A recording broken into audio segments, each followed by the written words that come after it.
Chapter 397. Afternoon.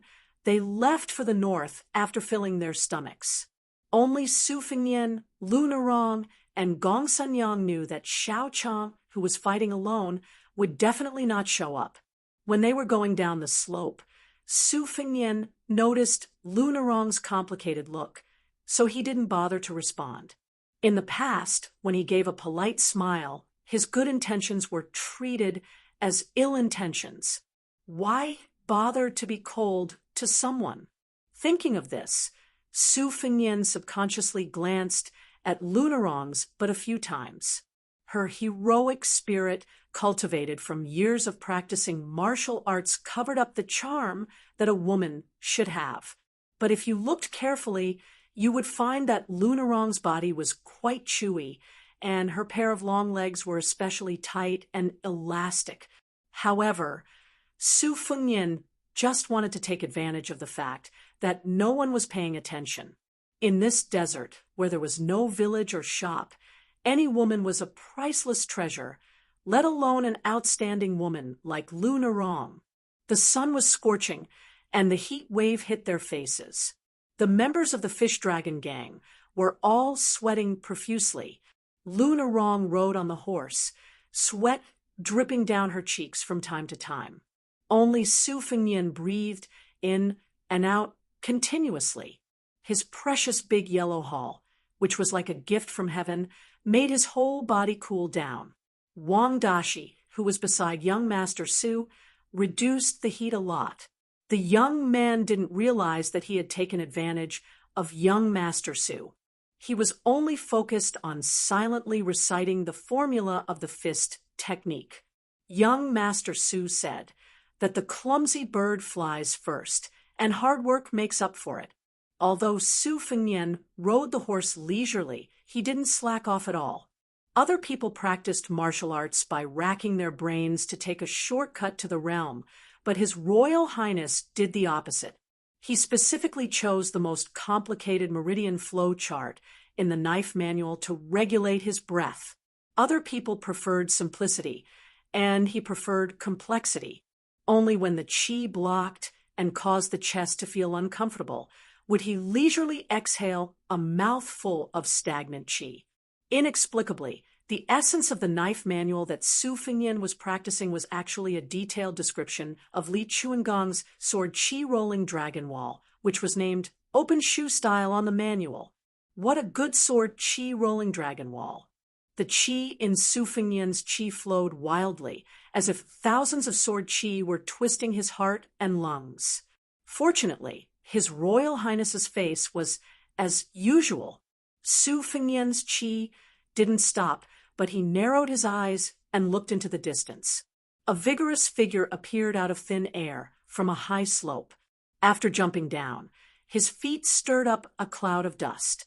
Then he rushed forward rapidly, paused for a moment, turned slightly, and crashed into the team of the Fish Dragon gang that was vaguely in front of them. The group of people was stunned. What was even more shocking was that in just a few breaths, dozens of figures also jumped down from the high slope. The first 10 or so people landed gracefully, but the later ones who were not good at lightness skill fell flat on their faces. After rolling on the ground, they didn't care about their manners and continued to rush forward. Looking at the situation, it seemed that these 30 or 40 people were chasing after the man who was about to rush into the Fish Dragon gang's formation. Lu Nerong and Gong Sanyang didn't dare to act rashly. They only saw that the newcomer was an old man in a gray robe with an aquiline nose. He touched the ground several times with the tip of his foot and instantly approached the team of the Fish Dragon gang. He jumped high, took out a yellowed book from his arms, and threw it to a member of the Fish Dragon gang, who was sitting on a horse. The old man laughed and said, "Grandsons, Grandpa won't play with you anymore. Whoever has the ability can take this Qing Fu sword Embryo Classic." "What green sword?" The member of the Fish Dragon gang, who was thrown a secret manual at him for no reason, caught it subconsciously. He was confused and confused. But when the old man flew past, he turned around and saw all the Jianghu masters with red eyes. They all rushed toward him. The weapons in the hands of several impatient leaders reflected dazzling brilliance. The man suddenly trembled and finally realized that he was holding a hot potato. Without saying anything, he threw it to the gang members beside him. Damn it, what an unexpected disaster. The guy who was caught in the crossfire was smarter. He shouted, "Wang Matzi, you catch it," and threw it out. The third guy who caught it did the same. He didn't even look at the secret manual and threw it out with all his strength. Lunarong was so ashamed that she couldn't bear to watch. It was really shameful. The young man, Wang Dashi, saw the secret manual flying towards him and was stunned. Just as he was hesitating whether he should catch it or not, a shadow appeared above his head. Then he saw the secret manual land in young Master Su's hands and was thrown back to the crowd. A secret manual was thrown high in the air. The 30 or so mad dog-like figures all had extraordinary skills. Those who jumped into the air fought with those who were also in the air, while those who were on the ground and had no time to jump into the air did not stay idle either. They began to fight at close range. The crackling sounds of fighting were very pleasing to the eye. The members of the Fish Dragon Gang were moved by the sight and sighed that they had seen so many experts in one go.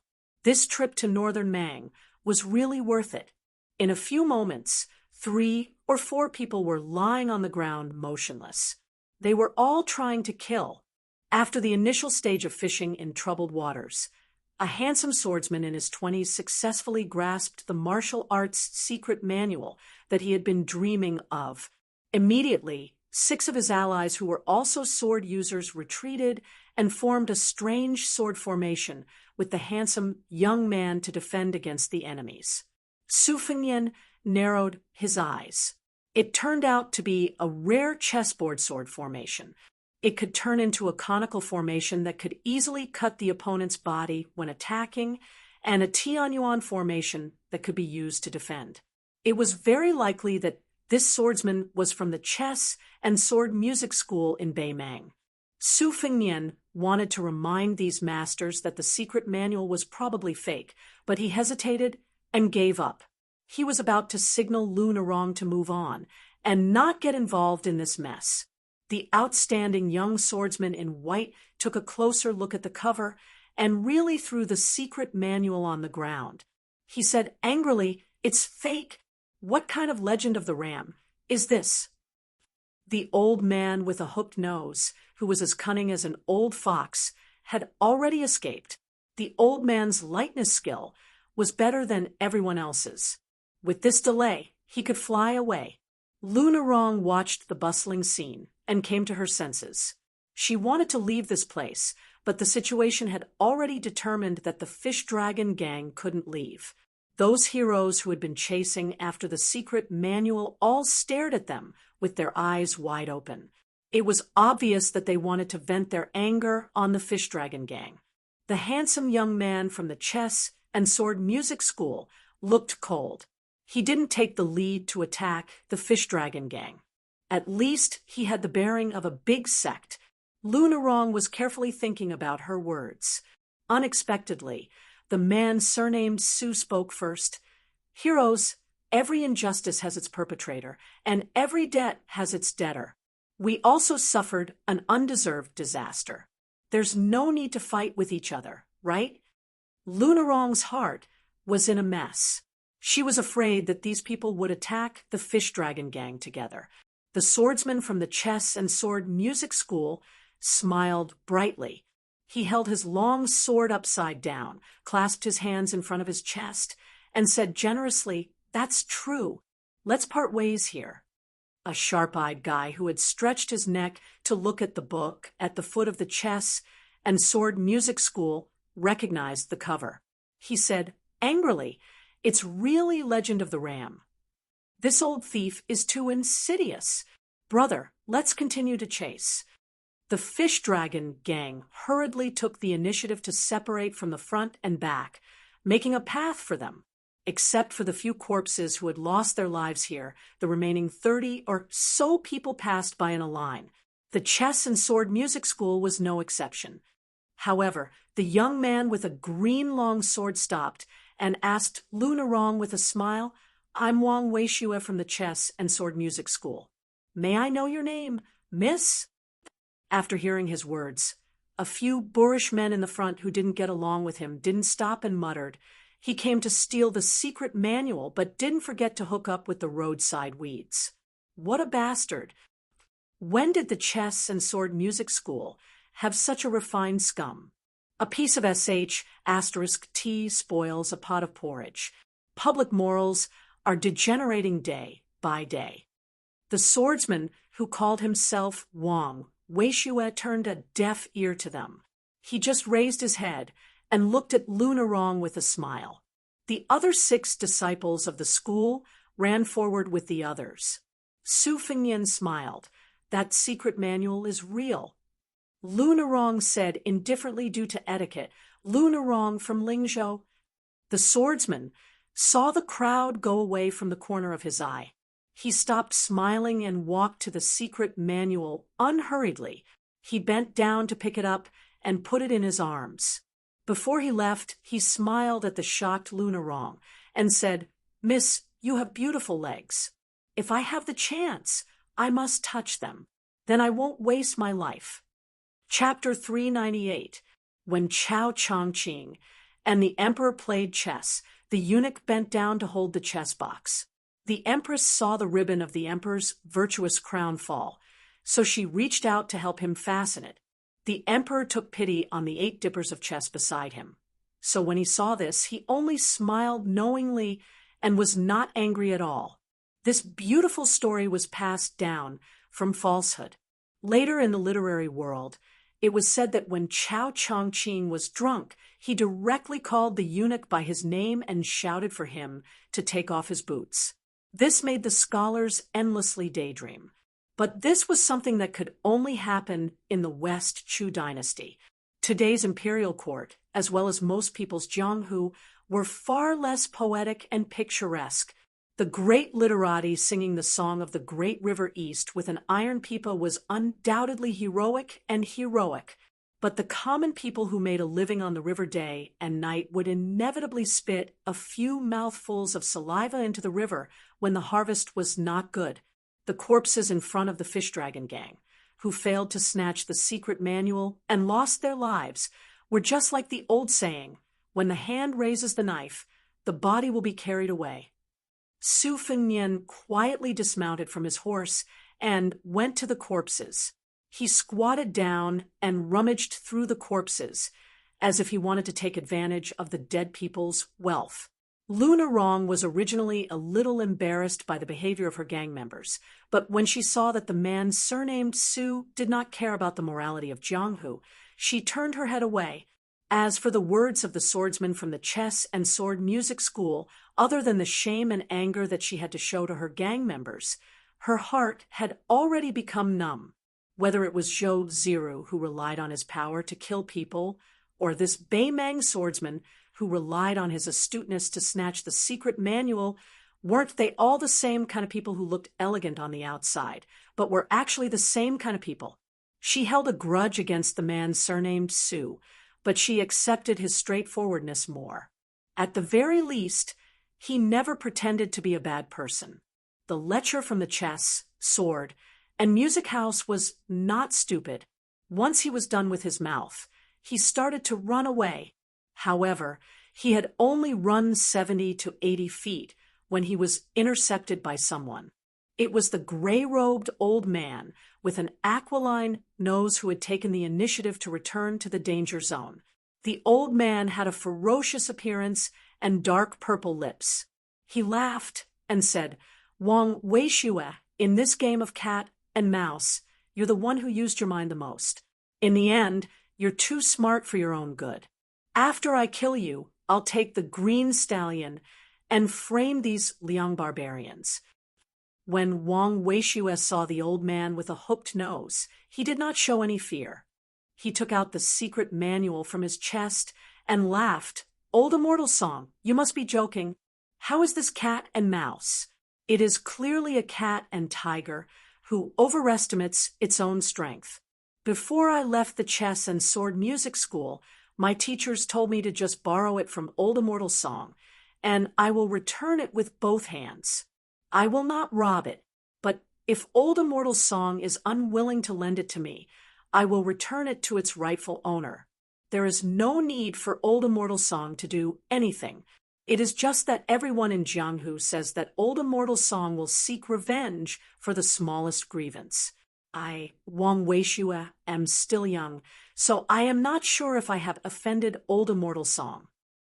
The old man in gray narrowed his eyes and said gloomily, "Since you are sensible, I will not kill you. Don't worry. I will return the green nightmare to you. Naturally, I will not be calculative with you. Speaking of which, I am of the same generation as your martial uncle, the sword of benevolence, Wang Hefei.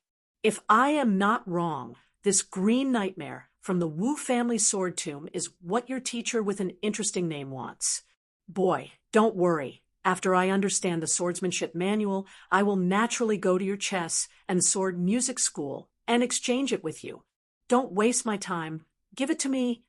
When Wang Weishue saw the ruthless look in the eyes of the notorious devil, he threw out the secret manual with an extraordinary origin, without hesitation. After the gray-robed old man took it, he stuffed it into his sleeve without even looking at it. He stretched out his hand again and said with a hideous smile, "My good grandson, don't test my patience. If you don't behave, I'll take your life. Even if those people are in front of me, it will be easy for me to kill you before I leave." Wang Weishue smiled innocently. He quickly took out a page torn from the Qingfu sword code, crumpled it into a ball, and threw it to the devil Dao magnate.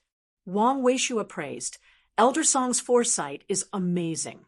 Little tricks can't escape the eyes of an old immortal." Wang Weishue is impressed. The old man in gray rubbed open the page. After confirming that there was no mistake, his face changed, as if he was considering whether to kill this young man from the chess and sword music school. Wang Weishue stood in place and said innocently, "Elder Song, do you want my martial uncle to come out early to talk about the old days?" The old man in gray who had regained the secret manual touched his aquiline nose, and the haze in his eyes dispersed.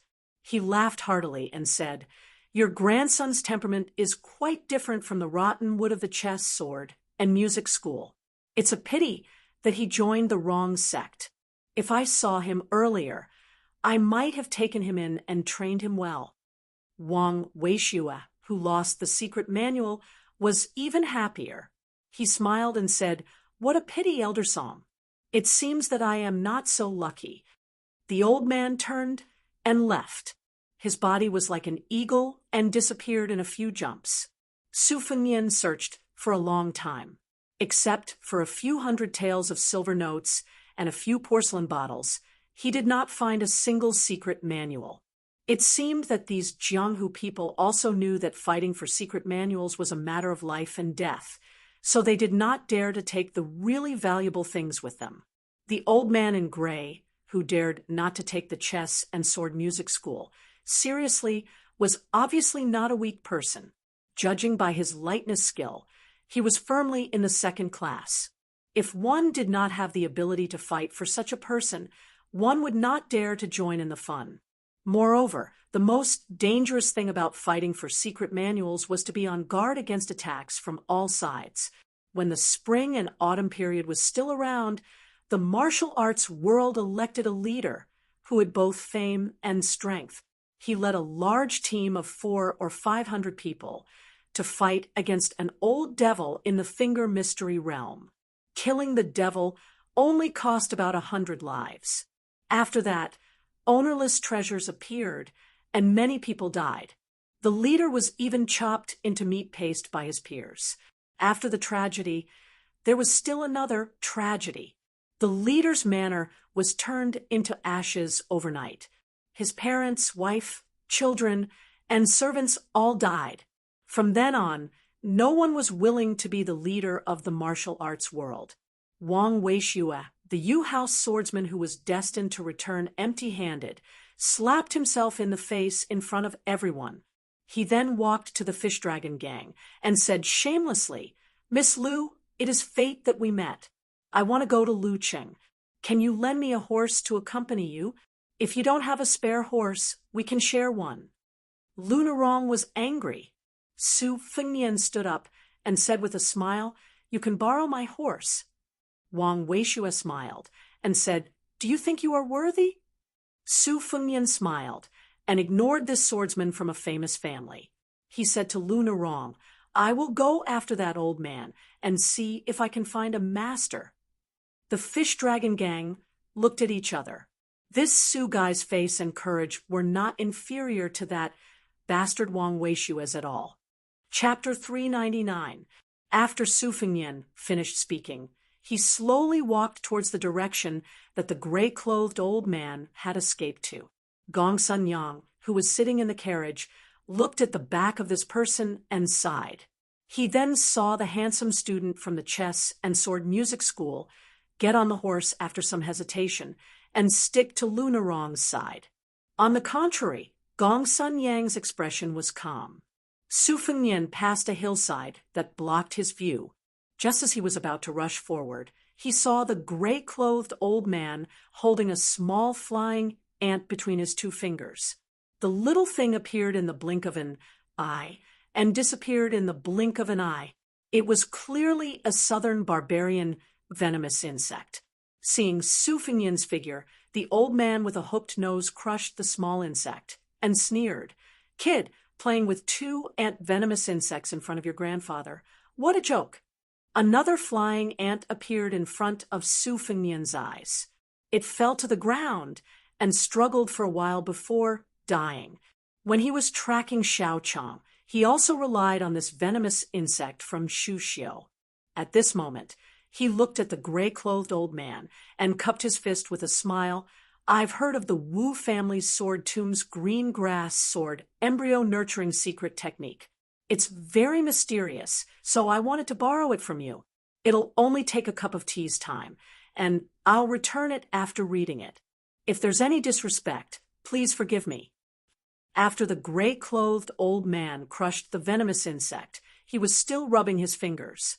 After hearing Su Fengnian's words, he exclaimed in surprise, "Kid, you have a photographic memory? How's your qinggong? If it's passable, I don't mind taking you in as a slave.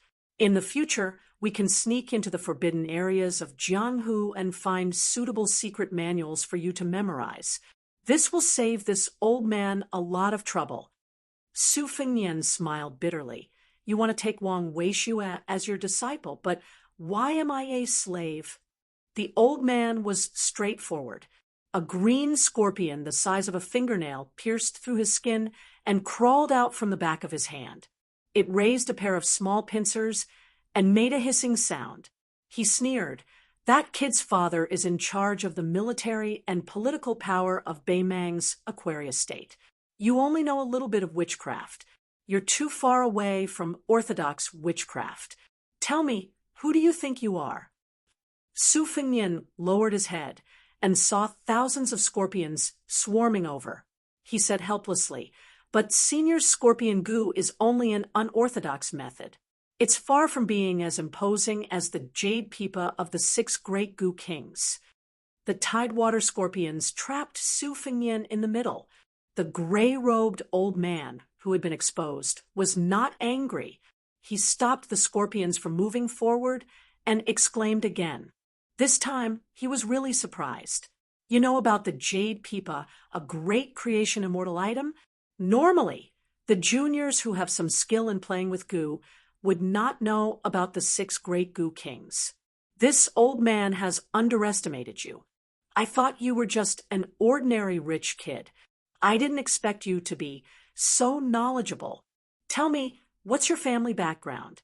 If it's enough to make even me feel apprehensive, I can lend you this dark green sword manual to take a look." Su Fengnian smiled and said, "I'd better not say it. I'm afraid you won't believe me." The gray-robed old man was unusually patient. He played with the green scorpion on the back of his hand and said, "Tell me, Grandpa is different from the rest of the world. The more unbelievable something is, the more I'll believe it." Su Fengnian said, "There's a white-haired old man surnamed Chu. He was chained to his collarbone by 2 blades. He taught me how to use the blade." The gray-robed old man frowned. "This old man has been missing for many years. When Chu was roaming the Jianghu, you were still wet in your pants. Don't lie to me." Su Fengnian's face was relieved. He smiled and said, "He's back in the Jianghu." The old man's face was gloomy. After a long time, he quietly took back the green scorpion. The scorpion tide also dispersed. He took out the manual and threw it out. After that, he scolded, "Kid, you're lucky. I have some connections with Old Man Chu. I owed him a favor in the past. When I see him in the future, I'll say we don't owe each other anything." Su Fengnian wiped the cold sweat from his forehead and stretched out his hand to catch the manual. The gray-robed old man suddenly arrived. He laughed and punched the chest of this young and inexperienced kid. "Kid, you're going to die from your stupidity this time." The next moment, the gray-robed old man suddenly stopped. He rolled his eyes and made a sound of surprise for the 3rd time. He only saw the young man with the blade fly out. His sleeves bulged. His punch was like a stone thrown into an ancient well. There were obvious ripples on his clothes before they finally disappeared. The young man, who looked like a rich young man, did not talk nonsense. He lowered his head and began to read the Qingfu sword manual. The gray-robed elder was not sure if this little guy was pretending to be exhausted or if he was really safe and sound by some strange method. He was very confident in his cultivation, but he did not dare to chase after him. The atmosphere was very strange. Su Fengnian closed the manual and threw it back to the gray-robed old man. He smiled and said, "What a set of Qingfu sword technique. It's really mysterious." The sly old man in the Jianghu was afraid that he would die from his stupidity. When the manual fell to the ground, he realized that the kid in front of him had no intention of making a move. No matter how thick-skinned the gray-robed old man was, he was still embarrassed. He carefully bent down and picked up the Qingfu sword manual. However, he kept looking up and smiled. "Kid, you have a strong inner strength. I've been catching eagles all year long. Now that I've seen the peerless sword manual, you've only taken a punch. In the end, you have the advantage. Why don't we stop here?" Su Fengnian said calmly, "Either you held back your strength in your punch and did not kill. It seems like you do have some friendship with the white-haired old man, or you're not in the 2nd rank at all. You're just relying on your lightness, skill, and venomous insect art to make people afraid." The gray-robed old man laughed dryly. "I just don't have a good blade. Otherwise, I could kill a 1st rank master, let alone a 2nd rank master." Su Fengnian smiled and said, "Thank you for lending it to me. I'll take my leave now." The old man nodded and said, "Okay." Su Fengnian said, "Can you put away the green scorpion again? It's always going in and out of the back of my hand. You've lost a lot of blood." The gray-robed old man smiled and wiped the blood on the back of his hand. He put the scorpion back into his body again. Su Fengnian said, "You can leave first. I won't send you off." The old man smiled kindly and said, "You can leave first. This old man has been running day and night for a few days. He's a little tired. He needs to rest. You can leave first. This is etiquette. It's fine, it's fine. You can leave first." "Senior," the scorpion crawled out again. It's being naughty again. Kid, don't take it to heart. It's not this old man's idea. If you don't leave, I won't leave. Kid, you're too pretentious. Since we're all in the Jianghu, We're all good men of the Jianghu. There's no need to pay attention to seniority and etiquette." The old man and the young man exchanged pleasantries tirelessly. In the end, the gray-robed old man sat on the ground. He glared at the young man, who still had not drawn his blade. He was finally about to curse. Su Fengnian smiled and bowed. He said, "I'm really leaving this time." Looking up and staring at the slender figure, the gray-robed old man resisted the urge to sneak up on him. He slowly got up and patted his, but he muttered, "Wang Weishue from the chess and sword music school is one thing, but this kid is not easy to deal with. There's no way I can survive in the Jianghu." Those who have read my Weibo will know how misfortunate this chapter is. Chapter 400. After Su Fengnian caught up with the Fish Dragon Gang, the handsome young man from the chess and sword music school, who was quite good-looking when he was silent, rode on his horse carelessly, without any awareness that he was a turtle-dove occupying a magpie's nest. Su Fengnian did not care about this young man whose identity was revealed by the aquiline-nosed old man. He walked on the yellow sand road with Wang Dashi. Not long after, those Jianghu men who had been blindly chasing after the secret manual saw that Wang Weishue did not keep up with them. After thinking for a while, they regretted it and turned around to run wildly. Even the 6 swordsmen from the chess and sword music school caught up with them. After looking at each other, they could see the worry in each other's eyes. The corpse was still there. Seeing that there was indeed an ancient book with the cover of the Legend of Gongyang on the ground, one of them picked it up and flipped through it, jumping and cursing as he tore it into pieces. Seeing that they could not escape the end of the chase, the rest of them immediately scattered like birds and beasts. The 6 swordsmen from the chess and sword music school were even more puzzled. Could it be that Wang Weishue guessed wrong? Then why didn't this junior brother, who was highly regarded by the sect, follow them? Confused, the 6 swordsmen ran along the road. After catching up with the Fish Dragon Gang, they did not know whether to laugh or cry when they saw Wang Weishue, who was riding a horse and sticking to the Beiliang girl. The eldest son of the Wang family in the Aquarius prefecture was really hard to change his habits. In the music house, he was also frivolous and liked to flirt with his senior and junior sisters. He even did not let a female martial ant go. If he had not been stabbed several times, he would not have given up. This time, the sect was determined to catch the demon who had the Qingfu sword code. The 7 of them were just the weakest force. The 6 martial uncles, namely Wang Weishue's master Wu Miaozai and martial uncle Huang, who was skilled in both sword and man, were the main force. However, the demon's whereabouts were uncertain, and they were the first to encounter him. At this time, an unparalleled net had been cast at the border. It was just a matter of who could catch the big fish first. Wang Weishue pulled the reins and stopped. In front of his senior and junior brothers, he did not have the air of a disciple. After getting off the horse, Wang Weishue said, "The secret manual is real, but the demon is really slippery." He actually turned back. I could only obediently hand it over. Originally, I had secretly torn a page to use as bait, but he saw through it. The 6 swordsmen of the music house did not suspect that Wang Weishue had embezzled it.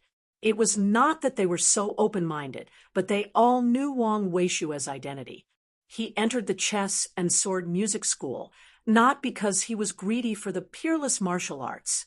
It was just that Wang Weishue was already famous in the chess world at a young age. Unfortunately, he rarely met a match and came to the music house to find people to play chess with when he was bored.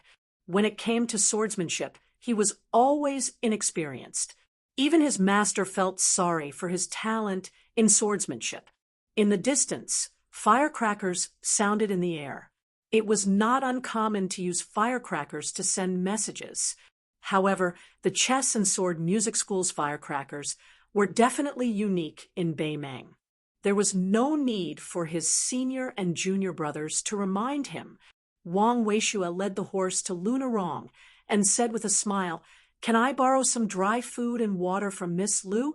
When you come to Beimang and run into trouble, just say that you are guests of the chess and sword music school. If there are still people who deliberately make things difficult for you, it's okay. Just say my name, Wang Weishua, and most likely everything will be fine. As for whether you say it's my sister, or my wife, it doesn't matter." Lunarong did not respond. She just expressionlessly asked the gang members to take out water bags and food. Wang Weishua and the two swordsmen took them with a smile and did not forget to bow with their swords. Their etiquette was not bad at all. They did not look down on the Fish Dragon gang because of their superior sect, nor did they take things as they pleased. Not only was Lunarong surprised, but the members of the Fish Dragon gang were also full of smiles. They felt that they had gained a lot of face. Although they were in Lingzhou, Beiliang, they had also heard of the chess and sword music school. It was one of the top 5 sects in Beimang. What was more rare was that this sect respected law and etiquette. Many children of the princes and nobles were willing to go to the chess and sword music school to learn from them.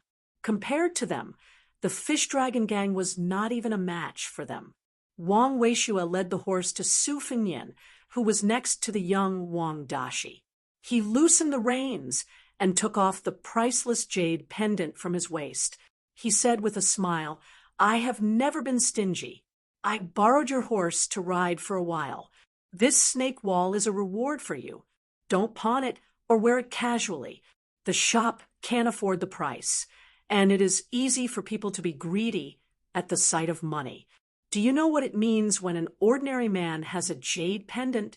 Su Fengnian gently took the jade pendant that was cold to the touch. He smiled and did not say anything. When Wang Weishua brushed past him, he said softly, "The knife is not bad." When the chess and sword music school was far away, Lunarong waved her whip heavily. Only then did the Fish Dragon gang wake up. Some of the gang members who were qualified to ride horses regretted that they did not ride a horse at that time. Snake Wall. Just from the name, one could tell how precious this jade pendant was. Other than the Beimang royal family, who could wear dragon and phoenix jade ornaments, snakes became the first choice of high-ranking officials and dignitaries. They were not fools. Just now, when the romantic swordsman and Miss Lu talked about their school and family background, it was chess and sword music school first, and Wang Weishua second. This snake wall might be worth dozens or hundreds of gold coins. How much money did the Fish Dragon gang earn after traveling thousands of miles? But that guy's surname Su still pretended to be calm. Who wouldn't want to go up and slap him? Su Fengnian looked down at the jade pendant. It was the 6th snake wall. According to the law, it was an ornament that only officials of the 3rd rank and above could wear. This Wang Weishua was indeed the son of a 1st-rank official in Beimang. It was almost on par with the Xianbei jade buckle worn by the woman with the mink forehead. Su Fengnian couldn't help laughing. This guy had his own style when he was young. But if they really wanted to compare family backgrounds, who was worthy and who was not, seeing that the guy surnamed Su was finally happy, the members of the Fish Dragon gang, who peeped at him from time to time, sneered. "You brat, you took advantage of Miss Lu's horse to look ahead to reveal your foxtail. How shameless!" The simple-minded Wang Dashi didn't think so. He just asked curiously, "Young Master Su, does Wang Weishua have a strong background? Why did he give out a snake wall as if he had a mountain of gold and silver at home?" Su Fengnian put away the jade pendant and smiled. Almost. The teenager clicked his tongue. Su Fengnian suddenly asked, "Have you ridden a horse before?" The teenager who was trotting under the horse shook his head and said, "How could I? When I was young, I went to the lantern market and was trampled by a horse. Since then, I've been afraid of horses. Even if you let me ride, I wouldn't dare. The descendants of Baelyang officials and rich people who didn't wear fancy clothes and ride horses in the market. If they didn't do it, they would be embarrassed to call themselves rich. Su Fengnian frowned. The teenager's mind was simple, but he had developed a keen perception of the surrounding atmosphere. He asked worriedly, "Young Master Su, what's wrong?" Su Fengnian shook his head and said, "I thought of something. Whether it's feasible or not, we'll see when we do it." The teenager, who had changed from awe to respect, young Master Su grinned and said, "That must be something big." Su Fengnian smiled and looked into the distance. He muttered to himself, "It's a pity that no one knows how to thank you." Under the scorching sun, the teenager was sweating profusely. He panted and said, "Young Master Su, I heard that the chess and sword music school has a very high status among the Baemang barbarians. The disciples are very good at chess, sword, and music. Even if someone from an ordinary family enters, they will come out looking like a young master from a big family." Su Fengnian teased, "Are you jealous?"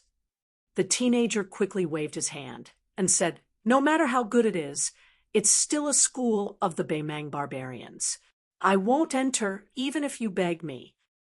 Su Fengnian clicked his tongue and said, "What a boastful tone."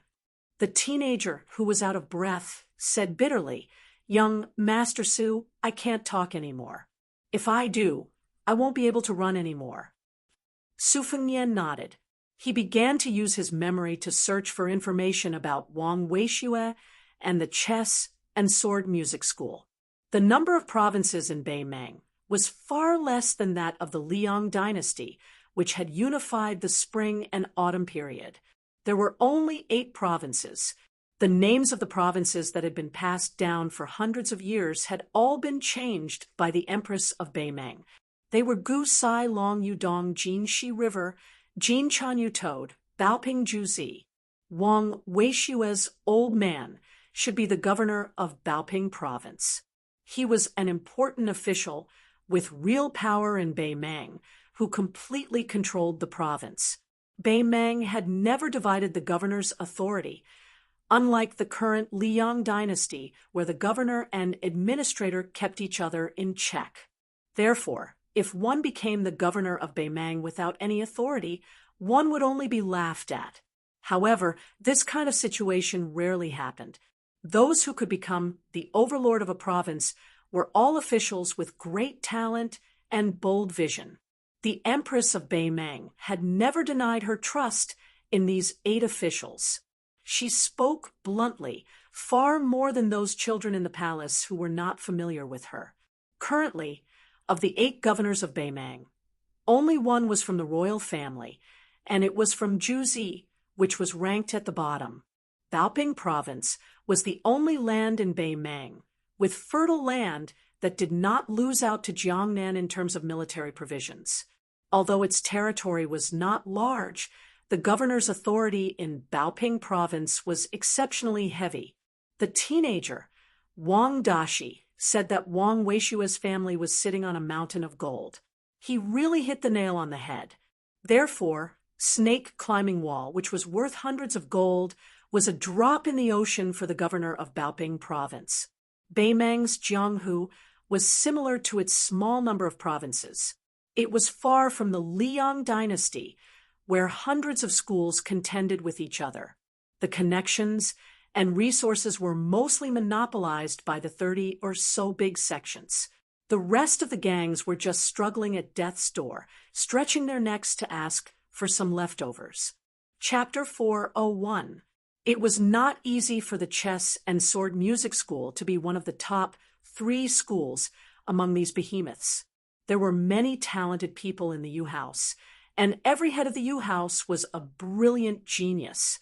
There was almost nothing that they did not know, and they would often become the imperial tutors of the Baemang officials. Their status was even more respected than the head of ceremonies. The most interesting thing about the House of Chess, Sword, And music was that no matter how many mouths it could feed, it would take in disciples based on the number of CI names in the world. Right now, there were 612 CI names in the world, which meant that the House of Chess, Sword, and Music currently had a maximum of 612 people. Only if a great literary figure created a new CI name and had a famous piece passed down would the House of Chess, Sword, and Music be able to add another person. However, the Yu House had already abandoned the use of CI names 64 times, and there were still a considerable number of CI names that would not be used easily. As long as no suitable person appeared to take the title, it would be left empty. Taking everything into account, the Chess and Sword Music School currently had no more than 500 people. It was no wonder that the children of the Beimang nobles, who were as numerous as carps crossing the river, wanted to enter this school, as if they were possessed. Hong Jingyan, who was ranked 7th in the Wushu rankings for the first time, was from the Chess and Sword Music School. His CI name was Gung Lizi. This CI name was originally not that special in the Yu House, only ranked 4th in the middle. However, it was believed that after Hong Jingyan appeared, Gung Lizi would become the most popular CI name in the Yu House. If the next CI name was not a great talent who did not lose to Hong Jingyan, there would be no way for them to take the title. Su Fengnian counted on his fingers. There are 5 first-class CI names, and they have been passed down for hundreds of years without any changes. For the 2-word CI name, Hangu takes first place. For the 3-word CI name, the Command of Peace and Sword Aura are tied. For the 4-word CI name, the Divinator Slow takes first place, and there is also a bronze figure, Tsuelu Pan. In the past, the Prefect of Peace had always been the Great Prefect, and the Prefect of Sword Qi had always been the Prefect of the Sword Prefecture. The Prefects of the Chess Prefecture and the Yu Prefecture had no particular requirements when it came to their names. However, the previous and current Taiping decrees were not able to become the Emperor's preceptor. The reason was that after the Empress of Beimang ascended the throne, she once reprimanded the Taiping decrees to his face. Since ancient times, the sacrificial rites were arranged according to heaven and earth, the monarch, the parents, and the teacher. The lonely one had no parents to kneel and worship. If you think you can stand shoulder to shoulder with heaven and earth, then you can become the emperor's preceptor. These words were indeed spoken by an emperor. It sounded very domineering. However, the imperial decree of peace did not become the imperial preceptor, and the current Hangu became the crown princess. It could be considered a slap in the face and a date. Beimang's own top-notch master, Broken Spear Wang Mao, ranked 4th in the Liyang dynasty, belongs to the 4 pillars of Jianghu far more than the Chess and Sword Music School. However, the school closest to the Beimang Palace is still the Chess and Sword Music School. Beimang borrowed the strength of the young leader of Wudang Mountain in the south and Li Chuangong's sword that broke 2,600 armor to create a new ranking that included masters from 2 dynasties. However, because one of them was killed and the other was seriously injured, they did not make it onto the ranking. They were suspected of burning the bridge after crossing the river. The Liyang dynasty had always complained about the ranking of their own dynasty, but this time, most of them were convinced by the ranking made by Beimang barbarians. The first place was Wang Xianji from Wuwu City. The second place was Tuoba, the undisputed number 1 in Beimang's army. And the third place was Dong Tai, the peach blossom sword god. Next was Hong Jingyan, who had been dormant in the Chess and Sword Music School for 20 years and finally made a name for himself. Chao Chongqing, who had entered the imperial palace 3 times like passing through the corridors. General Gu Jiantang, who had recently become the leader of the world's machete men. Luo Yang, who was the only one who dared to enter Beimang's imperial city openly. Murong Baoding of Orange State, Deng Mao, who had been defeated by Spear Fairy Wang Xiu back then, and Han Jiaoxi, who was nicknamed Human Cat, ranked 10th. Each dynasty had 5 masters, and it could be said that the world was divided equally between the North and the South. However, it was obvious that Beimeng's ranking was relatively lower, which was also the key to the Li-Yang dynasty's approval of the ranking. This kind of unbiased ranking was less exaggerated. Additionally, it was worth mentioning that at the end of the ranking, two saints of the three religions were specifically pointed out. They were Beimeng's state preceptor, Taoist Master Qilin, and Taoist Master Qilin. The other one was the abbot of the two Zen temples. Among them, Hong Jingyan, who didn't use a sword, was the pillar of the chess and sword music school. I wonder what Wang Weishua's name is. If I remember correctly, there's remembering the flute on the Phoenix Terrace in the name. Wouldn't he have to report such a long list when he meets people? Moreover, this name is really suitable for both refined and popular tastes. I wonder which unlucky person has the courage to walk out of the chess and sword music school. After Su Fengnian raised his head and laughed, he glanced at Jiaoyang and murmured sadly, "Old Li, you're not on the ranking. Aren't you annoyed by this forgetful Jianghu? When you see the stubborn Jiang and let's see how you're going to trick her into learning swordsmanship from you.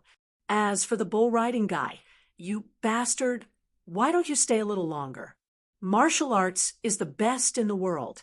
Didn't you always say that no matter how good you are at the top of Wudong Mountain, the only time you weren't a coward was when you tricked my sister, and I didn't even settle the score with you. In any case, let me, your brother-in-law, roam the Jianghu and brag to others, right?" When the young Wang Dashi reached out to wipe his sweat, he inadvertently saw young Master Su's side profile. He struggled to stand on his tiptoes and sneaked a glance at the girl's back, feeling melancholy in his heart. The reason for his melancholy was simple. He wasn't even as tall as her. Chapter 4:02. His Royal Highness might not be an expert in the art of war, but he was definitely not a layman. Looking at Yanahuiguan Pass, which had been abandoned on the chessboard of the war between the two dynasties, he felt incredible. Not only did it not have the desolation of a declining city wall, but it was even more majestic than the mark on an old map in the prince's mansion. He roughly calculated from a distance. It was obvious that the square city had been rebuilt. The city had expanded from 6 to 9 miles.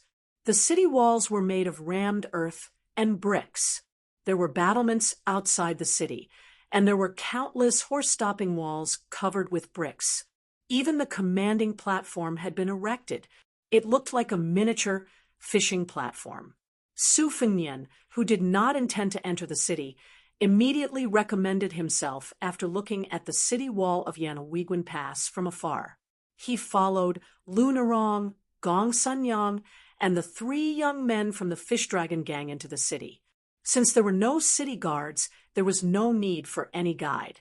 Su Fengnian walked into the city and subconsciously narrowed his eyes. The first thing he did was not look at the people coming and going, but at the Barbican, which was not built outside the city but inside the city, according to the old military book. The Barbican would be built outside the city.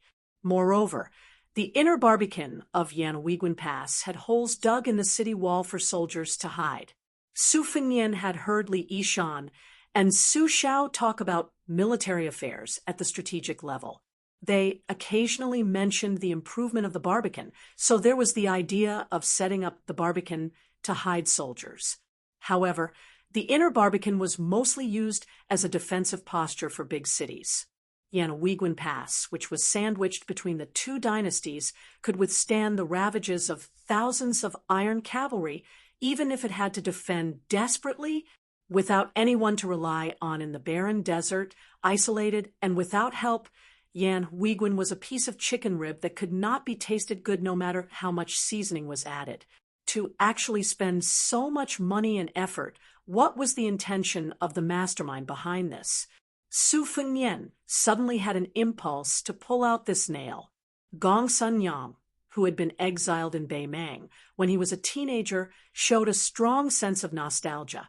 Gong Sun Yang took 2 steps forward, as if he was taking the initiative to collide with 2 children at the same time. The 2 children, who looked 6 or 7 years old but were actually 3 or 4 years older, did not fall. They slid past Gong Sun Yang like swimming fish.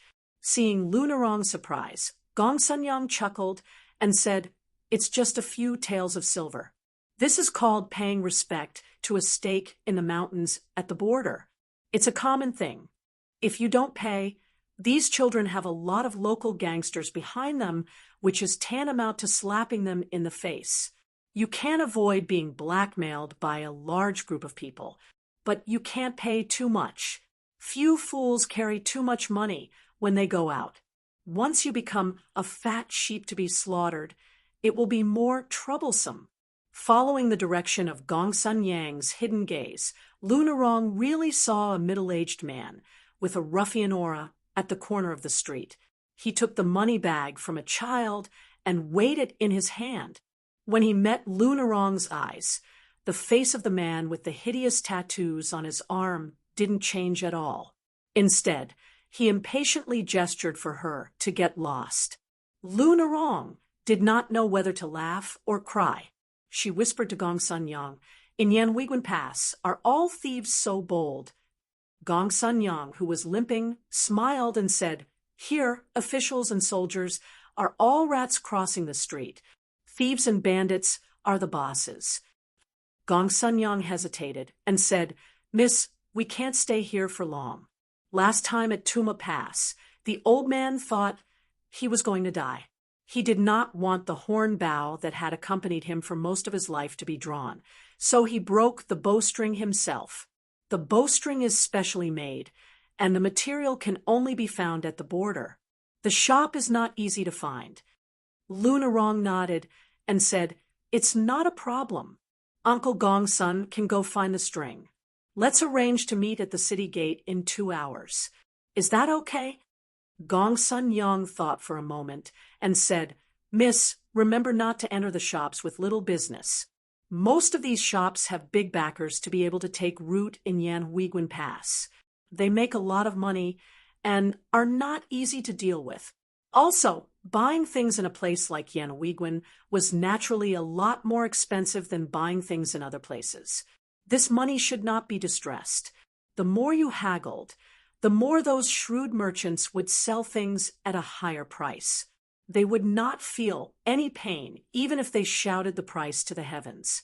Also in Yanhuiguan Pass, although you have to endure, when you encounter big things, you must not lower your head and show your cowardice. At the border, where people rely on their fists to make a living, it is easy to attract flies that bully the weak and fear the strong. These people have noses better than dogs and eyes sharper than eagles." Lu Narong remembered all of this in her heart. Before Gong Sun Yang left, he added, "If you don't see me in 2 hours, don't wait." Lu Narong was just about to speak, but Gong Sun Yang waved his hand and left without saying a word. After hearing the warning, the young men of the Fish Dragon Gang, who were not afraid of tigers, immediately shrank back, which made Lu Narong angry. Only Su Fengnian stood beside her calmly.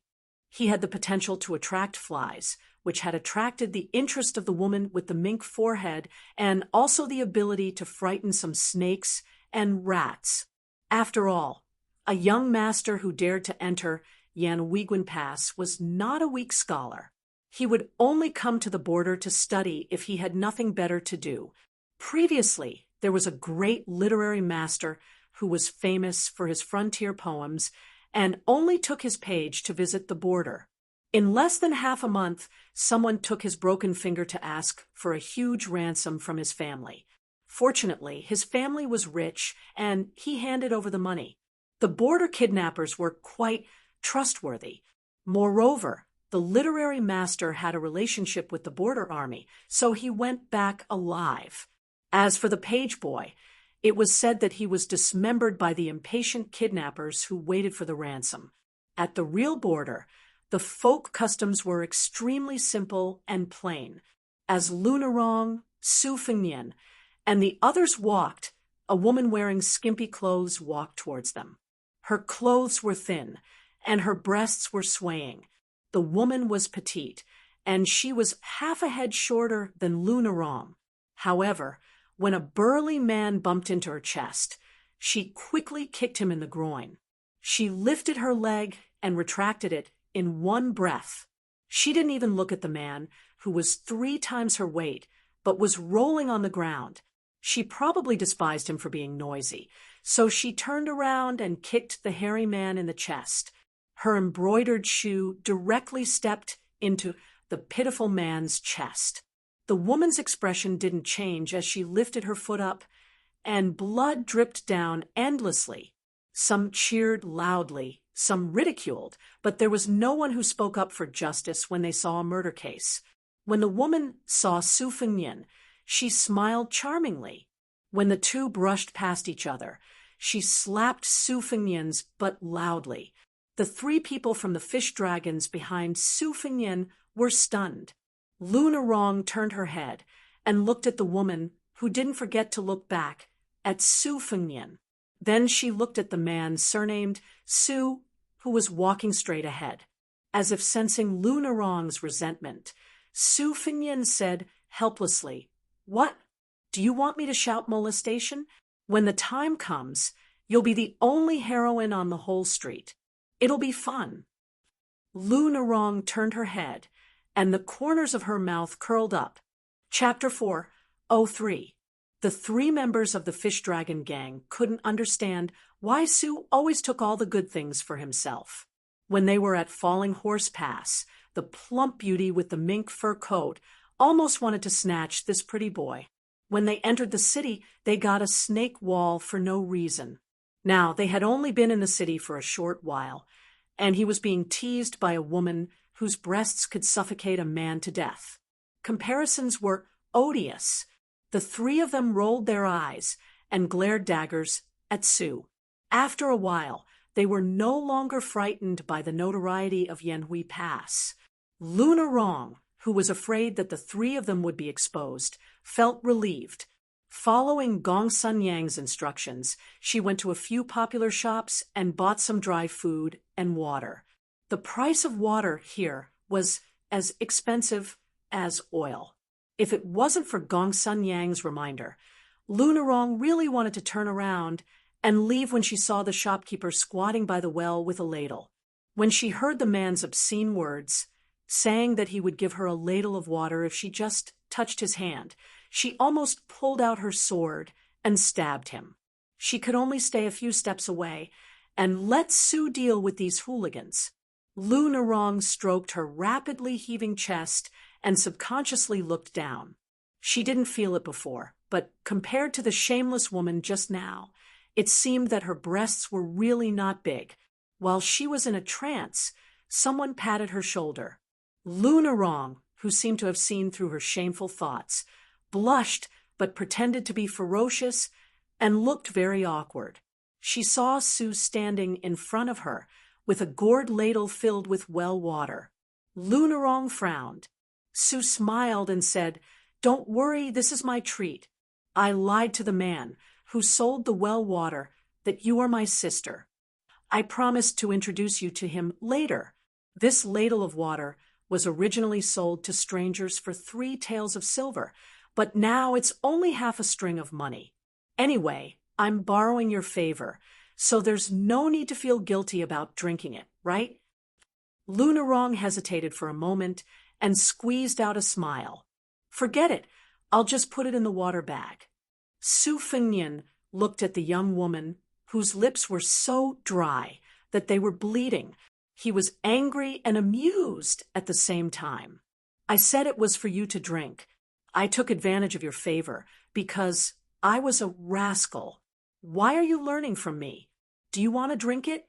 If you don't want to drink, I'll drink it myself." Lunarong took the gourd ladle and raised it in the air. Her lips didn't touch the ladle as she slowly poured the cool water from the well into her mouth. She felt a refreshing coolness from head to toe. She stopped to drink it slowly several times until there was still half of it left. The man surnamed Su saw that she was in a difficult position and took the ladle without saying anything else. He raised his head and gulped it down. He patted his belly and turned around to return the gourd ladle in satisfaction. He didn't forget to whisper a few words to the shifty-eyed well-keeper. Lunarong clearly knew that the two of them were destined to have nothing good to say, but she couldn't get angry. She secretly scolded herself. Lunarong, where is your backbone? Is it only worth half a ladle of water? The three young men from the fish dragons were carrying more than 20 water bags, a large bag of dry food, and cooked food such as sauced beef. Su Fengnian was empty-handed, except for the spring thunder hanging on his waist. It was inevitable that he would be glared at again. He walked beside Lunarong and said with a smile, "You don't know how expensive oil and salt are until you're in charge of the family. Just buying water cost you more than 80 taels of silver. How do you feel?" Lunarong used her finger to moisten the corners of her dry lips and didn't say anything. When they approached the city gate, there was still some time left before the 2 hours agreed, with Gong Sanyang. Su Fengnian suddenly stopped and said, "I may have to stay in Yanhui Pass for a day or two, but I definitely won't delay the business in Yanhui City. I won't see Miss Lu out of the city." Lunarong looked sideways at Su Fengnian and calmly asked, "If anything happens, who can I find to reason with? How can I go back and see my grandfather? And the 4 coffins that are still on the way to Lingzhou?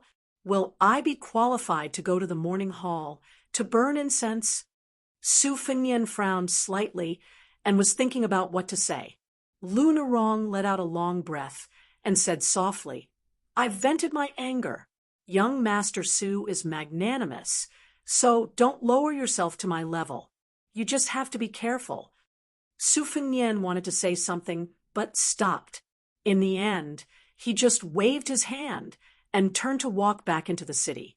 He came to a tea stall on the outskirts of the Barbican and sat down. The water was simple well water, and the tea leaves were also the dregs of cheap tea leaves.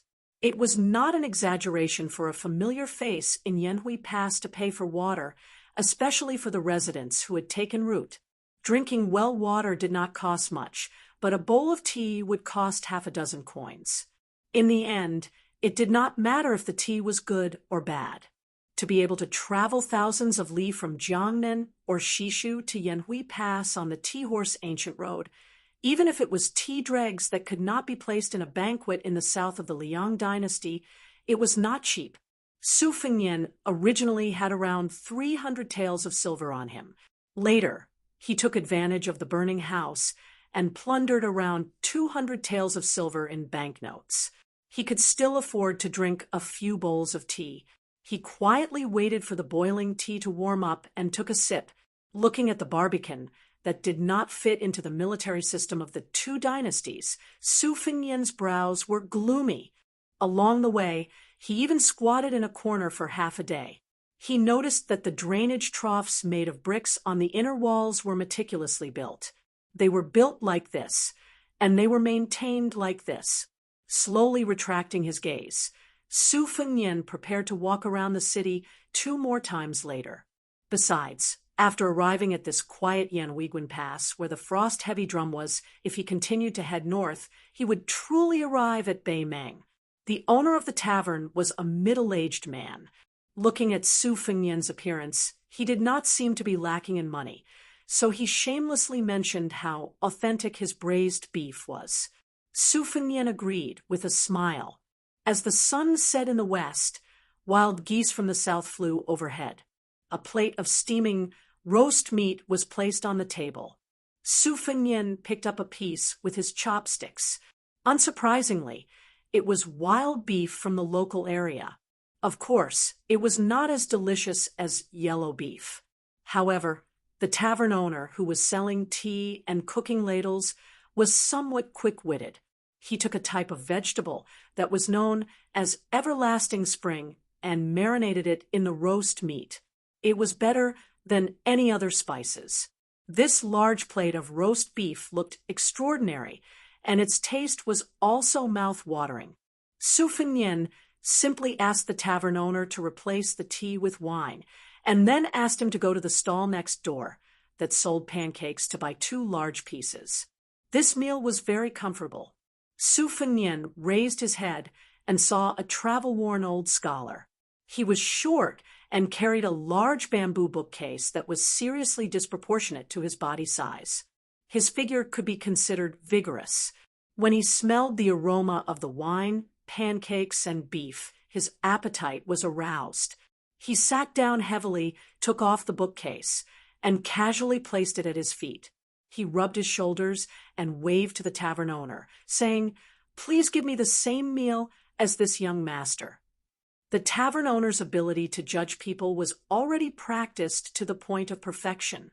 Although he was unhappy, he did not move his feet, which could be considered as saving the old scholar's face by not directly asking if he had brought enough money. The old scholar did not mind. He took out a cotton money pouch, dipped his finger in his saliva, and took out some silver and copper coins.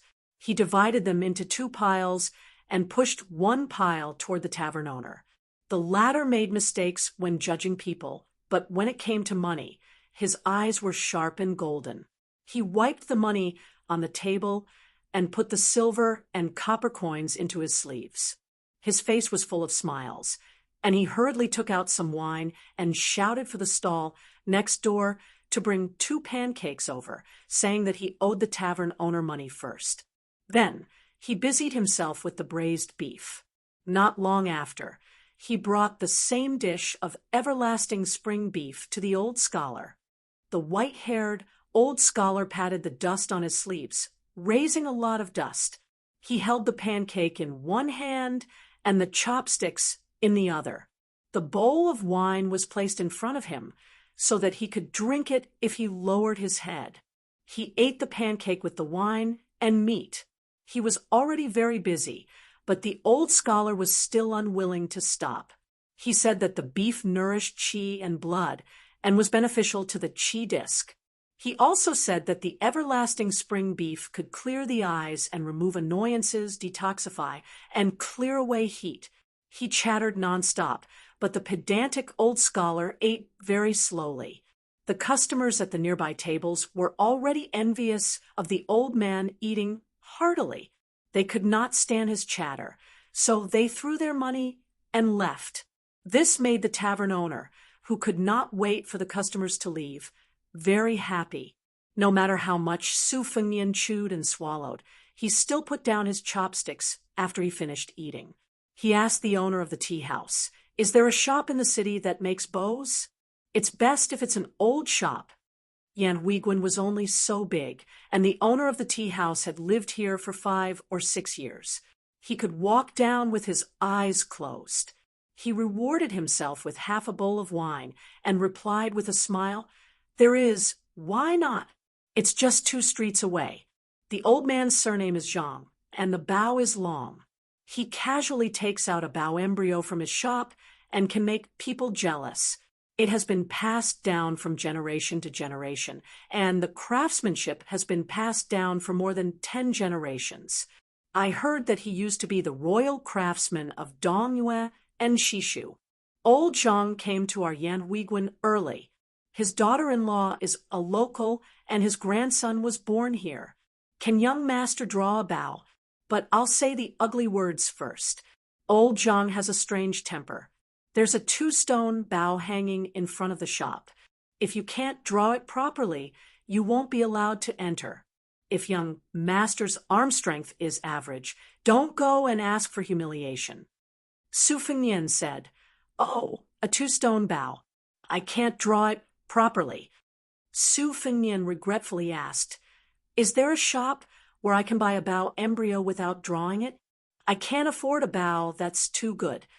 Seeing that the old man was still talking endlessly, Su Fengnian couldn't help but laugh and say, "Old mister, bend over and see if your bag of books has fallen."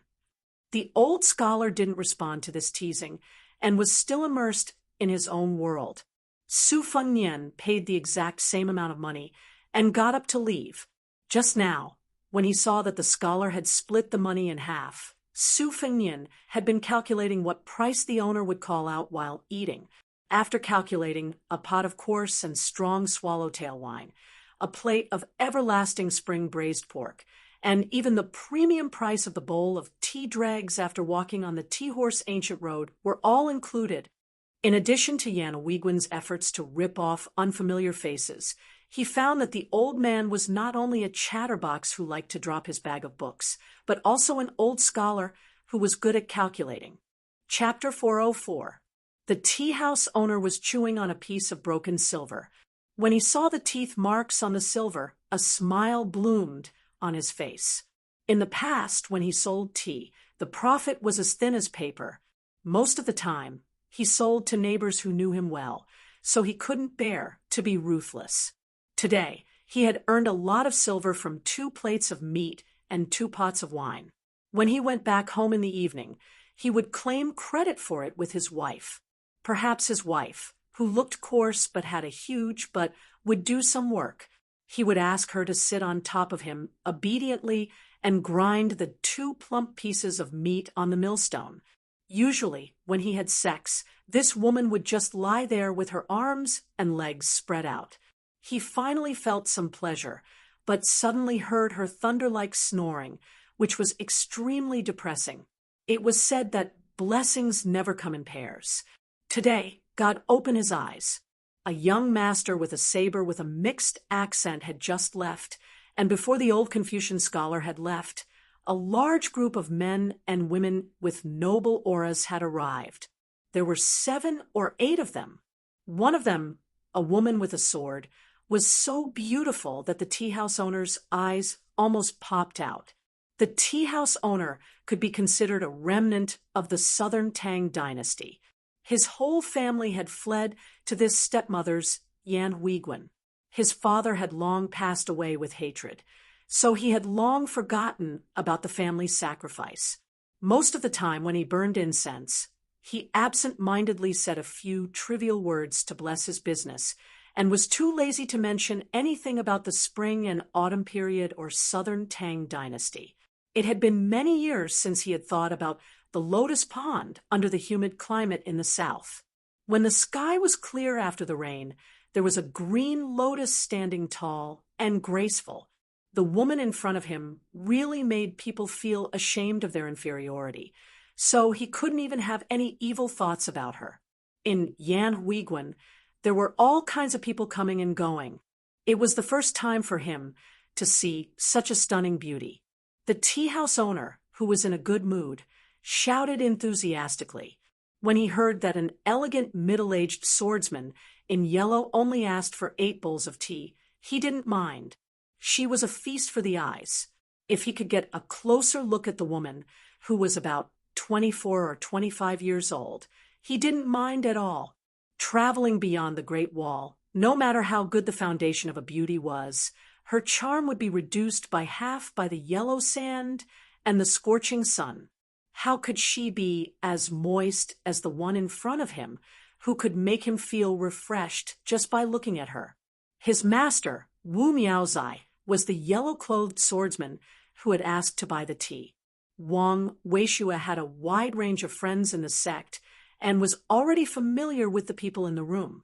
This was especially true for Martial Uncle Huang, who was as beautiful as a green lotus. Back then, the latter was annoyed by Wang Weishua's pestering and made Wang Weishua bedridden for half a year with just 3 strikes of his sword. This incident had caused a huge commotion. The Martial Uncle Huang was a direct disciple of the chess manor, while the woman with the surname Huang, who came from a poor family, was a popular candidate to be the next mansion master of the Sword Manor. Originally, the Sword Manor intended to ground her for half a year, so that everyone would have a way out. However, the Martial Uncle Wang Yong personally wrote a letter of apology to the woman. After that, Wang Weishua jumped out of bed and didn't hold a grudge. Instead, his relationship with Martial Uncle Huang had improved slightly. Wang Weishua, who was known for his extravagance, didn't speak to his master. Instead, he looked at a muscular woman with dark skin and said with a smile, "Martial Uncle Li Zhu, my master is stingy and stingy. Why don't we order a portion of braised beef and make them drool?" The woman had a coarse appearance to begin with. Next to the woman in a green dress and embroidered shoes, who had her hair tied up with a red sandalwood hairpin, she looked even uglier. Furthermore, the name Iju sounded like sarcasm. Fortunately, the dark-skinned woman's breadth of mind wasn't inferior to men. She waved her hand and said, "As long as it's your treat, Martial Uncle won't say anything." Wu Miaozai laughed heartily and said, "Don't worry about scarcity, but worry about uneven distribution. You're a disciple who favors outsiders. We won't make you poor, other than your martial Uncle Huang. Treat each of us to a plate of braised beef. Boss, is there enough beef?" The tea house owner didn't give these fat sheep a chance to go back on their word. He ran to the back to chop the beef and shouted as he ran, "There's enough!" Wang Weishue glanced at the old scholar sitting in the corner. He retracted his gaze and said softly, "I spent money to buy information at Yanmen Pass. The Bailiang people who came from Tumbling Horse Pass are all from the Fish Dragon Gang in Lingzhou. They're a small gang with at most 200 to 300 people. The gang leader's surname is Lu, the one who led the way this time. Lu Narong is the granddaughter of the gang leader. There's nothing suspicious about this group of people. They definitely don't know old Gu Tu. However, there's a young man with a saber in the Fish Dragon Gang. He's a little strange. According to the senior brothers, after they came back, they saw a genuine legend of Gong Yang on the ground. At that time, what I saw was old Gu Tu escaping with the Qingfu sword cannon on the cover of the Legend of Gong Yang. The man with the saber chased after him and said that he wanted to acknowledge a master. After that, he said that he didn't know what happened. I deliberately threw a piece of snake wall to this guy. I hope that more people will talk and make this guy reveal himself. The yellow-clothed Wu Miaozai had an elegant appearance. He was a man with a beautiful beard. When a man reached 40 years old, as long as he had a temperament, he would be a real flower. Mature women were more picky than little girls. This was the only thing that they liked. He twirled his beard with 2 fingers and said with a smile, "A shrimp crossing the river can't even take care of himself. We don't need to be distracted. This Qingfu sword cannon from the Wu family sword tomb is extremely precious. However, what makes our chess and sword music school even more curious is that other than this top-notch sword riding classic, there are 3 or 4 other secret manuals that entered the border at almost the same time. If the mastermind wants to do this, it will be interesting. Westlake Shitty, what do you think?" The man, who was as thin as a monkey but dressed in luxurious brocade clothes, looked completely different from Wu Miaozai. He held an iron rui in his hand, but his eyes were clear and cold. He had a kind of dignity that could only be felt without being angry. He smiled slowly and said, "East, deity Shixiang, you are blind. With my one-track mind, I can only find that guy surnamed Song and kill him with the iron rui." Chapter 4:05. The rest of the disciples smiled knowingly. It was true that Shihu's disciple was straightforward, but playing chess was like being a human being. Every time he placed a chess piece, he would strike at the heart of others. He definitely could not be underestimated. The 3 mansions of the chess and sword music school were able to be harmonious on the outside because of Shihu and Edendrobium, who were both boorish and meticulous at the same time. Furthermore, the most enviable thing about the chess and sword music school was that there were no less than 20 pairs of immortal couples in the school. They either lived in seclusion in the manor and practiced their swordsmanship all year round, or they walked the pugilistic world hand in hand. They helped each other in times of need, but they did not forget each other in the pugilistic world. to the chess and sword music school, a Qingfu sword code was not a big deal. It was also not something that they would beat their chest and stamp their feet if they could not find it. Otherwise, they would not have only sent Wu Miaozai's generation of elites out of the manor. Instead, they deliberately let Wang Weishue and the rest of the juniors come to the border to gain experience, to read thousands of books and travel thousands of miles. In addition to the chess and sword music school's unique million chess pieces, was the school's purpose. Wu Miaozai alone might not be able to subdue old Gu of the Devil Path, but together with the other two disciples, it was enough to trap him to death. Therefore, if an elder of a higher generation in the manor came out, such as Wu Miaozai's master, Yi Shanlu, whose name was Fisherman's father, his swordsmanship was as decisive as the wind of chess. As long as he was seen, the demon surnamed Song, who was lucky enough to obtain the Qingfu sword code, would not be able to escape. Wang Weishue had been secretly sizing up the sword manor's martial uncle Huang, who was drinking tea. Wang Weishue was born in the first class of the dynasty, so he had seen all kinds of beauties. There was no doubt that this elder's beauty was beautiful, but what really moved him was her rough circumstances. She was born in an inconspicuous family in the Dragon's Waste province. When she was young, she was chosen by her master, who had traveled far and wide, and brought back to the chess and sword music school, causing a sensation in the three manors. Everyone praised her for her extraordinary talent, which was not inferior to any of the previous manor masters. The second class, banished immortal title had been vacant for 100 years. The sword manor master originally wanted to give it to the delicate little doll, but he was worried that he would spoil things if he did not do so, so he wanted to wait for the girl to grow up to take the title of banished immortal herself. This child did not disappoint him. After practicing swordsmanship for 3 years, she reached the profound level of swordsmanship. Unexpectedly, she fell seriously ill at the age of 10 and almost died suddenly. After that, her meridians withered and her acupuncture points closed. For the next 5 years, she did not speak a word and was no different from a mute. She practiced swordsmanship all day long, but to no avail. At the age of 16, she was judged to be a famous poet, but only received the 6th grade, Mountain Gradually Turns Green. To make matters worse, her master passed away soon after.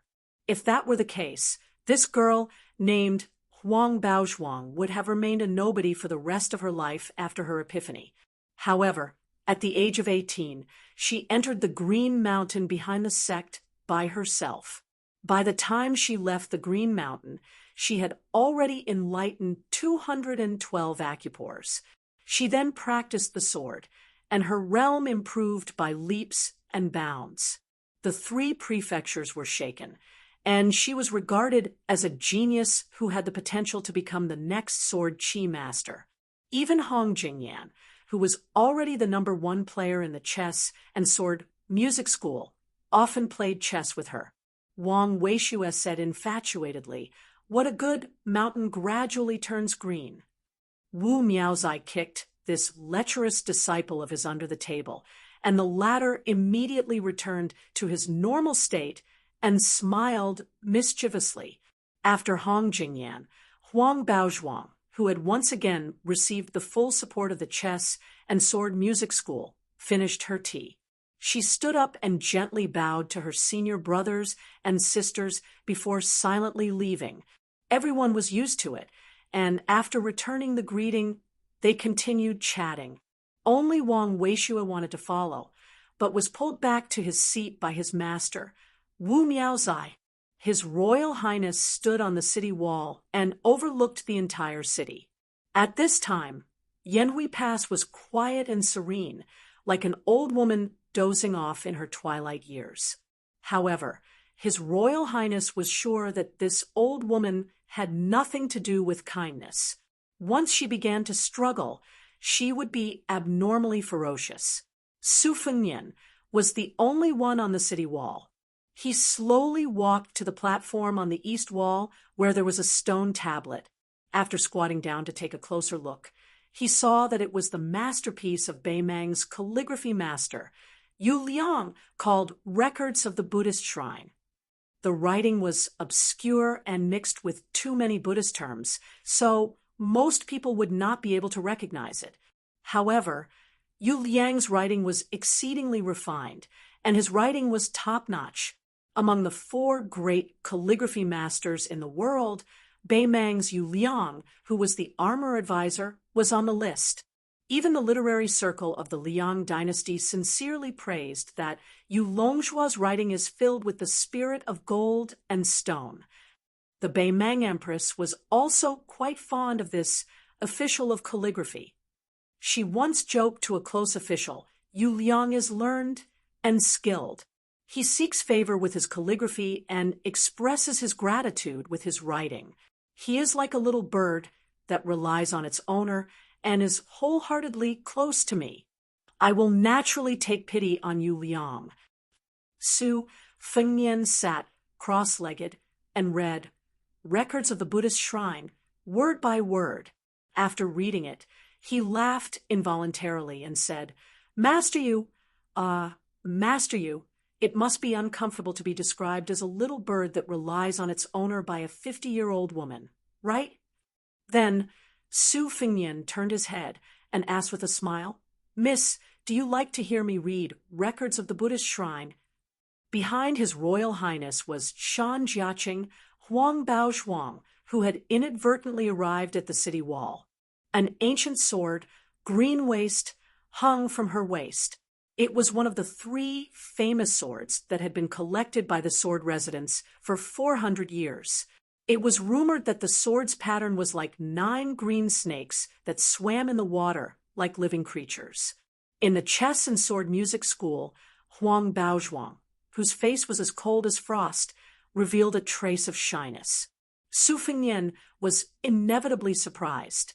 It was harder than ascending to the heavens to find a thin-skinned woman in Yanhui Pass. Moreover, she was also very beautiful. He glanced at the green silk-wrapped scabbard and asked, "Miss, are you from the chess and sword music school?" She hesitated for a moment and then nodded. Su Fengnian stood up and bowed. "I am Su Jianxia, the Jianxiao of the palace, and the Xia of the sword case." Huang Baozhuang returned the greeting with the unique sword salute of the chess and sword music school. In the blink of an eye, Su Fengnian's figure suddenly rose and rushed to the woman's side. He placed one hand on her chest to seal her qi, and the other hand pinched her chin, forcing her to open her mouth. He squinted his eyes and looked into her mouth. Just as I expected, Master once taught me some lost physiognomy. I only remembered the 6 most magical physiognomy, including the celestial physiognomy and the dragon concubine physiognomy. This miss actually has 2 of them. She should have died a long time ago because she couldn't bear it. There must be the only pearl in the vast history that has been witnessed and recorded growing in her body. There was a red pearl hanging in Huang Baozhuang's mouth. After she opened her mouth, it was difficult to conceal the brilliance and color of the 1,000-year-old pearl. Huang Baozhuang's tears rolled down her cheeks like beads. Her eyes gradually lost focus, but she still tried her best to hoarsely say, "Run!" Chapter 406. Su Fengnian was not stupid. He knew that the girl from the chess and sword music school had a split personality. He obviously preferred to deal with the shy and graceful girl. The girl in front of him should be at least in the finger xian realm. Spitting out the pearl was equivalent to releasing a great demon. No wonder she told him to run away. It wasn't that Su Fengnian was greedy for this pearl that was rumored to be able to make a woman stay young forever. At the very least, he wanted to see the wonders of the celestial form and the dragon concubine form.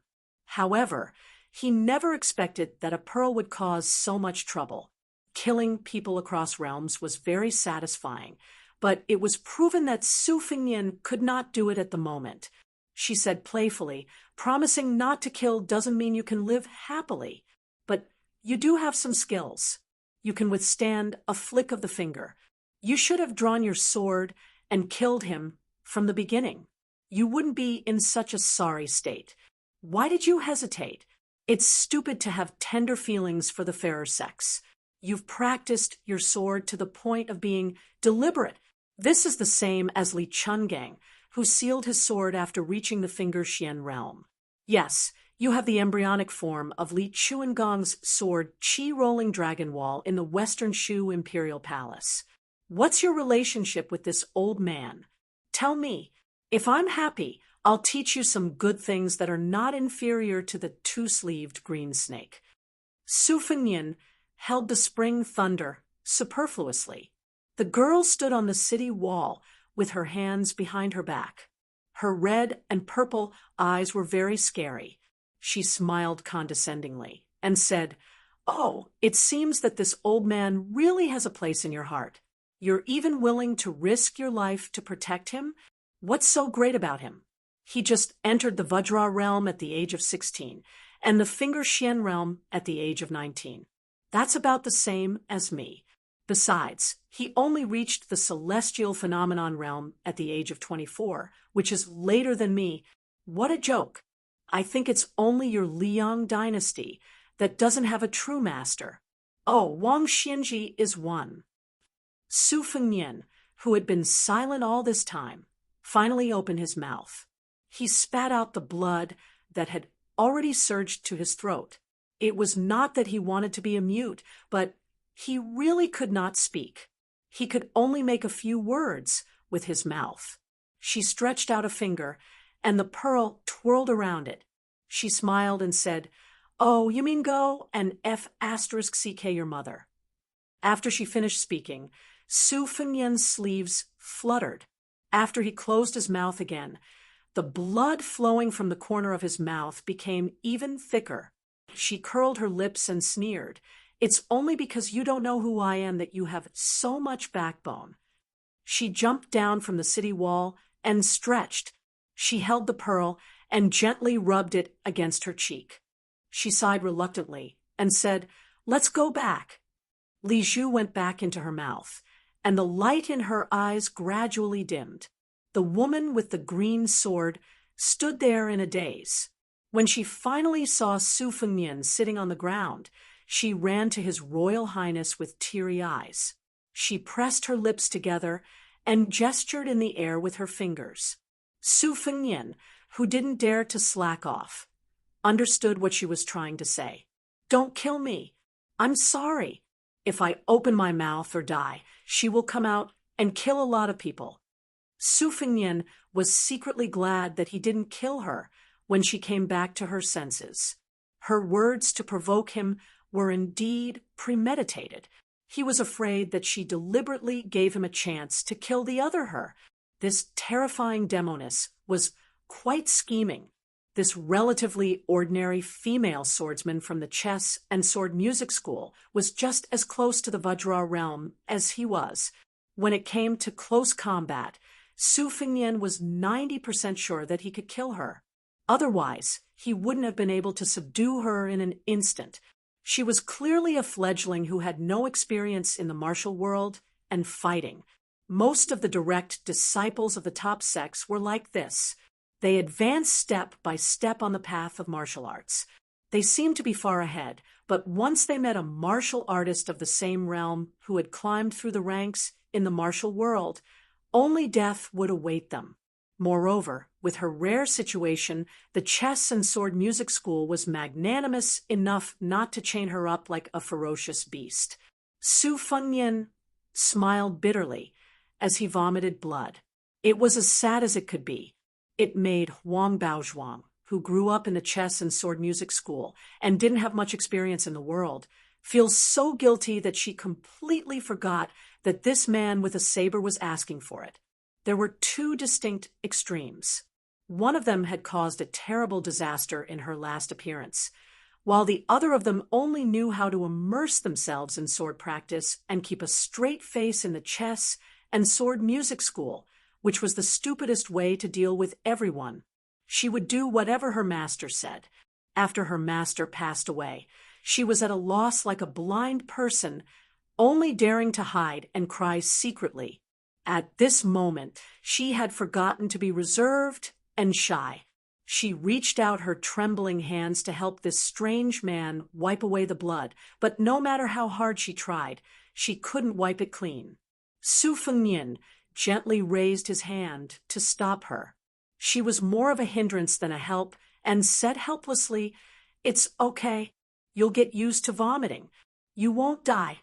Su Fengnian curiously asked, "Who is she?" Huang Baozhuang sobbed and fell silent. Su Fengnian didn't ask further. In the Liang dynasty, the diabolism was very weak, especially when the 6 great devils were killed by Qi Xuanzhen alone. After Su Shao became famous in Jianghu, some gangs with names that were slightly suspicious of the diabolism hurriedly changed their names and started to behave themselves. However, the Beimang dynasty was very different.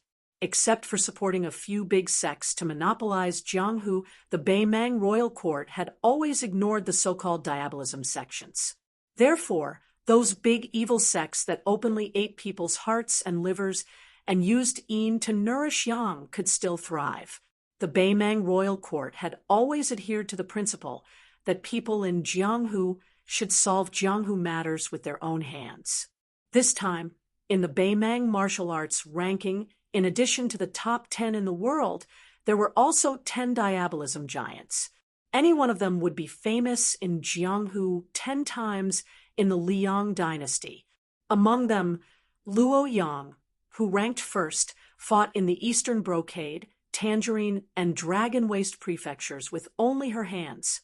Finally, she openly killed her way to the imperial city and killed everyone she saw. That was not enough. Only when the god of war, Tuoba, arrived at the imperial city did he stop the footsteps of this purple-robed devil. The northern Mang empress was watching the battle from the top of the city walls. She had been patient from beginning to end and didn't mobilize the 6,000 armored soldiers guarding the imperial city. Instead, she said, "Using 6,000 armored soldiers to kill Luoyang, wouldn't my majestic northern Mang lose 12,000 good men?" Such a Jianghu, such a Beimang, should be seen with her own eyes. Fengnian, have you ever thought about whether the 300,000 cavalrymen of Beiliang will be able to defend against a direct attack from the Empire of Beimang if they have to worry about being stabbed in the back?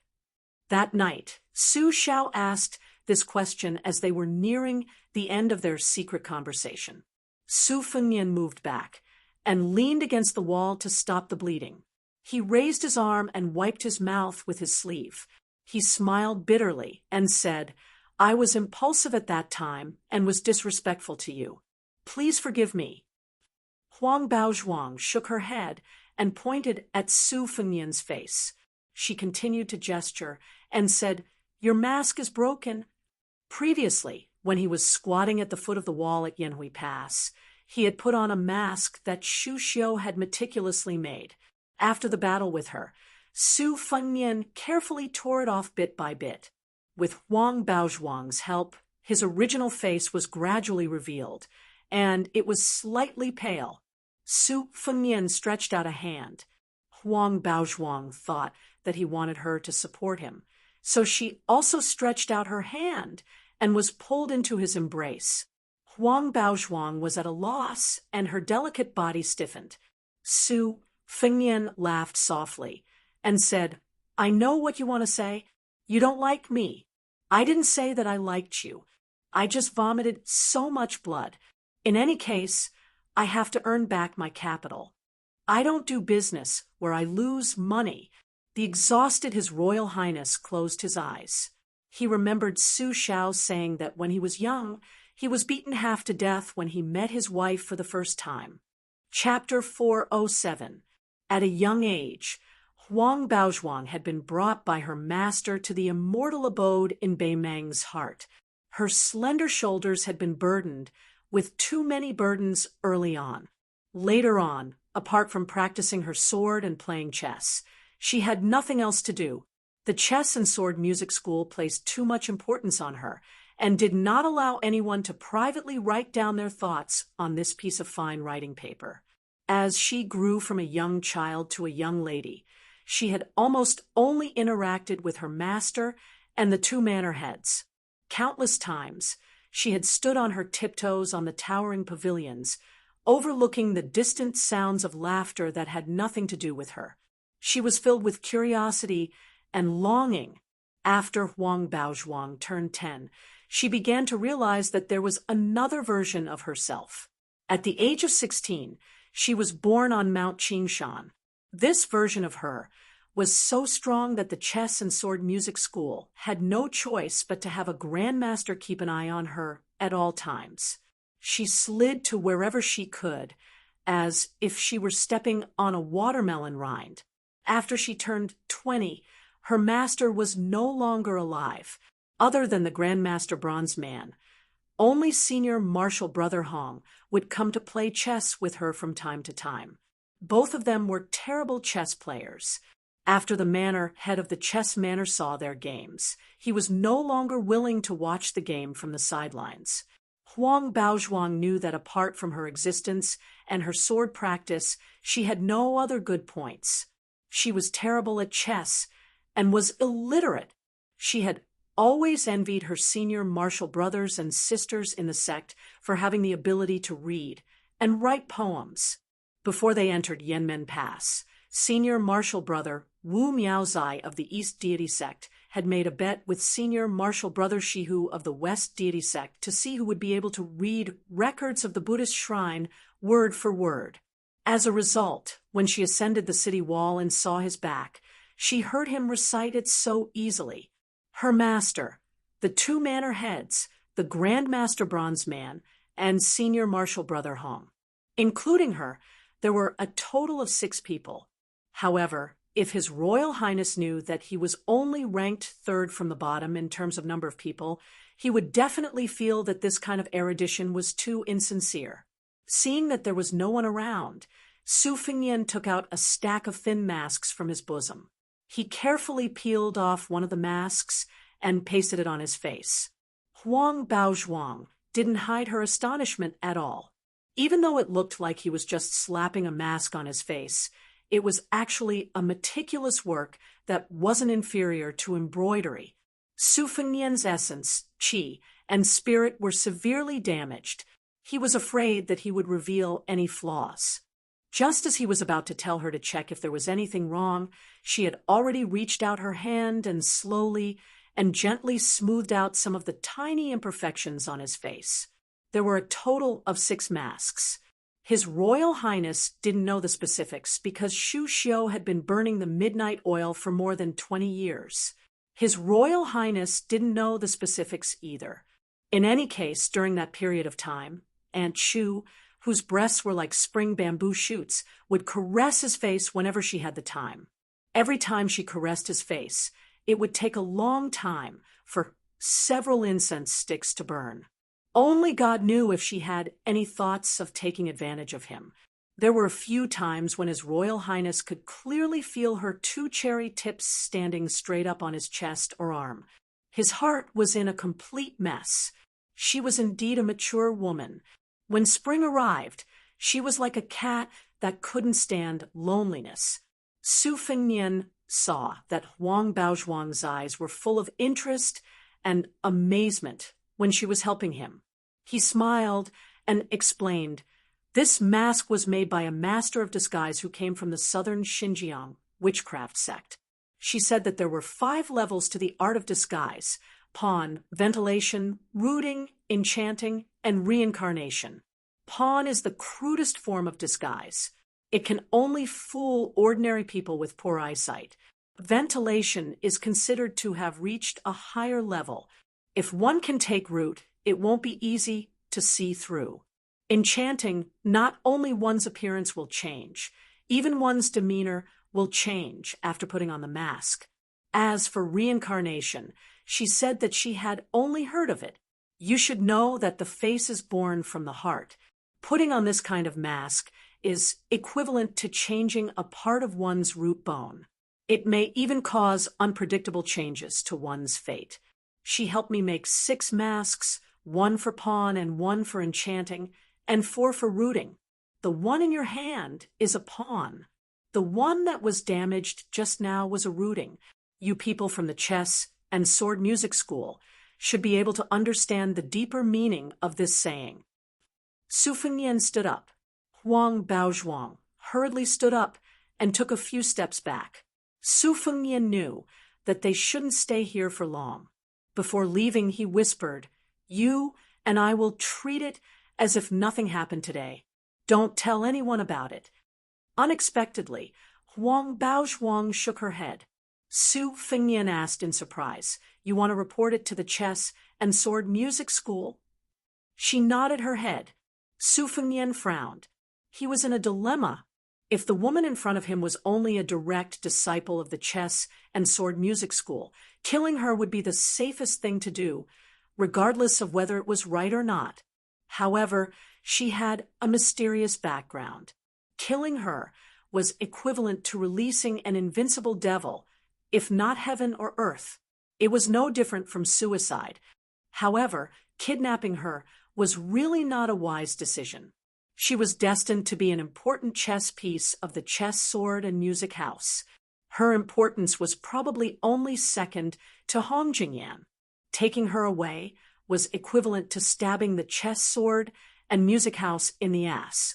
Yet, she was still shouting for them to chase after her. The chess, sword, and music house was powerful and lofty. Who else would they chase after if not her? They couldn't kill her or kidnap her to seal her mouth. So how could they just let her go? Chapter 408. Su Fengnian rubbed his forehead and pondered. This woman looks quite amiable. When he was threatened by her heart, the first thing she did was tell him to run for his life. Why is she still so stubborn? She doesn't know how to be tactful at all. Su Fengnian sighed heavily. Well, it seems that he won't be able to clean up his mess. Anyway, at that time, in order to not cause trouble for the fish dragon gang, he had asked the hook-nosed old man for a copy of Legend of the Ram. This would dispel the doubts of Jianghu people outside of the chess and sword music school. It also meant that as long as Wang Weishue was careful, he would be in trouble. After he parted ways with the fish dragon gang in Luqing, he would make a big fuss anyway. You chess and sword music school can do whatever you want. I'll deal with whatever comes my way. Huang Baozhuang hesitated for a moment and gestured with her slender fingers. I'll only say that I saw you and that you wanted me to spit out the pearl. But I won't say your name, your sword, or your mask. Su Fengnian was stunned for a moment. With a bright smile on his face, he took 2 steps forward and spread his arms as if he wanted to give her a goodbye hug. Huang Baozhuang blushed and took 2 steps back. How could Su Fengnian, who grew up surrounded by rouge and powder, give up just like that? He continued to shamelessly take 2 steps forward, and there was even a hint of pitiful innocence on his face that seemed to come from the bottom of his heart. Shan Jianqing of the chess, sword, and music school became even more bashful, his cheeks like peach blossoms, and he took a step back. 2 steps to 1 step. How could the experienced playboy, His Royal Highness, not know the mystery behind it? Did he think that the countless gold, silver, jewelry, and silk were given for free? Su Fengnian hugged the woman who didn't like him, but just wasn't good at rejecting him. He sniffed her hair that was tied up with a red sandalwood hairpin and smiled mischievously. In the future, I'll go to the chess and sword music school to find you when I have the chance. If you feel that you're at a disadvantage when I hug you, you can hug me back. Finally, he was willing to let go of Huang Baozhuang. He did not know if it was because of the pearl in her mouth or because of her innate talent as the dragon concubine, but her body was as cool as a spring in the summer and as warm as a jade in the winter. Su Fengnian stepped out from her side, deliberately not looking at her tearful and aggrieved expression. With one hand supporting himself on the city wall, he leaped down the city wall and left Yanhui Pass, heading toward the desert. Huang Baozhuang stood at the top of the city wall in a daze. She had once heard from her master, who had traveled all over the world, that there were wild geese from the south returning to the north at Yanhui Pass, passing through with reed leaves in their mouths. If she was lucky, she might even be able to see the mirage. She had mustered up the courage to ask the manor head for permission to go on this trip. After a long time, Huang Baozhuang's body suddenly stiffened. She slowly turned around and saw two people standing at the end of the blue brick corridor. She relaxed and smiled.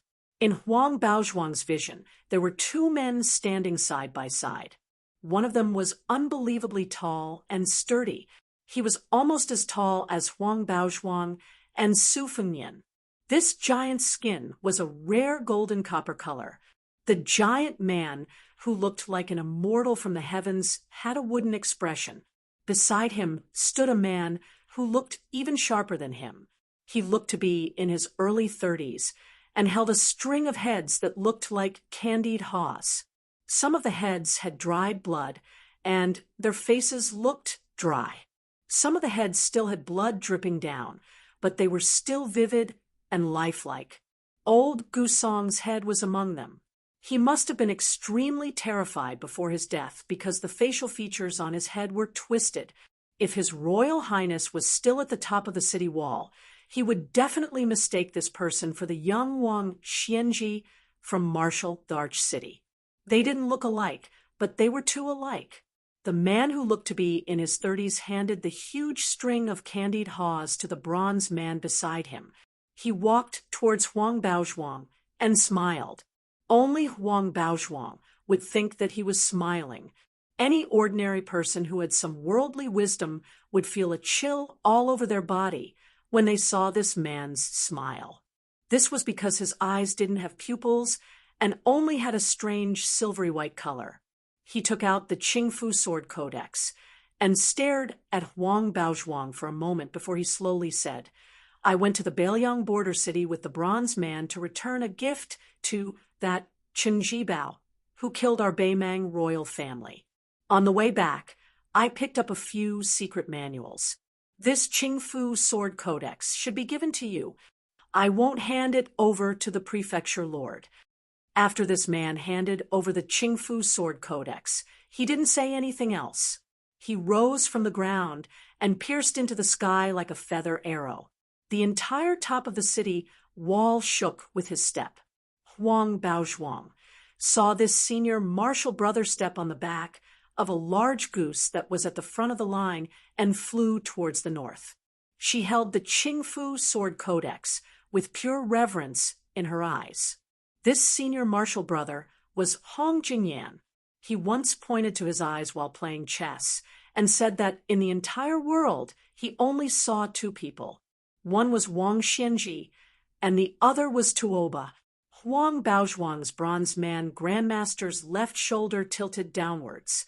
She jumped up with a smile and stood on his shoulder. In the desert shrouded in moonlight, the bronze giant carried 6 or 7 heads in its hands and ran wildly towards the north with the woman. In Beimang, only a few immortal mansions like the Chess and Sword Music School would have this scene of rolling green mountains. Huang Baozhuang liked this 6th class name from the bottom of her heart. She didn't want to lie to this home that didn't have any family. Secretly hiding something was already her limit. In the silent night, the old scholar carried a heavy bamboo bookcase to the top of the city wall. He looked at the shattered stone tablet and shook his head in pity, muttering to himself about the younger generation. The old man with a face full of hardships stood alone below the platform. He had been away from his home for more than 20 years. Whether it was because of homesickness or some other mischievous thoughts, it was time to return home. Chapter 409. Su Fengnian finally caught up with the Fish Dragon gang before they entered the city. It was not a pleasant journey for the whole night and 2 days. After his ocean of qi was severely damaged by the woman More than 300 aperture acupoints were turned upside down. Later, he found that she had implanted a lot of external qi as sharp as sword qi. It was extremely difficult to peel off the cocoon. In order not to delay the cultivation of the sword, Su Fengnian almost went crazy after removing those disgusting and impure qi. It was like looking for a few ants and cicadas in the huge Yanhui Pass. It was extremely difficult. However, he still delayed the sword for a day, and Su Fengnian scolded him all the way. Fortunately, this kind of extremely delicate and laborious work was similar to the way he carved the chess pieces in the Qingshui Pavilion sword practice record on Mount Wudong. It had an indescribable benefit for digging deeper into the mystery of the big yellow courtyard. The big yellow courtyard was like a sword embryo. Old Man Li's two-sleeved green snake was hammered by the weight of 10,000 caddies, while the latter was the quenching of the famous sword when it was finished. Both were indispensable. After Su Fengnian reunited with the Fish Dragon Gang, he stopped the basic secret skill of the big yellow court. Young Wang Dashi was very happy. Lunarong and Gong Sanyang, who must have bought the bowstring, nodded to Su Fengnian. The city of Leaving was as prosperous as the big city of Lingzhou in the hinterland of Beiliang. The people of the Fish Dragon Gang, who were desolate after coming out of the Tuma Pass, no longer felt angry and hostile. They only felt that they had finally come back to life. Su Fengnian had a forged letter from the former army supervisor of weapons. The handwriting was exactly the same, but the content was changed. The seal was even more genuine. Even the ink paste was taken from the treasures on this Wu San official's desk. Ordinary people could not imagine that the boorish general would fall in love with the Kuei Hong ink paste from the House of Eight Treasures. This further confirmed the absolute authenticity of the secret letter. According to the introduction in the letter, Su Fengnian had transformed into the nephew of a distinguished guest in the general's mansion, and his surname was Su. Su Fengnian naturally knew the address of the meeting. After entering the city, he asked someone for the way. Su Fengnian led the Fish Dragon Gang to a mansion that was actually built by officials and businessmen in Jiangnan. After the gatekeeper reported the secret letter, a thin old man in luxurious silk walked out. His footsteps were hurried. After seeing Su Fengnian, they first bowed to each other. The old man asked the gatekeeper to settle the people of the Fish Dragon Gang. Then he warmly took Su Fengnian's arm and stepped over the threshold together. He laughed and said, "I have been friends with Brother Qi for many years." Sister-in-law's frosty eggplant was delicious. Even now, when I think about it, I still drool. There is no such delicacy in Leaving City. Su Fengnian looked embarrassed and said, "Sister-in-law's eggplant is too spicy and salty. Uncle Wei is used to it." The thin old man squinted and smiled. He nodded slightly and held Su Fengnian's arm more tightly. He laughed and said, "Spicy and salty is the best way to eat. How are Brother Qi and sister-in-law's health?" Su Fengnian sighed with a gloomy face. "Sister-in-law's health is good. It's just that uncle has an old lung disease when he was young. He can't get rid of it. When it rains, he coughs nonstop. It's worrying." The old man was silent for a while and said in a low voice, "I have some snow lotuses here. You can bring some back for Brother Qi and stew it with rock sugar. It can nourish the stomach and lungs." Su Fengnian made a gesture of wanting to bow in gratitude. The old man quickly supported him and pretended to be angry. "You child, we're all family. Why are you treating us as outsiders?" Although the land in Luqing wasn't as expensive as in the cities of the two dynasties, it still cost 60 to 70,000 taels of silver to buy a decent residence. The residence of the old man, surnamed Wei, was a large residence with 5 entrances. It was impossible to buy it without 150,000 taels of silver. If there was such a residence in Great Peace City, it would be the envy of many third-rank officials who had been officials for many years. Going around the screen wall and the fake mountain, they walked along the central path. On the two sides, there was an accountant's house and a family school. The hall was grand and magnificent. Further in was the flower hall where banquets and music were held. There would most likely be a small pond filled with lotus flowers. This was probably the common characteristic of the residences of Jiangnan officials and merchants. The courtyard was deep, elegant, and quiet. Su Fengnian saw the armchairs in the hall that didn't quite match the style of Jiangnan. He smiled slightly and said, "Uncle Wei really is nostalgic. Otherwise, he wouldn't have used these Southern Tang beauty seats." The old man sat and talked with Su Fengnian, Lunarong, and Gong Sanyang. When the three guests were seated, he placed his butt on the beauty seats and smiled from the bottom of his heart. "In this life, I won't be able to return to my roots, but I have to remember where I'm from, right?" The old man sat down with a dozen or so shops in Lucheng. He exchanged polite greetings with Lunarong and Gong Sanyang. Compared to Su Fengnian, who was his nephew, he was clearly much colder. He quickly stood and said, "I'm going to personally count the goods. I have to sell them for a good price for the military inspector. Otherwise, I can't afford to lose face. No need to see me off. Treat this as your own home." The two young and pretty servant girls stayed in the hall to serve people. Naturally, they were closer to Master Su, who was more like a relative to the old master. The tea had only cooled a little before they asked Master Su delicately if he wanted to change the tea. Chapter 4:10. In the accounting room, old Fart Wei looked at the main hall through the window. He seemed to have remembered something. With his back to the three accountants, he took out the secret letter from his sleeve and dipped it in his saliva. Then he used his yellowed fingernail to scratch the seal. He wiped it with his saliva and sniffed it. He heaved a sigh of relief and put the letter back into his sleeve. He nodded and muttered, "It's this smell. This business trip is not bad." Old Fart Wei, who was able to lay a foundation in Lucheng, narrowed his eyes and dozed off. He then smiled knowingly, "Since you are really Brother Chi's distant nephew, and you have worked hard on this journey as your uncle, shouldn't I go to the Golden Phoenix Pavilion to invite you back?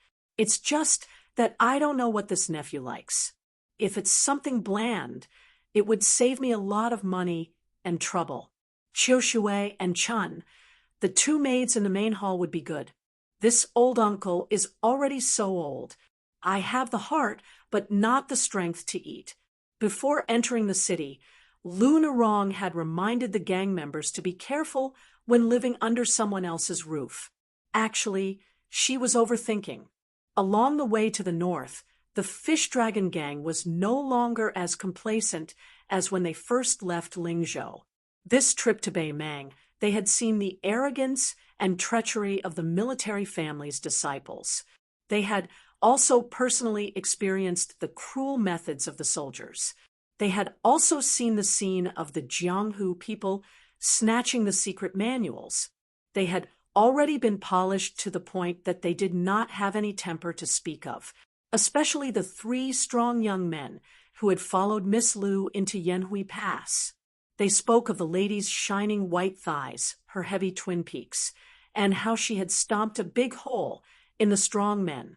This made the Fish Dragon gang members even more terrified. Old Fart Wei, who had been calculating all his life, was very meticulous. He first asked the housekeeper to sound out the situation. After the dinner, the nephew nodded his head, and Miss Lu from the Fish Dragon gang tacitly agreed. After the banquet, he sent people to bring the members of the Fish Dragon gang to the brothel in Luyu City to drink. The brothel was not the highest grade in the city. It was not that old Fart Wei could not afford it, but he was afraid of causing trouble.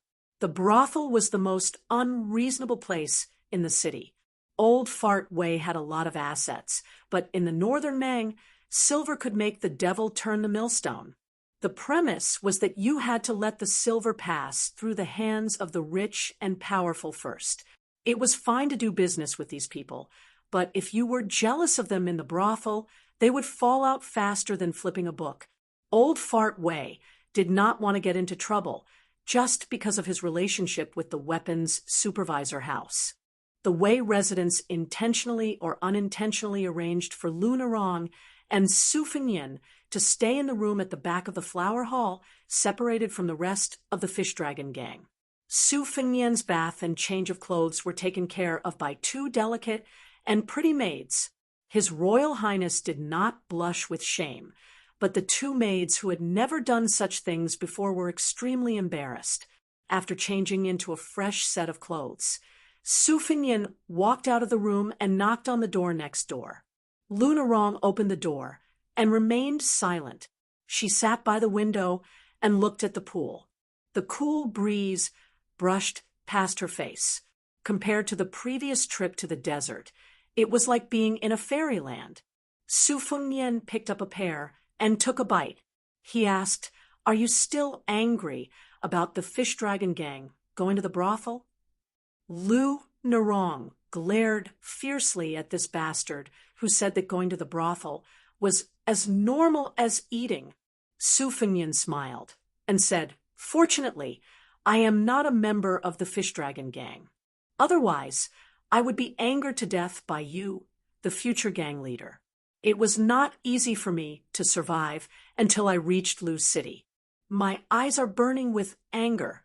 My Miss Lu, of course you don't have any thoughts as a woman, but do you think it is easy for a man?" Lu Narong said angrily, "Then why don't you do that kind of dirty business?"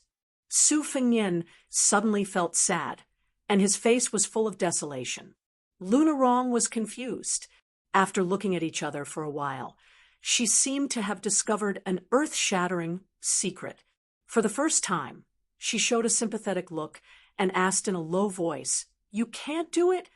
Su Fengyin took a bite of the juicy pear and said angrily, "It's none of your business whether I can do it or not."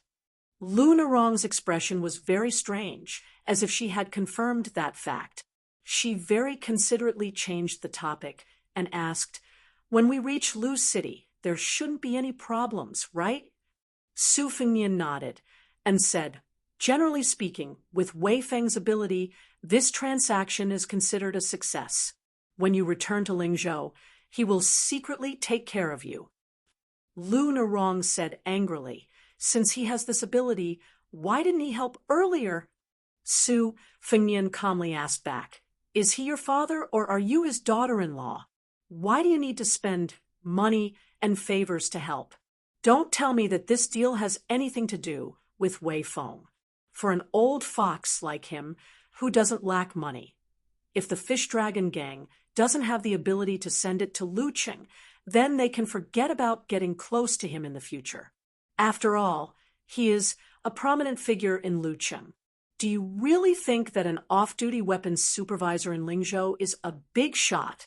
It's just because of his feelings. If it succeeds, everyone will be happy and get money. If it doesn't, then Wei Feng will just lose some dispensable incense money. When doing business, in the end, other than the goods, you also have to put the person's ability on the scale to calculate the weight. If your fish dragon gang wants to live comfortably, in the end, you still have to work hard. If you become the leading gang in Lingzhou, Wei Feng might have to turn around and curry favor with you." Lu Narong was sad. They looked at each other for a long time without saying anything. She, who had been in a trance, suddenly followed this guy's line of sight and looked down. Wasn't it her legs? Lu Narong flew into a rage out of humiliation. "Damn rogue, where are you looking?" That guy actually slammed the table confidently, scaring her. He said shamelessly, "Is it against the law?" Chapter 4:11. When the servant girl brought a pot of tea and left, Gong Sunyang gently locked the door and poured a cup of tea. It was a white porcelain cup of light green tea, sparkling and lovely. He picked up the cup but put it down. His feet were poisoned, so he endured the pain and took off his shoes and socks. He was over 40 years old, but he was still standing. Gong Sun-yong looked out the window and sighed. He endured the pain and took off his shoes and socks, lost in thought.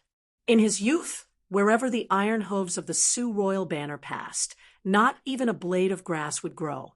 With a thunderous momentum, they stormed the western Shu imperial city. When the grievous news of his father's death came, his grandfather wrote a suicide poem and sacrificed himself for the country. It was said that Shishu was second only to West Shu. Their suicide poems were the most popular in the 8 kingdoms. Although the old emperor of Shishu was mediocre and incompetent at governing, it was precisely because he was such an incapable ruler that when he was taken away by his loyal servants, he passed by the Qingyun Street, where the officials of Shishu gathered. It was filled with the cries of their families after the officials died. Most of the people who fled were like him, young boys and girls. There were very few young men who took off their official robes and mingled with the refugees.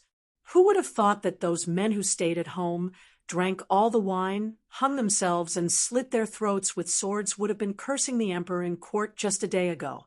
Perhaps they had just suffered the humiliation of being flogged a month ago. The Gongsun family of Shishu was good at using arrows in rapid succession. Gong Sun-yong reached out to touch the reloaded horn bow on the table. Tears streamed down his face, and his lips trembled. There was a knock on the door. Gong Sun-yong quickly wiped away his tears and calmed his mind. He said to wait, put on his shoes and socks, and limped to open the door. Seeing that it was young Master Su, the latter said self-deprecatingly, "I was chased by Miss Lu with a sword, so I could only escape to Senior Gongsun to avoid disaster." Gong Sun-yong laughed softly and said, "It just so happens that there is a pot of good tea here. It is better to enjoy it together than to enjoy it alone." Su Fengnian closed the door and sat down at the table. He poured himself a cup of tea and drank it in one gulp. Gong Sun-yong moved the horn bow and held the thin porcelain cup with 2 fingers. He slowly drank the cold tea. Su Fengnian reached out to pour the tea. He paused and asked, "There is something I don't know if I should say." Gong Sun-yang's heart sank, but his expression remained the same. "Young Master Su, please speak your mind." After Su Fengnian finished pouring the tea, he stroked the edge of the thin cup with 1 finger and said calmly, "I have inquired with the local people in Yanhuiguan. There is only one long-established bao shop in the city. The old man, surnamed Zhang, has a cold temperament. If you can't pull the 2 stone bows at the door, he won't do business with you. Bao Changzhong. I think it is most likely a fake surname. This shop was easy to find and inquire about.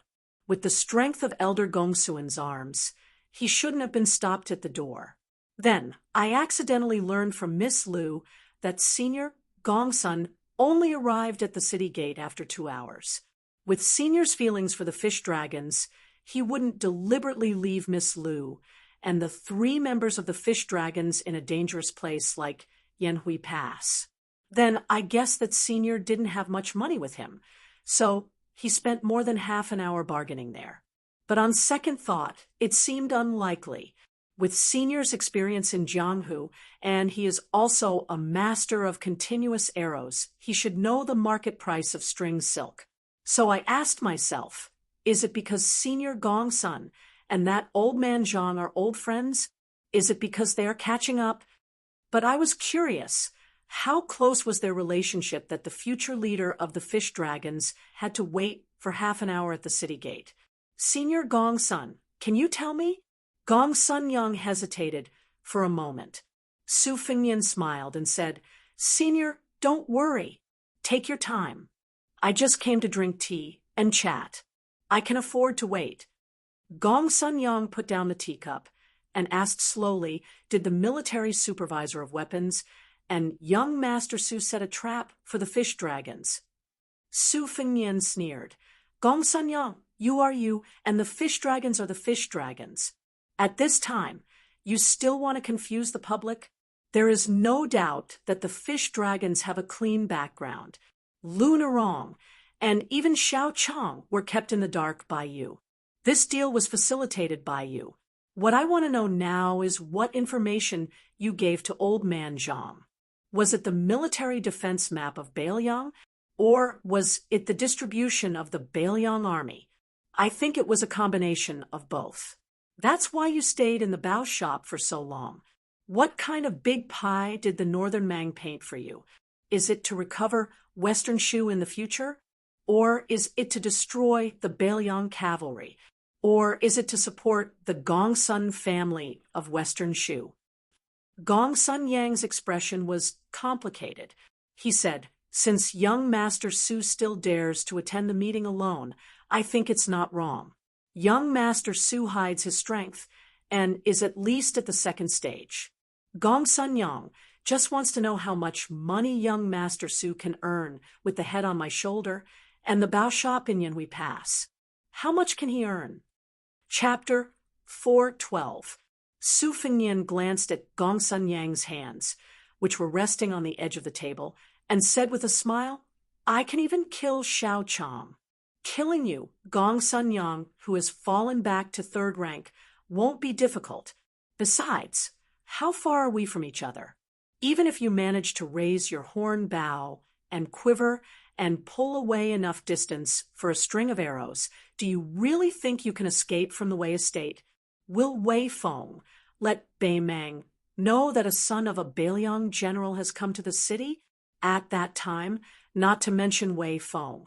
And the fish dragons will be the first to die tragically. Loyalty, filial piety, and righteousness don't need to be mentioned. Loyalty and righteousness, to you, Gongsun Yang, seems to be dispensable." The mild-tempered Gongsun Yang's face turned ferocious. His 10 fingers grabbed the edge of the table like hooks, but he still didn't make a sound. The table trembled slightly, causing the 2 cups of tea to ripple. The aroma of the tea grew stronger. Su Fengnian stretched out 2 fingers to press down on the thin, white, and translucent teacup. He lowered his head to look at the surface of the tea in the cup and said emotionlessly, "Have you ever thought about how a single Gongsun Yang, or perhaps several hundred people like you who have been hibernating in northern Liang without regard for their lives and live like dogs? Yes, you have racked your brains to send information to northern Mang in an unending stream, wishing that you could break northern Liang's foundation day and night. But if there really comes a day when Bailiang's 300,000 cavalrymen are all wiped out under Bei Meng's all-out attack, the entire Bailiang will be filled with smoke, and everyone will be satisfied.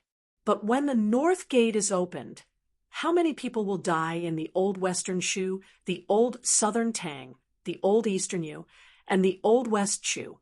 20 years ago, you were a stray dog. Even as a stray dog these years, you still have a strong sense of righteousness, not hesitating to flirt with the Bei Meng barbarians for the sake of national enmity. If the Bailiang cavalry really is defeated one day, all the Han people in the world will change into barbarians' clothes. How interesting. Gongsun Yang, I really admire you survivors of a perished country who remember the righteousness of spring and autumn. Without waiting for Gongsun Yang to retort, Su Fengnian, who seemed to have lost interest, flicked his finger, and the porcelain cup filled with tea began to spin, not spilling a single bit of tea.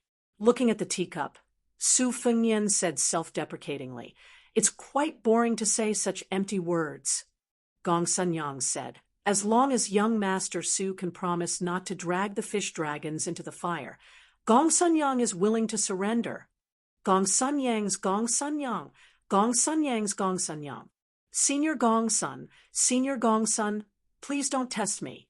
If I have any ulterior motives towards the fish dragon gang, I have 100 ways to destroy them.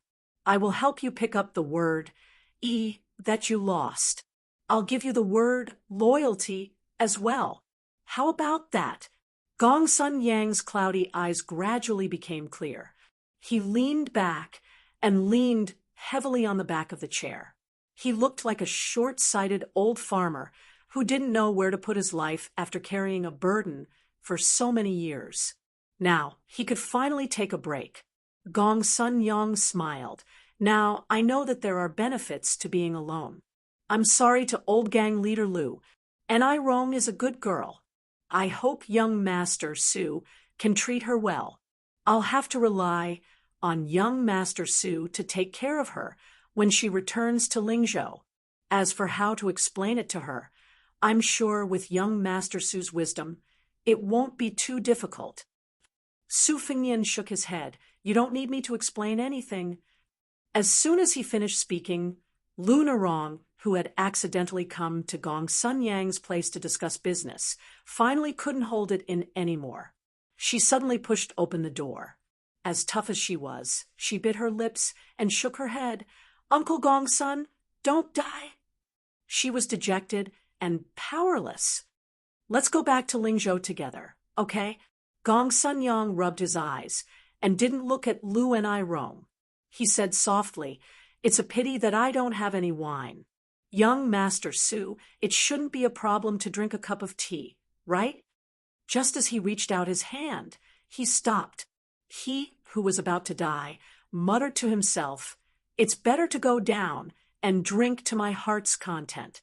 I'll have to trouble young Master Su to take Lu and I Rong out. Su Fengnian said coldly with a heart of stone, Gong Sun Yang, I'll watch you die. Lu and I Rong said heartbreakingly, Surname Su, are you still human? Gong Sun Yang, on the other hand, was even calmer. He smiled. That's good. Only then can I be considered completely dead. And I Rong, tell old gang leader that Gong Sun Yang has let down the fish dragon gang all these years. His death wasn't unjust. Lu and I Rong was unusually quiet. She didn't look at Gong Sun Yang, but stared at Su Fengnian with her red eyes. There's no more Gong Sun Yang in the world. Gong Sun Yang closed his eyes and straightened his back. He straightened his clothes and smashed his fists on his temples. He collapsed on the chair. Lu and I Rong covered her mouth.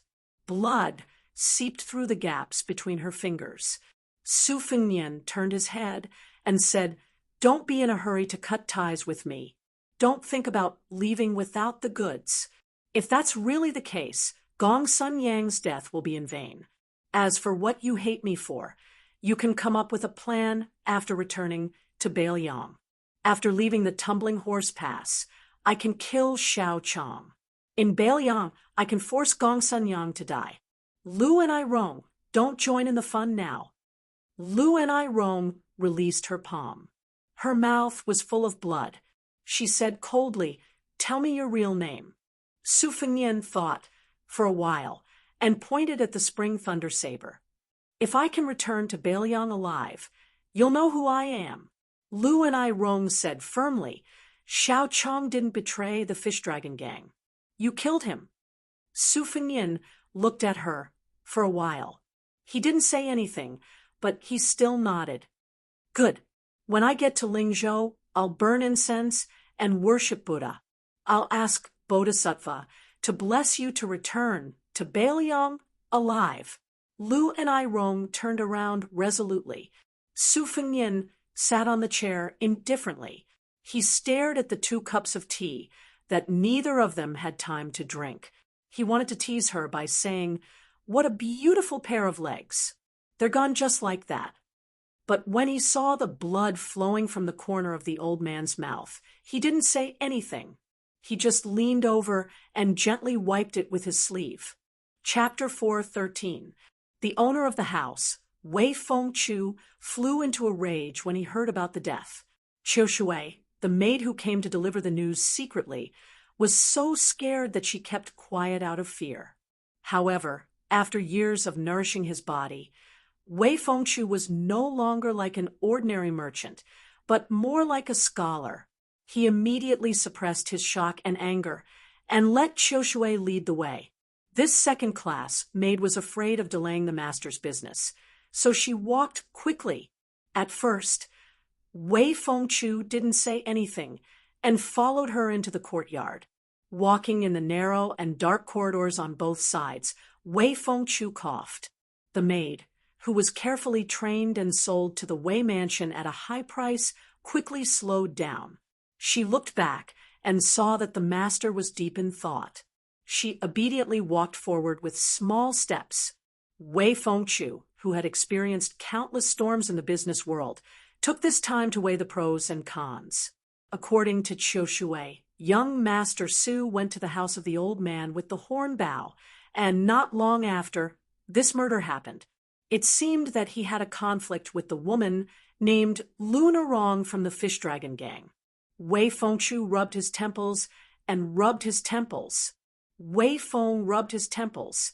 When he was close to the house where the corpse was, he signaled Qiu Shui to stay in the corridor. Then he quickened his steps and walked into the house with a worried expression. He did not reprimand his nephew, who came from afar, but locked the door. Seeing that the young man was so calm after killing someone, he thought more highly of him. A playboy killed someone in his own yard. This kind of lawless calmness was not something to be seen in public to cause trouble in someone else's house. He was either very shrewd or had someone to rely on. No matter what, Wei Feng felt that it was a good thing. He thought that Brother Qi did not have a son, but he had a distant nephew who was worth cultivating. No wonder this business was led by such a young man. A 30,000 taels business was really not small. Wei Fengchu immediately calmed down and moved a chair to sit down. He didn't show any anxiety and asked, "What do you need Uncle Wei to do?" Su Fengnian had thought of a set of words that could justify himself. Even if it wasn't perfect, it was enough to temporarily deal with an old fox like Wei Feng. Of course, the premise was that Luna Rong didn't go crazy and mess things up. He didn't expect Wei Feng to not ask anything, which surprised Su Fengnian. The reason why he dared to tell Wei Feng at the first moment was that he pretended to be the son of a general in Lingzhou. He was sure that Wei Feng wouldn't dare to go to the yamen and splash dirty water on him. As long as Wei Feng thought that he could work in the Wei mansion, then there was a discussion. Seeing his nephew's expression, Wei Feng took a look at his face. He poured a cup of herbal tea and smiled. "Nephew Su, to tell you the truth, even the granddaughter of the gang leader, Luna Rong, as long as she is in Uncle Wei's house, you can do whatever you want as long as she is in my house of Uncle Wei's." "What? The yamen? Do you think the yamen, the guest of the a small gang like the Fish Dragon Gang? Ling, to Ling, the yamen of the armies of even if Uncle Wei lent the Fish Dragon Gang 10 times the guts, would they dare? Nephew Su, Uncle Wei and Brother Qi are friends who have gone through life and death together, so we don't speak politely. Prostitutes are heartless, actors are unrighteous, and merchants are greedy for money. The old saying is true, but it doesn't mean that people like Uncle Wei don't care about friendship at all." When he saw his nephew stand up and bow again, Wei Feng glared at him and scolded with a smile, "Nephew, you must have learned this habit from the landowning households of Lingzhou. In the future, if you want to make a name for yourself in Lingzhou's northern Mang, this pedantic scholarly style cannot be the first. Why don't you try to bow again? See, if I don't kick you out of the house. When in northern Mang, when in Rome, do as the Romans do. It's better for you to drink big bowls of wine and eat big chunks of meat. Originally, this old uncle wanted to let the servants bring you around the city to enjoy the scenery. Humph, don't even think about it. Just stay by this old uncle's side for the next 2 days and watch how the business is done. Brother Qi is full of brotherhood in the Jianghu. Uncle Wei is far inferior to Brother Qi when it comes to wielding swords and spears.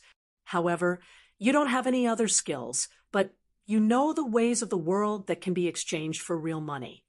Su Fengnian raised his cup and said with a bitter smile, "Uncle Wei, I'll replace wine with tea. Cheers."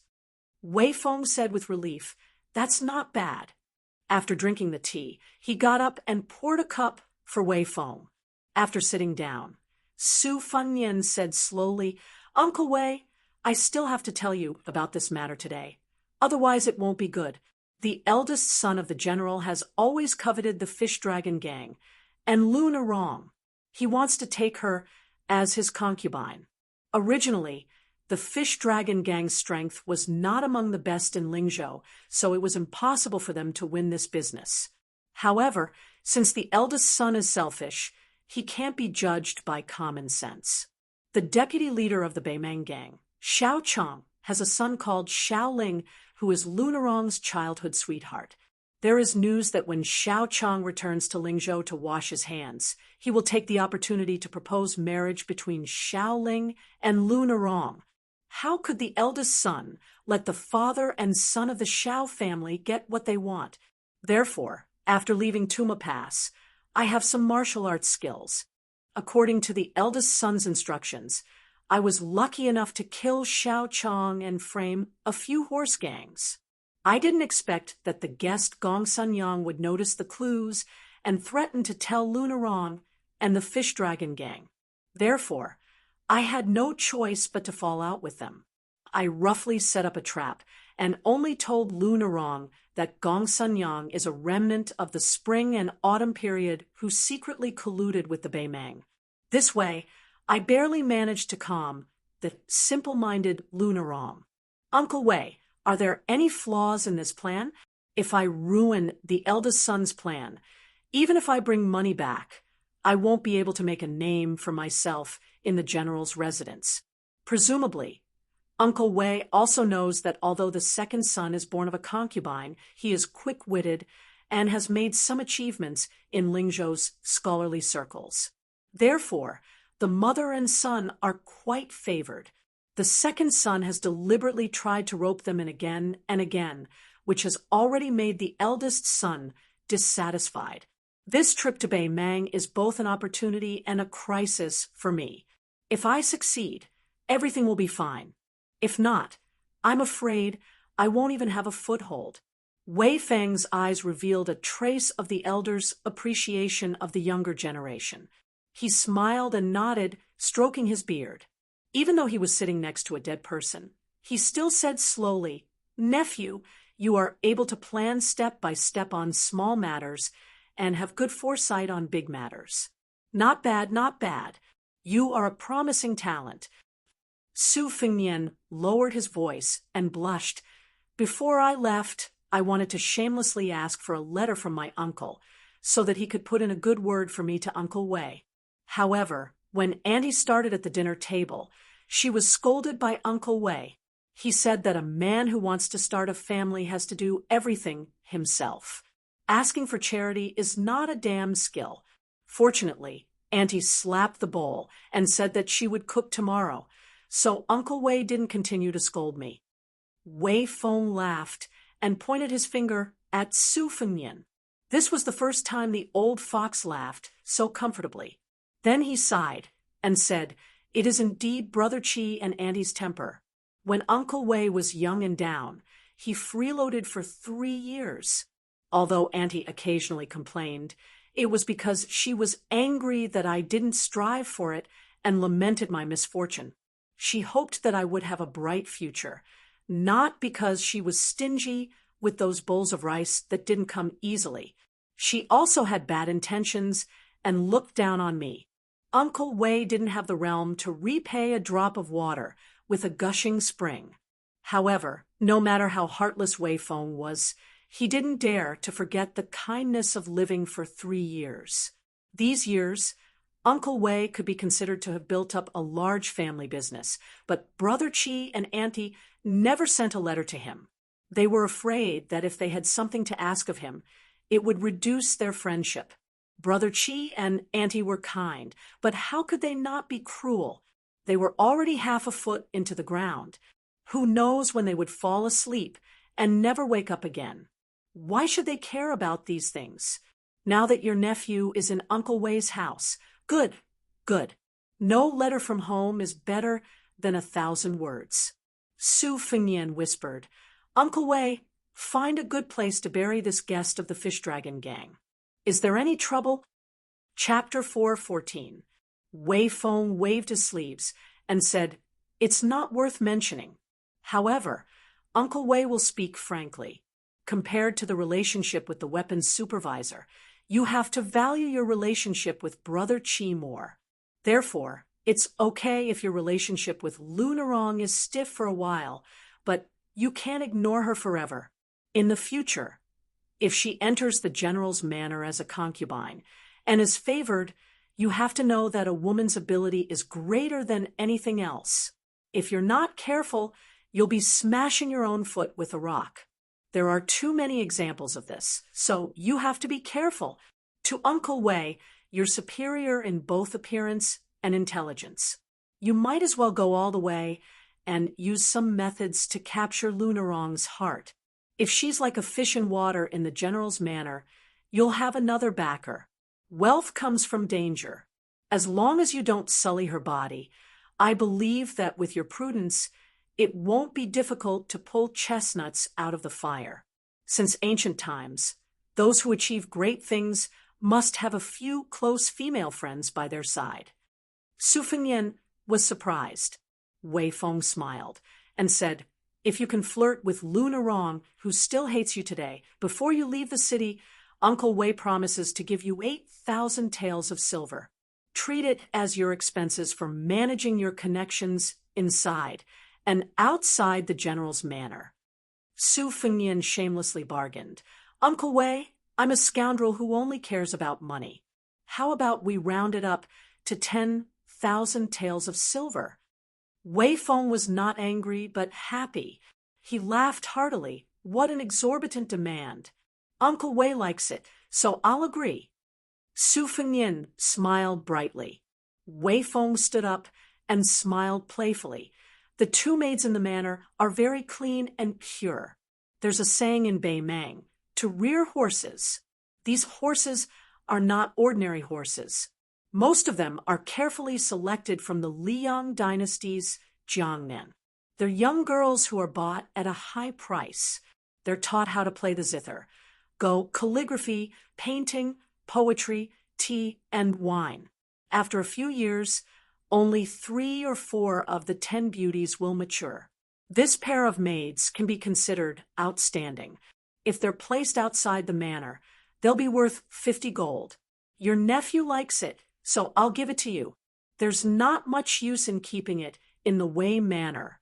It's good that you can bring it back to Lingzhou.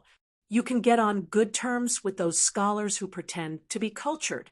With this pair of clever people, you'll get twice the result with half the effort. Su Fengnian, who was surprised, quickly smiled and said, "Thank you, Uncle Wei." Wei Feng walked to the door and said softly, "Old Uncle will find an opportunity to have the servant girl, Qiu Shui, pass on some words to Lunarong. She will say that the Wei family has already buried this foreign official according to nephew's wishes. Having someone pass on the message will be more sincere than you personally explaining it. Don't worry, Qiu Shui has a delicate heart. That Lunarong is inexperienced and won't be able to see any flaws." Su Fengnian praised. "Uncle Wei's plan is flawless. Nephew has learned a lot. It's fortunate that the stubborn Brother Chi has such a sweet-tongued nephew like you." Wei Feng shook his head and laughed. He seemed to have remembered something and asked in an unconcerned manner, "Nephew, do you know much about poetry and painting? How is your handwriting?" Uncle Wei has gone with the flow these past few years and spent a lot of money to buy over 100 types. Most of them were plundered at a low price from the remnants of the spring and autumn period who fled to northern Mang's territory. There are few knowledgeable figures in the Wei estate. Uncle Wei is afraid that he will make a mistake and be laughed at by the experts, so he is embarrassed to show them to others. If you, kid, know some tricks, then let this old uncle take a look. If Uncle Wei is in a good mood, I'll take a few. Su Fengnian rubbed his hands and recommended himself. Uncle Wei has suffered greatly in this life because he can't read. As a result, I've been studying diligently to obtain scholarly honors. My handwriting is not bad. Furthermore, I've helped the eldest young master for many years. It's inevitable that I've seen some valuable paintings and paintings that can be verified as fake. I barely have some insight. If Uncle Wei doesn't mind, let me take a look." Uncle Wei sighed helplessly and said, "If I had known, I wouldn't have brought up this pot." After sending Wei Feng out of the room, Su Fengnian saw the graceful servant girl Qiu Shui at the end of the corridor. The corner of his mouth rose. The latter was clever and had guessed that she was already in the hands of this young master. She blushed when she left with the master. She sweetly looked back and slightly twisted her slender waist to show a different kind of flirtatious charm. Su Fengnian returned to his room and sat down. There was no longer any smile on his face. If a girl like Lu and Rong was present, she would probably only think that the elders were kind and the juniors were well-behaved. She would never have noticed the smoke of war and intrigue that filled the air. At that time, when they were talking about letters from home, Su Fengnian knew that there was a small mistake that could not be considered a mistake. Because according to the information about the mercenary surnamed Qi in the general's residence, this person was illiterate and it was impossible for him to write a letter. However, His Royal Highness did not have the thought of testing the old fox Wei Feng. If he lightly brushed it off with a few words, it proved that Wei Feng was certain of his identity and trusted him to the point where he would not nitpick on such a small matter. However, if he could not hold himself back, it meant that Wei Feng still had doubts in his heart. As expected, when His Royal Highness had just set a small trap, the old fox had used calligraphy and painting before he left to quietly set a big trap. Fortunately, His Royal Highness would not capsize in this small ditch. Moreover, Wei Feng's eyesight was not bad. He recognized that this nephew of his was a rare commodity worth hoarding. That was why he generously gave him money and a servant girl. It was all because he wanted Su Fengnian to have a meteoric rise in Lingzhou in the future. His business would naturally receive rich returns. If the old fox was only concerned about their brotherhood in the past, he definitely would not have been so generous. How could a young and inexperienced girl like Luna Rong not be bullied in this Jianghu, where jackals and wolves ran rampant and foxes gathered? Su Fengnian quietly waited for Wei Feng's trusted aide to come and collect the corpse. He stood at the window and muttered to himself, "The Jianghu is sinister. Senior Gongsun, if you're still alive, do you think that what the eye doesn't see, the heart doesn't grieve over? Don't worry. If I return to Beiliang alive, the Fish Dragon Gang will receive some secret support. If I die in Beimang, you and that narrow-minded Miss Lu will have taken revenge. If I wasn't His Royal Highness, with Senior Gongsuan's temperament, we could have become friends despite the difference in age. I know that Senior will definitely not betray anyone, and with that pouch of green ant wine from back then, I won't be the evil person who extorts a confession through torture. However, if I were to say that I knew about Senior's relationship with Northern Mang and still turn a blind eye to it, that would be too difficult for me. I believe that if Senior knew about this in the underworld, he would curse less." After personally watching the two retainers of the Wei family carry away the corpse that was gradually turning cold, like tea, Su Fengnian returned to the room. He saw that Lu Nerong's door was tightly shut. He thought that it must have been difficult for this honest girl to not fight with her life on the spot. It was very strange. She was indeed an outstanding woman, but in His Highness the Crown Prince's memory, the clearest impression he had of her was not the time she killed the enemy alone in the inn at Toppling Horse Pass, nor was it the time she led the way on the yellow sand of the desert. Instead, it was the time she sat on the hillside with her arms around her knees in a daze, and the time she drank from the well at Yanhui Pass. The Qingming festival was approaching. How could it miss out on the bitter rain that broke the hearts of passers-by? The path to the tombs was muddy, so that the later generations could remember their ancestors with every step they took. In the curtain of night, the heavens were not stingy with the pitter-patter of rain. Su Fengnian pushed open the window. The breeze was chilly. He listened to the rain patting the lotus flowers. However, his expression was cold. He wasn't sure if His Royal Highness could hear the bleakness and desolation in his voice. In Bailiang Palace, there should be a puppet with a similar figure. It was wearing the mask that Shu Xiu had meticulously made, carefully playing the role of His Royal Highness. Su Fengnian leaned against the windowsill without a trace of confusion. His eyes were abnormally resolute. At Toppling Horse Pass, he wanted to pull out his saber for the first time. In the end, he failed. At the top of Yanhui Pass, he wanted to pull out the Spring Thunder, but failed. Su Fengnian seemed to be admiring the scenery. In fact, he closed his eyes and formed a seal with both hands, washing the qi in his body over and over again. True yang grows from the root. Yin fu descends to the yellow court. The river flows endlessly, and the spirit is firm. This is the Jinren's great refining form.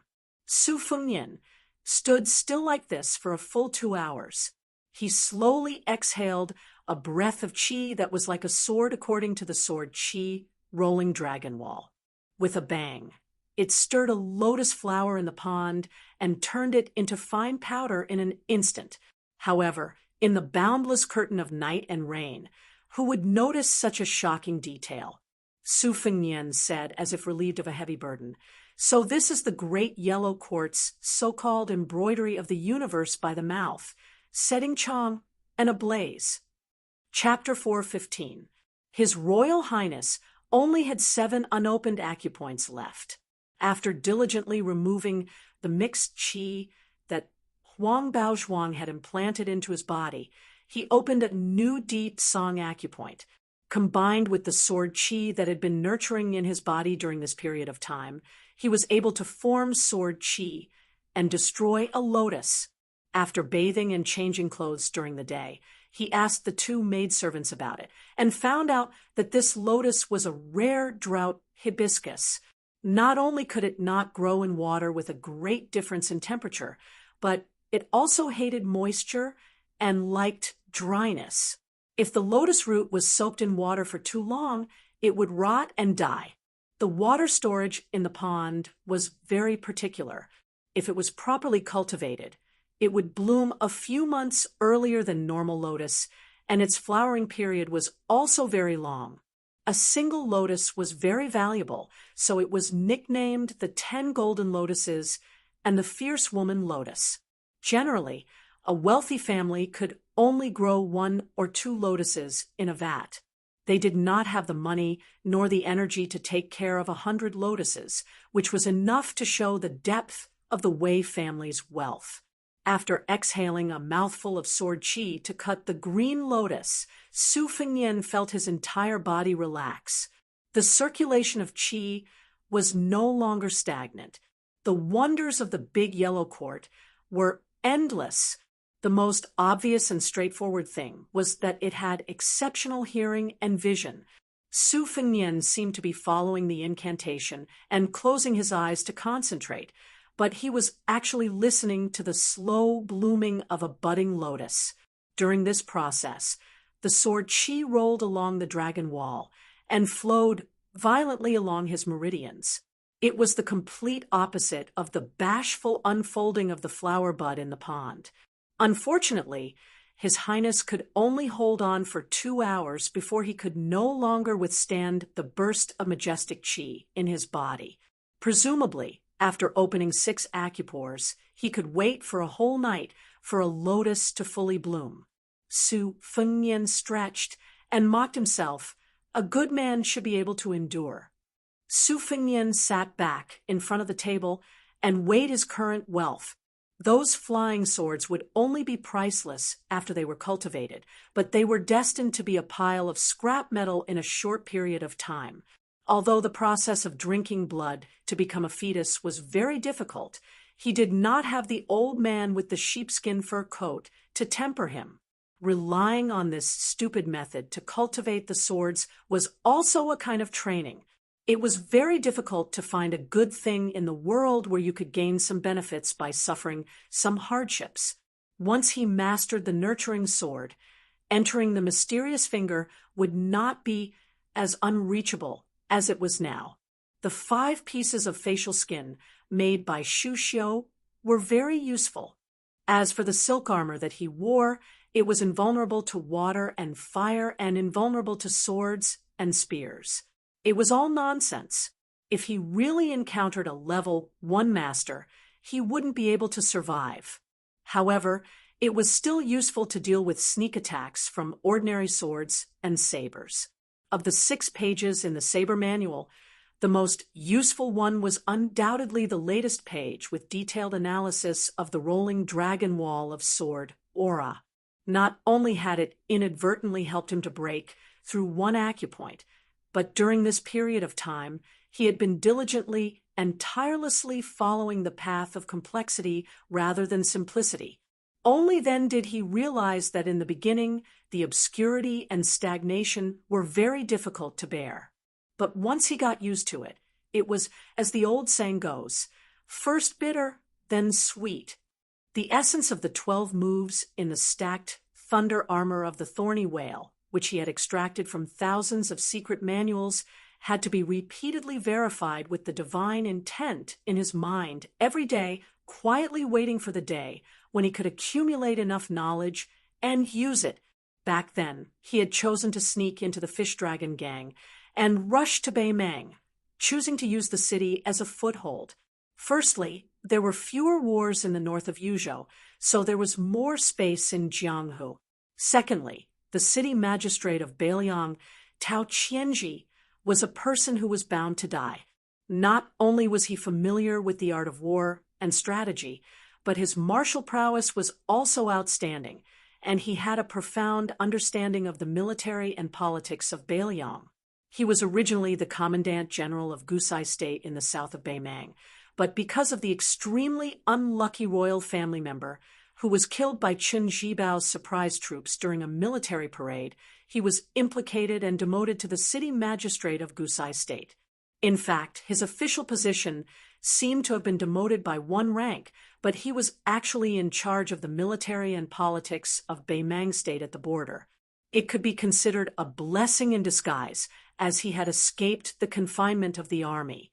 As long as he made some achievements, he would be favored by the governor of Longyao State and even the empress of Beimang. According to the information gathered in Beiliang, Tao Qianji had a unique understanding of military tactics. He was especially good at trickery and had a violent temperament. What was most praised by the Beimang court was that he had to kill a Beiliang soldier every day before he could sleep.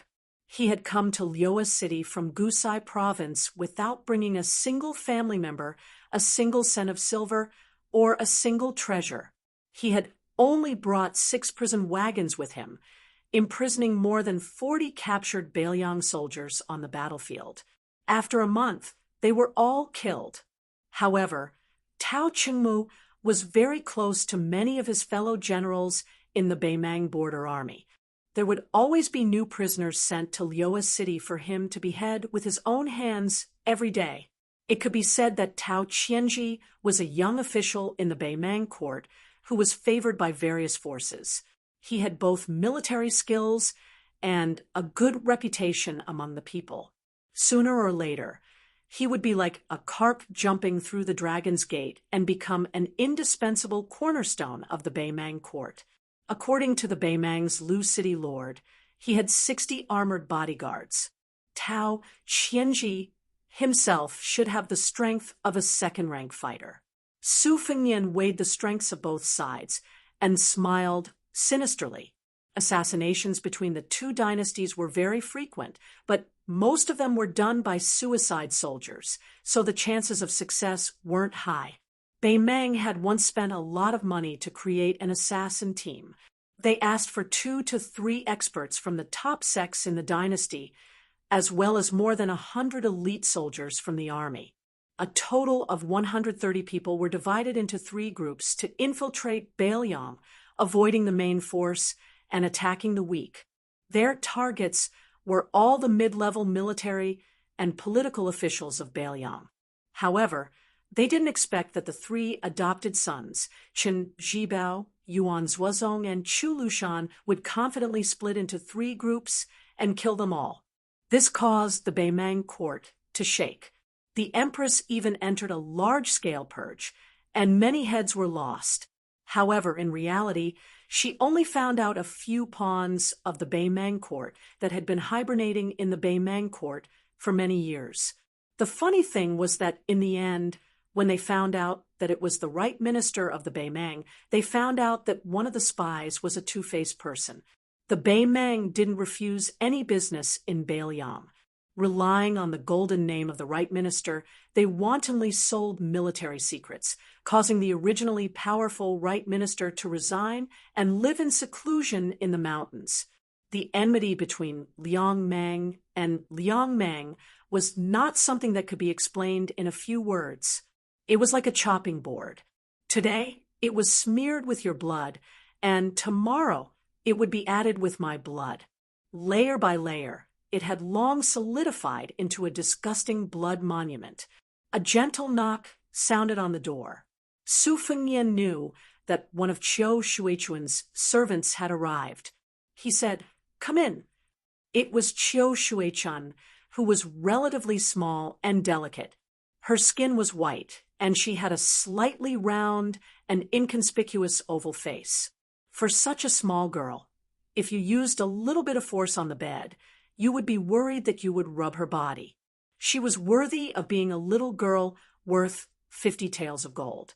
It was a pity that Su Fengnian had to be a vegetarian monk for every day that he did not have the full yellow courtyard. There were so many women in Wudong Garden who were worth 80 taels of gold and above. His Royal Highness, not to mention his cultivation and other aspects, just his willpower alone was enough to make people sing and cry. The young servant girl carried the food box into the room. Her slender calves quietly came out from under her skirt. Her movements were playful as she hooked the door. Seeing young Master Su look over, she smiled with a red face. She placed the food box on the table and stood to the side with her head lowered.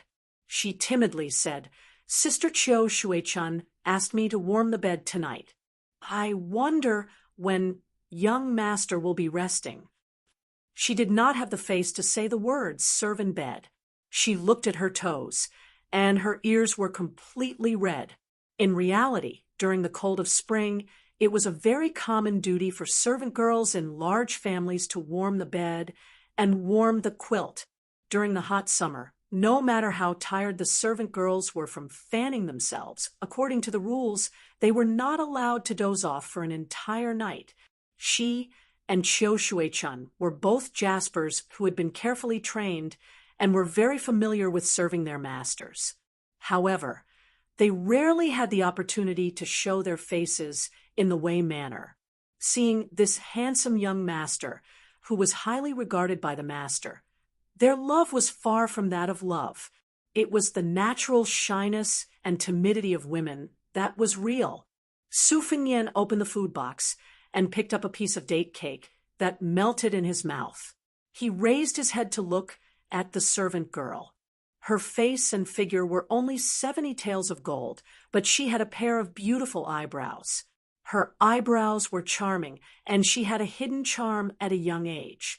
She did not know that when she started out in the spring, she was judged by a horse breeder that her eyebrows were worth 30 taels of gold. His Royal Highness had spent a lot of time looking at the beautiful flowers, so his eyesight was not bad.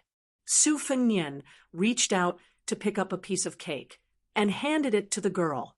He smiled and said, "There is no rush. Sit down and chat first." The little girl softly said, "Oh." She sat slightly sideways across from Su Fengnian. She took the cake with her head still lowered. Her small mouth slightly opened and closed as she ate carefully and slowly. Su Fengnian said something that spoiled the mood. You guys are staying in the city. You should be paying respects to your ancestors and sweeping the tombs. Where would you find yellow paper? It will be the Qingming festival in 2 days. I want to burn paper at the corner of the street to pay my respects to the South. Chapter 416. The pretty maidservant raised her head and was about to speak when she realized that she still had some pastries in her mouth. She was afraid that she would be disrespectful to young Master Su and quickly swallowed them down. She reached out her finger to wipe off the pastry crumbs at the corner of her mouth. The maidservant's eyes were naturally filled with love. She smiled softly and said, Young master, just give me your orders. Chun Nong will prepare them for you tomorrow. Su Fengnian smiled and nodded. He reached out his hand to wipe off the pastry crumbs that were not actually wiped off. He squinted his eyes and teased, It's here. The maidservant gave him a charming look and lowered her head, not daring to look at him. Qiu Shui knocked on the door and entered. She saw this scene and blushed. She brought over more than 10 famous calligraphies and paintings. Old Master said that he wanted young Master Su to examine them to determine their authenticity. Most of the calligraphies and paintings were made of copper or red sandalwood. They were not light. Su Fengnian stood up and helped to move them to the table. Qiu Shui saw that Chun Nong was still in a daze and secretly tapped her forehead. She softly reprimanded, Don't you know how to add oil for young master when the lamp is dark? Chun Nong pouted her lips in grievance. She saw Qiu Shui's slight glare and quickly went to add oil for a white jade guanyin vase-style oil lamp with a smile. Su Fengnian did not care about this small fuss. He wiped his sleeves with both hands. After Qiu Shui moved the food box away, he slowly spread out a calligraphy and painting on the table. He smiled. It was Chun Chun's painting of flowers in hot summer from the previous dynasty. Unfortunately, the original work was in Bailiang Palace. He was not in a hurry to reveal the truth and rolled it up again. He opened the second scroll. It was Lu Ji's painting of birds in Cassia and Chrysanthemum Mountain. The colors were bright, and the strokes were delicate. The blank space for 300 years was densely covered with the seals of later collectors. This was enough to prove the rarity of this calligraphy and painting. Su Fengnian had been influenced by Minister of State Li Yishan for many years. Even without the dazzling array of seals, he knew that it was undoubtedly an authentic work. He closed the scroll again and opened the third scroll. It was the painting of Plum Blossom Hengqin by the late emperor of the Southern Tang dynasty. However, it was a fake. What was interesting was that the latter was obviously better in terms of strokes. After Su Fengnian finished reading it, he said softly, Qiu Shui, Chun Nong, bring paper and brush. Qiu Shui pulled up her sleeves with 2 fingers and ground with the other hand. Chun Nong did not dare to be lazy and helped to put a paperweight on the calligraphy. Su Fengnian's strokes were slow and leisurely. Qiu Shui and Chun Nong looked at each other and saw the amazement in each other's eyes. They obviously did not expect young Master Su's calligraphy to be so beautiful. It was to the point of concealing it. They admitted that they would not be able to write something like this even if they worked hard for 10 years. Out of the 11 paintings, Su Fengnian purposely could not tell if 3 of them were real or fake. He pretended that he did not dare to speak carelessly and mistook 2 of them as rare.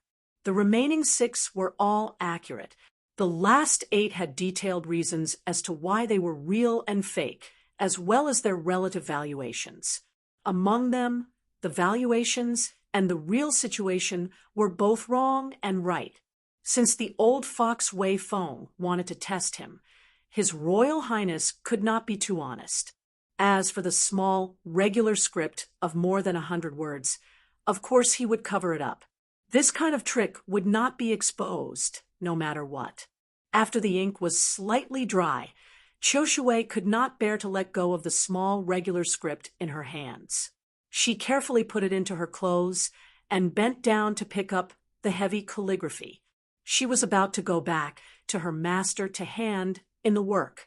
Su Fengnian smiled at Chun Nong and said, "Go help Qiu Shui.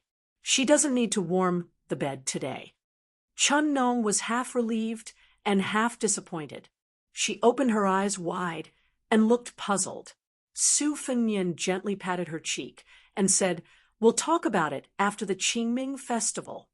Qiu Shui and Chun Nong walked out of the room together with the calligraphy. There was a servant girl of the same age who came to hold an umbrella for Qiu Shui in the corridor. She was shocked to see Chun Nong, and her initial jealousy faded a little. The smile in her eyes immediately became more sincere. Actually, there was no need to hold an umbrella to block the rain from her master's study to hear. It was just that the calligraphy in her arms was worth a lot and she had to be serious about it. So she had an extra umbrella. The three servant girls walked back together. Naturally, there was a lot of teasing between the girls. Qiu Shui and Chun Nong came from the same family, and they were like sisters. There was a subtle gap between them and the servant girl who came from a different background. However, when intelligent girls interacted with each other, they naturally wore a thick mask with heavy makeup. Su Fengnian closed the door and sat cross-legged on the bed. This was the second time he traveled with Li Chuangong's clay figurine. As long as there was a bed to sleep on, most of them would be in this position asking for trouble. Moreover, if they didn't take off their soft armor, the room would be adjacent to or facing the old god of Sword Li. It was easy to imagine how afraid His Royal Highness was of death. Although the majestic Tao Qianji was dressed in a civil official's robe, it was difficult to conceal the aura of a general that had crawled out from a pile of bones. The study room was simple and crude. Many of the antiques and treasures that had been purposely left behind by the previous city magistrate were all pawned on the first day. All the gold and silver that had been obtained were distributed to the remaining city magistrate's soldiers, while the civil officials and scribes did not receive a single copper coin. During this period, there was an official who took advantage of the convenience of his duties to secretly embezzle 200 taels of silver. After he was arrested, 30 elite soldiers of the city magistrate's mansion broke in. His head dripping with blood was hung on the flagpole of the martial arts field. This official had some background. His clansmen reported this matter to the deputy head of Dragon Waste Province's county magistrate. Tao Qianji did not bring his family with him, but this former fourth-rank Chongsu general was not a rigid man. Every few days, he would spend money to invite the most popular women of the city's brothels to his manor. No matter how much money was spent, he would not skimp on it. At first, some of the brothels did not dare to accept and were forced into his hands. After a period of fear and trepidation, the city overseer did not show any signs of settling accounts. Only then did they feel relieved. In addition, the heroic deeds of this Chongsu general continued to spread throughout the city. Gradually, Tao Qianji's reputation rose like a tide. Many brothels took the initiative to send their top courtesans to the city overseer's manor. Originally, they could earn dozens of taels of silver a night, but when they opened their mouths and asked for only dozens of taels of silver, Tao Qianji did not fuss over the details. He appeared more and more like a general, making the people of the city who were originally afraid that thieves would come and clean. In the continuous drizzle, Tao Qianji sat in the empty and shabby study, reading a military book by the light of a lamp. A trusted officer from Gusai province stood at the door and respectfully said, "Princess Hanyan of Jade Toad province has come to visit in the rain." Tao Qianji frowned and said indifferently, "If she enters the manor alone, I will not see her." A plump woman with a mink hair covering her forehead appeared beside the officer. Behind her was an old man dressed in brocade with his hands in his sleeves. She stepped over the threshold and placed her hands on the jade belt bestowed by His Majesty the Emperor. She said sweetly, "Oh, General Tao, you put on such airs. Or are you afraid of attracting gossip?" The extraordinarily valiant city overseer frowned and put down the book. He was not the least bit afraid of this imperial relative with a xianbei hairstyle on her waist. He sneered and said, "Princess Hongyan's beauty is known far and wide. She likes to keep male companions. A mere city overseer like me would not dare to enter her eyes." The old man in brocade snorted coldly. The corner of Tao Qianji's mouth curled up, and his eyes were full of disdain. Princess Hongyan, who was holding a satin umbrella and a mink hair covering her forehead, laughed wantonly. She waved her hand to indicate that the old retainer of the county overseer should not mind. She stared at the rude and unreasonable middle-aged city overseer and said with her charming eyes, "General Tao, I originally did not want to enter this manor. I have to kill people every day, and the Yingxi is too strong. I am not as vigorous as General Tao, and I am afraid that I will be haunted by ghosts. It is almost Qingming Festival," Tao Qianji said coldly. "If Princess Hongyan does not have any important matters to attend to, please forgive me for not seeing you out." This plump beauty, who was one of the wealthiest in Jade Toad State, was offended several times, but she still did not show any anger. She smiled and said, "All right, I won't beat around the bush with General Tao. Someone asked me to pass on a message to General Tao. 8 words. Tomorrow morning, don't go out." Tao Qianji, who felt that he was being teased, was furious. The study was filled with murderous intent.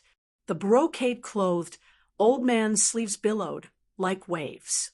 The princess patted her cheeks lightly and said apologetically, "Oh, my stupid mouth. What nonsense did I say? I was wrong. It is indeed 8 words. Qingming Festival tomorrow. Do not go out. General Tao, please believe me. I do not dare to disobey the person who said these 8 words." Tao Qianji turned around and said coldly without any fluctuation in his tone, "I will not see you out." Princess Hong Yen swung the silk satin umbrella that was soaked in rainwater and said with a smile, "This princess will remember Lord Tao's hospitality today." Under the eaves of the courtyard, the brocade-clothed old man, whose martial power was definitely higher than Tao Qianji's, took the umbrella and opened it. He tilted it towards his mistress and said angrily, "Princess, why don't you let me teach this insignificant 5th-rank city overseer a lesson?" The mink hair covering woman, who was not in a hurry to step into the rain, reached out her hand to catch the rain. She did not answer the question, but said with blurred eyes, "Why is God crying?" Early in the morning 2 days later, the rain was getting heavier and the road was full of mud. City overseer Tao Qianji led 30 riders out of the city to visit the grave of a comrade who had died in battle. It was raining heavily on Qingming Festival. It was not easy to burn paper, but it was easier to die. Chapter 417. The Beimang border was similar to the Han customs of the Liang dynasty, especially after the refugees of the 8 kingdoms had moved in. In fact, there was not much difference. On the Double Ninth Festival, they would plant dogwood, enjoy osmanthus, and eat mooncakes. On New Year's Eve, they would set off firecrackers, and today's tomb sweeping day. The men of the family, regardless of age, would bring wine, food, fruits, and paper money to the graves. They would burn the paper money and cover the old graves with new soil. As the younger generation, the children and youths would fold tender yellow twigs and stick them in the graves. After burning the paper money, they would kowtow and pay respects to their ancestors and pray for some good fortune before they could return. There was no fixed time to visit the graves during tomb sweeping day. It could be sooner or later. However, because of the heavy rain in Beimang, most of the graves were on the outskirts of the city and were not close by. Many of the common people were worried about their clothes and hoped that they could wait until the rain lessened before going to visit the graves. Therefore, the departure of the 31 cavalrymen from Beimang was very eye-catching. The limestone streets of Beimang were slanted from the middle to the sides. Normally, it was not easy to notice them, but during the heavy rain, when the rainwater slid into the gutters, one would be able to see them clearly. The sound of the hooves of the 30 armored cavalrymen pounded heavily on the hearts of the people on both sides of the street, connecting this commandant general's bloody deeds of killing more than 100 enemies on the border battlefield and killing people and drinking to his heart's content every day in the Beimang manor. The common people felt more and more that they could rely on this Beimang manor, who had a military background. Wei Feng was a merchant, and no matter how much money a merchant made, his status was still inferior to that of a landowning household. Although Wei Feng was one of the few wealthy people in Beimang, his manor was still 2 streets away from the Beimang manor. Fortunately, the Wei manor was on the main road of the city, quiet amidst the commotion. It just so happened that one could see the 31 cavalrymen galloping out of the city. Leading them was the armored Tao Qianji, who did not conform to the official system. His steed was a rare Fergana horse, light gold in color. Fergana horses were already exceptionally precious, and this fine steed, bestowed by the Gusai prefecture, was the most outstanding of its kind. It was exceptionally vigorous, making the rich in the city drool and the common people fearful at the sight of it. The city overseer, Tao Qianji, took the lead, his eyes looking straight ahead. Naturally, he did not notice that under the high walls of the Wei mansion's main gate there was a young man with a saber on his back, squatting down. A servant girl with a delicate body and charming eyes was holding an umbrella for him. That young master was squatting in a corner with his knees bent, his face facing the south. With great difficulty, he had burned several handfuls of yellow paper money. Probably because he had done his best, he put the remaining handfuls of yellow paper money back into his bosom. The pretty and pitiful maid reminded him in a low voice, "Young Master Su, it's not good to put the paper money for the ancestors into the arms of the living. Shall I help you keep it?" Su Fengnian stood up and saw that her left shoulder was soaked. He used his fingers to push the mahogany umbrella towards the maidservant. He crossed his hands and placed them on his abdomen. He looked at the armored horses galloping away in the rain. He smiled, but didn't say anything. He just shook his head. Out of the corner of his eye, he saw that the small umbrella was quietly tilting towards his head. He took the umbrella, feeling both angry and amused, and held it over the 2 people's heads. The maidservant, Chun Nong, raised her small head and blinked her pair of eyes that were naturally overflowing with spring. Su Fengnian rubbed her head and smiled. "I'll send you into the mansion first. Later, I'll go out for a walk. You don't have to follow me. This time, I'm leaving the city, and I don't know when I'll be back. If we get to the town god's temple, and the rain isn't as heavy as it is now, I'll help you and Qiushui bring a tray of Zhouji's soup dumplings." The young maidservant, who had just started to grow, said considerately, "It's just these roads. I'll be there in a few steps. Young master, you can just go straight for a stroll." Su Fengnian narrowed his extremely beautiful red phoenix eyes and pretended to be wronged. He teased, "I wanted to say a few more words to a certain young lady, but she doesn't understand the situation." At that moment, the young lady seemed to have been struck by lightning. Her entire heart and liver trembled. She was so infatuated that she couldn't speak. She could only tilt up her small chin, which would suddenly sharpen if she was a few years older, and look at the young master with an intoxicating smile in front of her. Some first awakenings of love were always inexplicable. Perhaps most of them would be blown away by the rain and wind. However, the scene at this moment caught the young lady unprepared. Su Fengnian smiled as he sent her into the Wei Manor. After entering the door, the young lady didn't immediately walk into the deep courtyard. Instead, she stood where she was and looked at his slender back. She looked carefully and saw that when he held the umbrella and walked through the curtain of rain outside the eaves, his figure paused. It was as if he was looking through the umbrella at the sky that was like a large ink-stained inkstone.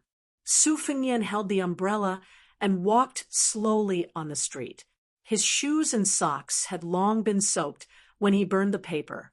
His Royal Highness in Bailiang stepped on the stone slabs in Beimang City to kill the 31 Iron Horsemen, including the mayor. The truth was that it was a bit cold.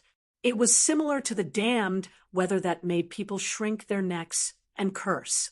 The Fish Dragon Gang had paid a huge price to send the goods into the city. In fact, after they handed over the goods to Wei Feng, they had nothing to do with it. However, they still stayed until today and agreed to leave the city in the afternoon. In the past few days, Wei Feng had done his part as a host. He had asked several stewards to take these country bumpkins who had never seen the world to experience the taste of gentleness. This alone cost more than 3,000 taels of silver. In the eyes of the Fish Dragon Gang, this was a shocking extravagance. Even they felt a little embarrassed when they were eating, drinking, whoring, and gambling. Only Lu Nerong, who had suffered a lot, remained silent. She didn't tell anyone about the death of their guest, Gong Sun Yang. The young Wang Dashi was the only idiot who had always stayed in the Wei Mansion. In addition to practicing martial arts, he also memorized the incantation.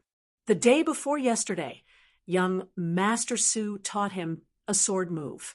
Unfortunately, he couldn't learn it no matter how hard he tried. Fortunately, young Master Su seemed to be a strange master who was not afraid of his disciple's stupidity, but was afraid of his cleverness. Wang Dashi didn't feel burdened. Since young Master Su had kindly taught him, he would learn it honestly. He only knew that the move was called 3-Jin. Just by hearing the name, Wang Dashi was quite fond of it and felt a sense of closeness. It was not like the tricks that the masters in the Fish Dragon Gang used to scare people. Who were they trying to scare? Anyway, even Wang Dashi didn't believe that these moves could be that powerful. Su Fengnian stopped and turned to look at the unexpected person. He said calmly, "You're going to visit Gong Sun Yang's grave?" Lu Nerong, who looked miserable and haggard, nodded and then said word by word in a deep voice, "Or I won't let you visit the grave." Su Fengnian shook his head and said, "I'll just walk around the city. I won't go to Gong Sun Yang's grave to say anything. I really have nothing to say. Miss Lu, you worry too much." Lu Nerong strode forward, leaving Su Fengnian far behind. This new enemy of fate left the city one after the other. Lu Nerong went southwest, while Su Fengnian went southeast. It was raining heavily, and the sky was as dark as night. The official road was muddy and difficult to walk on. Su Fengnian's boots were covered in yellow mud. After walking neither fast nor slow for the time it took for 3 incense sticks to burn, he did not come across a single gravedigger. Su Fengnian exhaled a mouthful of fog and closed his umbrella with a bang, allowing the soybean-sized raindrops to smash against his body. He began to run wildly, but he did not run straight along the official road. Instead, he ran in an extremely large circle. Every time his toes stepped on the ground, a mud hole would be created in the ground, and countless splashes of water would splash up. If an ordinary person was watching, they would only see a green shadow flash past, leaving behind a string of water puddles that were 6 zhang apart like blooming lotuses. It was like using a pebble to float across a lake. City Overseer Tao Qianji came to a lonely grave mound. Lying inside was a comrade of the Gussie Border Army who didn't have any official title. When he died, he was only a sergeant. This old fellow entered the Border Army's infantry battalion at the age of 16 and had been in the army for more than 30 years. He spent 2 years relying on luck to kill a Northern Liang cavalry to rise to the rank of sergeant. Then, he wasted an entire 20 years in this position as a sergeant, going back and forth on the battlefield, never killing many people. However, it was strange to say that after all these years of dealing with the King of Hell under a hail of arrows, he still didn't die. The old sergeant had only led a dozen or so brats under his command, and now only 4 of them were left. Tao Qianji was one of them. He had been promoted from an infantry soldier to a cavalry soldier, rising rapidly to the position of commandant general. One of them had become a 5th-rank infantry commander. One of them had become one of the few outstanding sentries in the Gussi Border Army, and the last one had an even more illustrious official position than Tao Qianji, vaguely about to become a pillar of the Northern Mang royal court. The old corporal was greedy for life and afraid of death. What he taught these new soldiers was not how to kill the enemy bravely, but how to fight a war with a cowardly attitude. For example, he taught them how to play dead without leaving a trace, how to steal the valuables from corpses, and how to behead the enemy to gain military merits. But it was precisely this old ruffian, who was about to receive a salary and retire at home, who had died in a battle without warning. He had blocked a fierce Bailiang saber for his subordinate, and his entire back had been slashed open. He was just an ordinary foot soldier of the Baimang Border Army, and the soft armor he wore was completely useless against the sharp Bailiang saber. Tao Qianji and a few of his peers were still young at that time. They held the dying corporal in their arms and did not understand why this old man, who was addicted to alcohol, said that it would be better to die on the battlefield rather than in a coffin. Before the corporal died, he nagged and nagged. He was not a man of integrity, but he was in so much pain that tears and snot flowed down his face. In the end, he said, "It really King hurts." 30 personal guards from Gusai neatly dismounted from their horses and stood in the distance. 2 of them took off their backpacks. One of them took out a few bottles of good wine that the general had specially bought with a lot of money. There was nothing else but wine. The other took out a large stack of paper money wrapped in oil paper and handed it to the general along with the fire starter. After that, he opened an umbrella to block the wind and rain. Chapter 4:18. Tao Qianji squatted on the grave mound and smashed a wine bottle with his fist. 6 or 7 bottles of expensive soju from Gangnam-do in the Liang dynasty flowed freely into Baimang and seeped into the mud in front of the grave along with the rainwater. Tao Qianji flicked the tongs used in the army and ignited the yellow paper. He muttered to himself, "Old man, you don't have much ability, but you taught us how to survive." At that time, if you didn't say that it was useless for you to accumulate military merits and gave those 2 heads to Dongjua, this guy wouldn't have the glory he has today, even if he was beaten to death. If you didn't block a knife for me in the end, I wouldn't have been able to get you good wine. That Dongjua is a stone in a latrine pit. He has a stinky and stubborn temper. When we were drinking, he let it slip that he didn't have the face to see you, an old man who is as prideful as he is. I didn't think as much as he did. Since we're already in Lucheng, it wouldn't be right if we didn't bring you a few bottles of good wine that you've coveted for a long time during the Qingming festival. You're a narrow-minded old man. When I stole your wine, it was like stealing your wife. Oh, I forgot. You've been single your whole life. If you're still alive today, old man, you only need to tell us who you like. Dongjua, and I won't be afraid of anyone.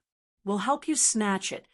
Tao Qianji held the burning yellow paper in his hand, completely ignoring the burning pain. He said softly, "Before I came to visit your grave, I killed a Bailiang soldier.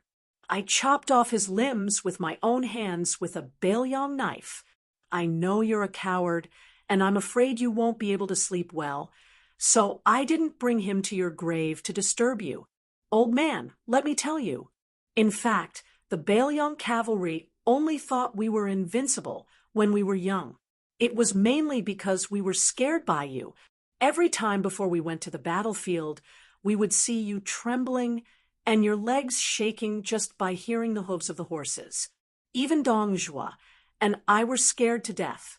Now that we've killed so many Baelion soldiers, it's actually not that big of a deal. When we came to Lucheng, we brought 4 cages of Baelion soldiers.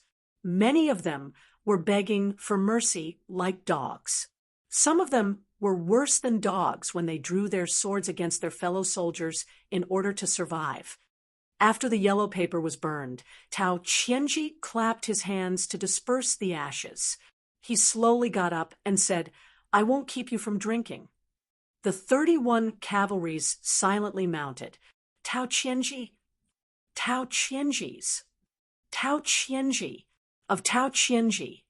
Tao Qianji nodded and said with a smile, "I thought those parasites in the imperial family's sauce jar would take the opportunity of my demotion to come here and clamor to beat a drowning dog. It seems that I overestimated their courage." The captain sneered. "What kind of brave soldiers can these embroidered pillows wearing silver armor and carrying silver swords produce? Even if there were 100 of them, they would only be stuffed between our teeth." Tao Qianji raised his head to look at the gray sky. The rain showed no signs of abating. He withdrew his gaze and said calmly, "Return to the city." The sound of thunder, rain, and horse hooves. One cavalryman followed the other. They rushed out of the 2 to 3 miles long muddy path near the burial mound and were about to turn into the official road. Tao Qianji's pupils shrank. A trace of ruthlessness flashed through his eyes. He raised his hand, and the 30 cavalrymen behind him stopped instantly. Normally, the official road could allow 4 cavalrymen to ride side by side, but after the heavy rain, it was full of potholes. 3 cavalrymen riding side by side was the limit. If the cavalrymen wanted to maximize the impact of their charge, 2 cavalrymen would be the best. On the official road splashed with water droplets, a young man with a saber stood with an umbrella. There was no way the military officer who was proficient in scouting could investigate every single blade of grass and tree within a range of 3 li in such a short amount of time. Together with the fact that the heavy rain had erased all traces of footprints, he could only guarantee that there was a group of around 10 people. Towards this fish that slipped through the net, the Northern Mang 6th rank military officer berated. "Who goes there?" The man with the saber didn't speak. He just slowly closed the umbrella and inserted the tip of the umbrella into the mud beside him. Tao Qianji was indeed a decisive general. When he saw the young man's action, the corner of his mouth twitched. He said calmly, "2 teams, charge. Kill, without mercy." The 2 cavalrymen rushed out side by side. The horses under the cavalrymen were strong. They were good horses that were familiar with war. When they ran, they showed a very dynamic visual beauty. When the rain washed over them, their mane trembled with the rhythm of their muscles. For a moment, the sound of the horses' hooves covered the sound of the rain. The 2 unsheathed sabers were as clear as snow. The blades were wider and thicker than the Baelion sabers. They were similar in length, but slightly less sharp. The curvature was bigger. Experienced soldiers had to match the running speed of their mounts when they attacked. The road conditions caused the horses to bump up and down. The 2 cavalrymen had thick arms. They were originally brave spearmen of the Gussi border army. When they attacked with their sabers, they were imposing. If they weren't elites, they wouldn't be qualified to be brought to Lucheng by Tao Qianji as his personal guards. The 2 tall horses attacked at the same time. The young man who was sandwiched in the middle didn't move his feet. His body turned like a top and drew an arc. He leaned back toward the horse whose saber missed. He stepped back with his right foot and pressed his back against the horse's side. Then, with a loud bang, the man and the horse, which weighed nearly 2,000 pounds, were knocked out. The four hooves were suspended in the air. They fell down 60 or 70 feet away. The cavalryman on the horse fainted on the spot. Leaning against the back of a horse, the young saberman leaped forward with the help of the rebound force. He took a few steps forward at lightning speed and punched the muscular buttocks of the second war horse. Blood splashed out in an instant. The war horse whined and spun half a circle in the air before landing in the mud outside the official road. The cavalryman was indeed brave. He bounced off the back of the horse and slid a long distance in the mud. He wiped his face with a ferocious expression. The two leading cavalrymen of the remaining 8 cavalrymen, who had been charging in 2 rows, were fearless in the face of this swordsman's cold-blooded methods. Based on the experience they had gained from countless battles on the battlefield, they once again cooperated with their comrades to strike with their swords. The young man didn't retreat. Instead, he moved forward. His body was like a swimming fish. He slid through the curtain of rain and lowered his head to avoid the saber. He ignored the cavalryman on his right. His left hand was glued to the arm of another cavalryman. His feet were lifted off the ground by the momentum of the horse's charge. He quickly flipped onto the horse and sat behind the cavalryman.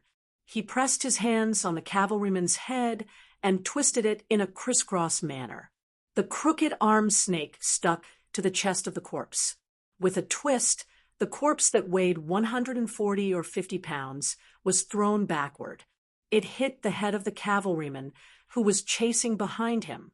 The head of the horse that had fought with its master for many years was smashed.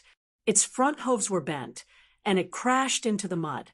The cavalryman rolled a few times. The 4th cavalryman was skilled in horsemanship. Not only did he avoid the fallen horse, he also bent down and reached out to pull up the first man. The latter jumped onto the horse without hesitation. The 2 men rode together and continued to pursue, without fear of death. It was obvious that Bei Meng's soldiers were brave and good at fighting. Chapter 4:19. The machete man had no intention of engaging in a horse battle with the remaining city riders. The mount suddenly neighed in pain. Its forelegs seemed to have been crushed by a heavy weight. The machete man on the back of the horse soared into the air, turning around in midair and stabbing at the 2 riders. The 2 riders only saw a shadow sweep over their heads. Their heads were cut off by a sweep of his leg. Their bodies rolled into the yellow mud in the distance. The handsome swordsman, who had never drawn his saber, stood on the back of a galloping horse. He tapped the ground with the tip of his foot, and his body shot toward another cavalryman like an arrow leaving the bowstring. After a few leaps, he kicked the cavalryman in the chest, and the cavalryman in armor was brutally crushed to death. The cavalryman was separated from his horse one by one, and his internal organs were shattered into a mess. Other than the second rider, the rest of the 10 riders were all dead. The frightened lieutenant asked in a low voice, "General, should we send someone to report to the city?" Tao Qianji nodded. He leaned over and patted his horse's head. He said calmly, "You 20 riders will scatter and return to the city. Don't worry about me."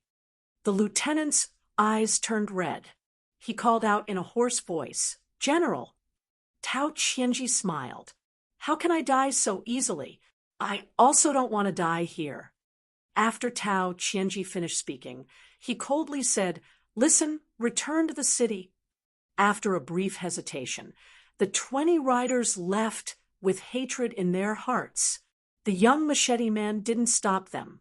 He jumped off his horse and onto the official road. Obviously, he only had eyes for Tao Qianji today. Tao Qianji was sitting high on his pale golden Fergana horse, with one hand holding the reins and the other holding the broadsword. With a calm demeanor, he asked in a loud voice. Did that puppy Murong Zhangtai send you to assassinate me? The assassin standing on the road didn't say a word. He just walked toward the remaining city magistrate. Tao Qianji sneered. Could it be Princess Hongyan's new male companion? How did this little girl's standards suddenly increase so much? Interesting. Tao Qianji, who was wearing an excellent black armor, jumped off his horse and patted his horse's neck. The psychic Fergana horse trotted away reluctantly. It neighed and paced back and forth a few dozen feet away, impatiently stomping its hooves. The burly Tao Qianji seemed to know that the assassin would not reveal anything, so he did not waste any more words. The moment he drew his broadsword, killing intent filled the air. As the two sides charged at each other, the official road was immediately filled with murderous aura. It was actually far more imposing than when the young assassin had clashed with the 10 riders. Tao Qianji's saber technique was simple and unadorned, simple and quick. It was a killing move that he had honed during his military life.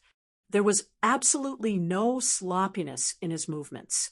The two men, who were determined to leave behind one of their corpses, collided with a loud bang.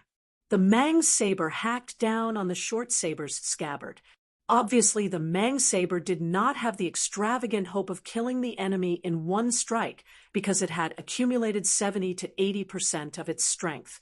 Therefore, the saber edge slid down with unparalleled swiftness. It was aimed at the young swordsman's abdomen. The young swordsman did not draw his saber. He only used the scabbard to block the attack. He did not look at the tip of the saber that was about to touch his abdomen. He twisted his right wrist, and the short saber in the scabbard left his hand. It spun in front of him and formed a perfect circle without any gaps.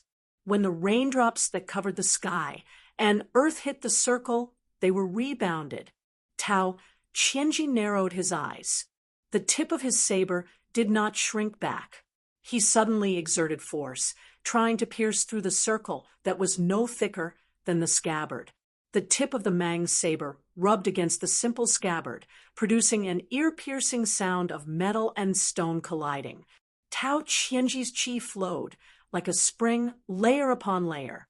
In an instant, he multiplied his arm strength several times, and the tip of his saber blossomed with a bright white light. The young assassin retreated. He did not see how he touched the scabbard, but he was pulled back. His right hand swept out in a subtle angle, and the scabbard in his hand spun rapidly around the tip of the saber like a viper. Then it climbed up and was about to chop off Tao Qianji's wrist that was holding the saber. Tao Qianji pulled back his hand slightly and snorted coldly. Where did this unorthodox saber technique come from? Insignificant skill. This cavalry general, who had always been famous for his horse battles in Gusai, swung his sleeves. His Mang saber successfully knocked away the strange scabbard that was still spinning incessantly. Seeing that the person in front of him was unarmed, his Mang saber shone brightly and was about to break the silent assassin's chest. However, when Tao Qianji saw the assassin's right arm pull back, and then pull back, he became vigilant. He used the 1,000-pounds fall. His feet sank deep into the mud, and he lowered his head to avoid the scabbard that was about to cut his head.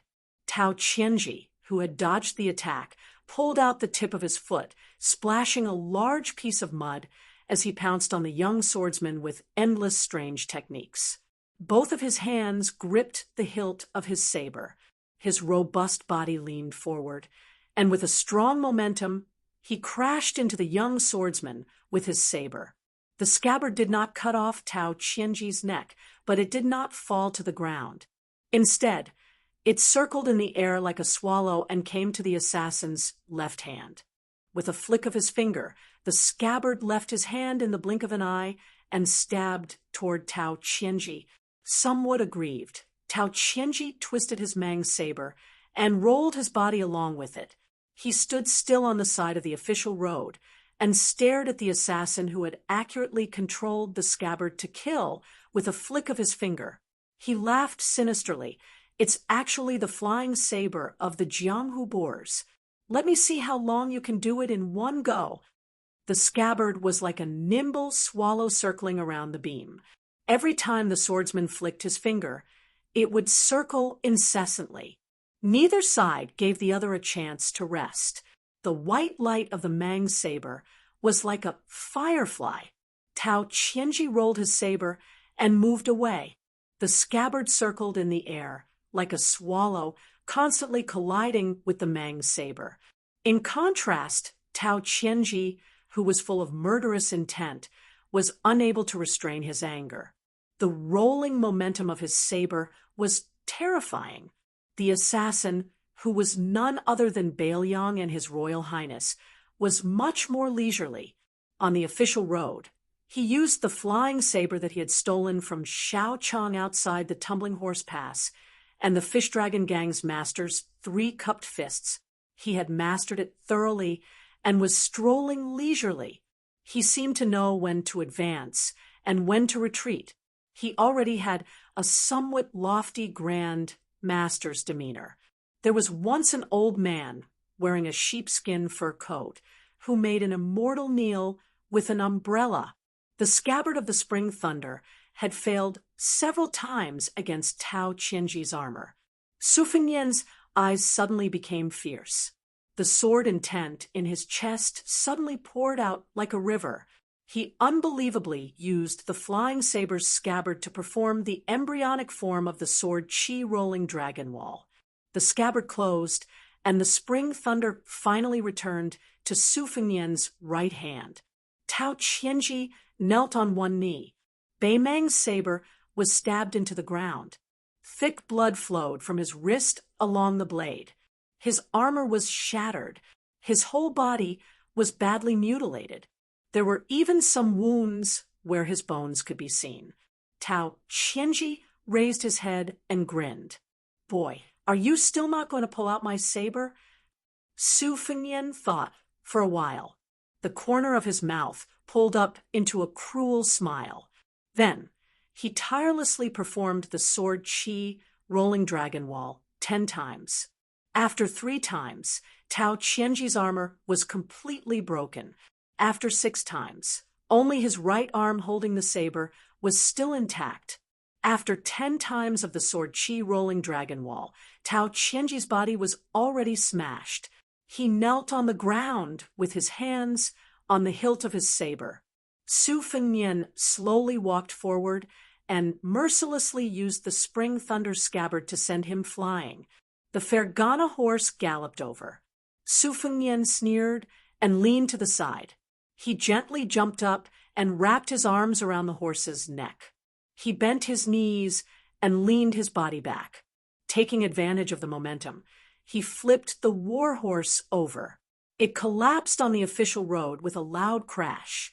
The Fergana horse's entire back was smashed, and it died on the spot. From beginning to end, Su Fengnian didn't waste a single word with this Bei Mang city magistrate, who should have had a bright future ahead of him. Su Fengnian stood up and allowed the rain to wash away the mud on his back.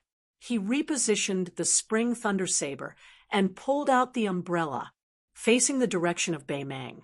He pulled out the handful of yellow papers that he had deliberately left at the foot of the Wall of the Way residence and gently scattered them into the air. A 7,000-word chapter. Please receive a red ticket. Chapter 420.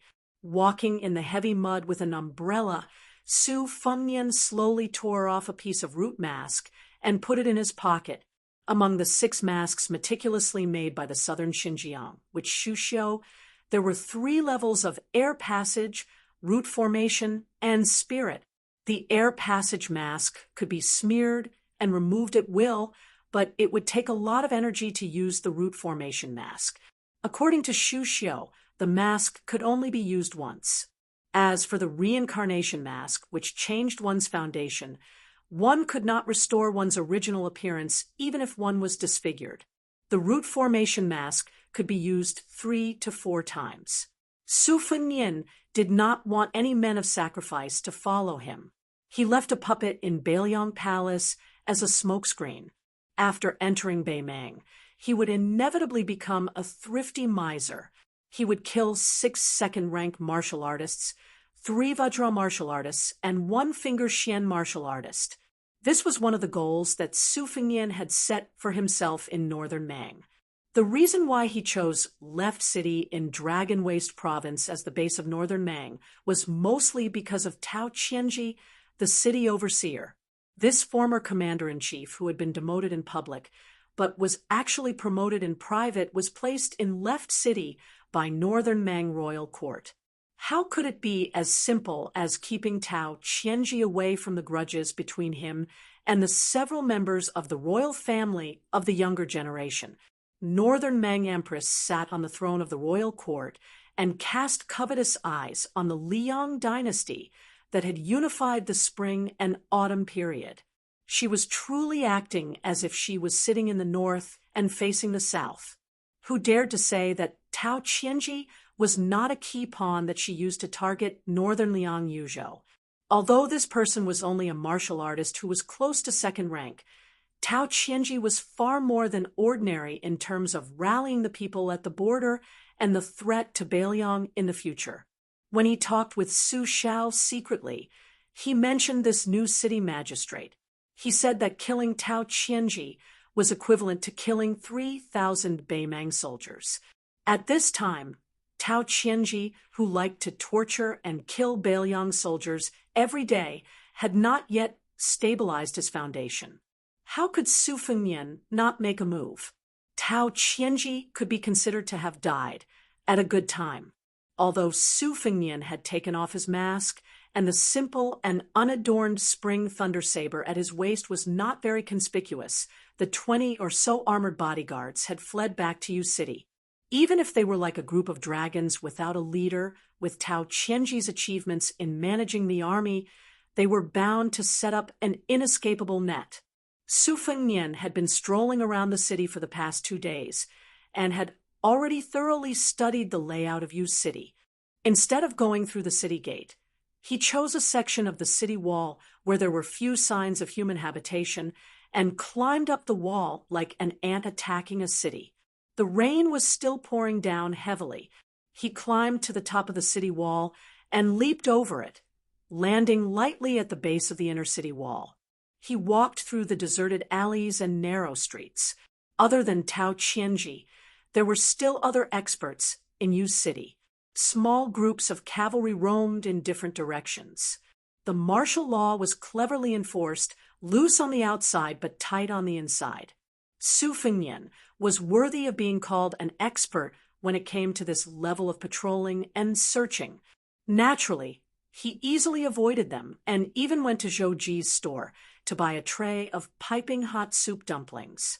From the time he left the Wei mansion to the time he returned, it had only been 3 hours. There was still an hour until lunchtime.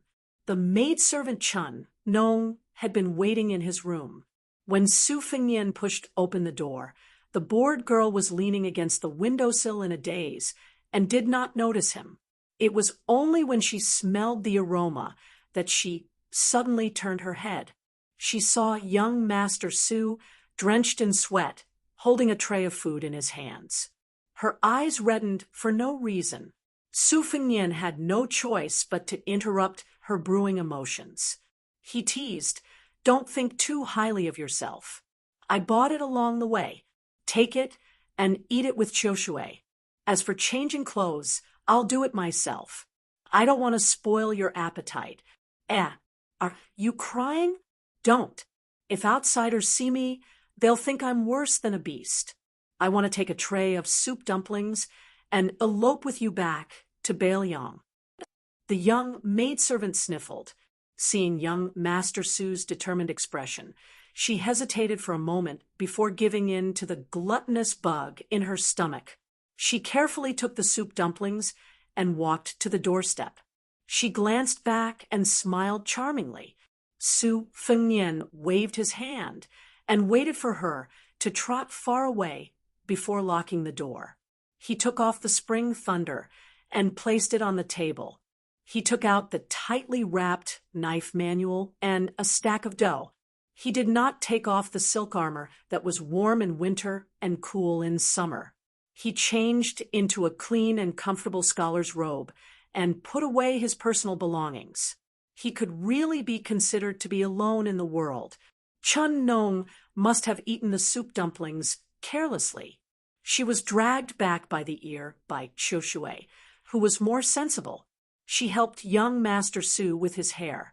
Chun Nong kept throwing meaningful glances at Sister Chiu Shui. The latter quietly sighed and asked, "Young Master Su, are you leaving Luqing to return to Lingzhou today?" Su Fengnian nodded and went straight to the point. "Uncle Wei's original intention was for the two of you to return to Lingzhou with me. However, there's a saying, if a man doesn't have a career, how can he start a family?" Turning his head, he saw the two maidservants looking at each other. They were very cute. Su Fengnian laughed and said, "You really believe me? I'm just poor and can't afford to raise the two of you. I want to make a few more trips to Beimang and earn some money before bringing the two of you back to Lingzhou in a grand manner." Chun Nong, who was combing Su Fengnian's hair, timidly said, "Chun Nong and Sister Chiu Shui can play women's and zither. It's fine, even if we don't need young Master Su's support." Chiu Shui's thoughts were much more meticulous and mature. She quietly shook her head at Chun Nong. The latter's eyes were wet like a broken dam. She was like a pool of water that had been wrinkled by the spring breeze. She was full of affection, but she obediently bit her lips and did not cry out loud. Of course, Su Fengnian would not really bring the two maidservants back to Beiliang. Even if he used his identity as a disciple of the military supervisor's mansion, it was not suitable. Furthermore, his real identity was like a lightning pool. If he stepped into it carelessly, he would easily be crushed. The two delicate 10 golden lotuses were best grown in such a quiet environment. If they were transplanted into a turbulent river, they would only die early. During the last lunch in Luqing, the most eye-catching dish was actually a fried snail with ginger and pepper. Qingming's snail, as fat as a goose, was a pile of green on the white jade plate. It was a pity that the members of the fish dragon gang were a group of boorish men. They only recognized pigs, cows, and sheep as meat dishes. They did not know how difficult it was to find these seasonal snails from the muddy ponds and streams in Jiangnan and transport them alive to Beimang. Fortunately, there was a roasted whole lamb at every table, which made the fish dragon gang feel greasy. Today, Luna Rong had said that they were not allowed to drink, which was a bit of a fly in the ointment.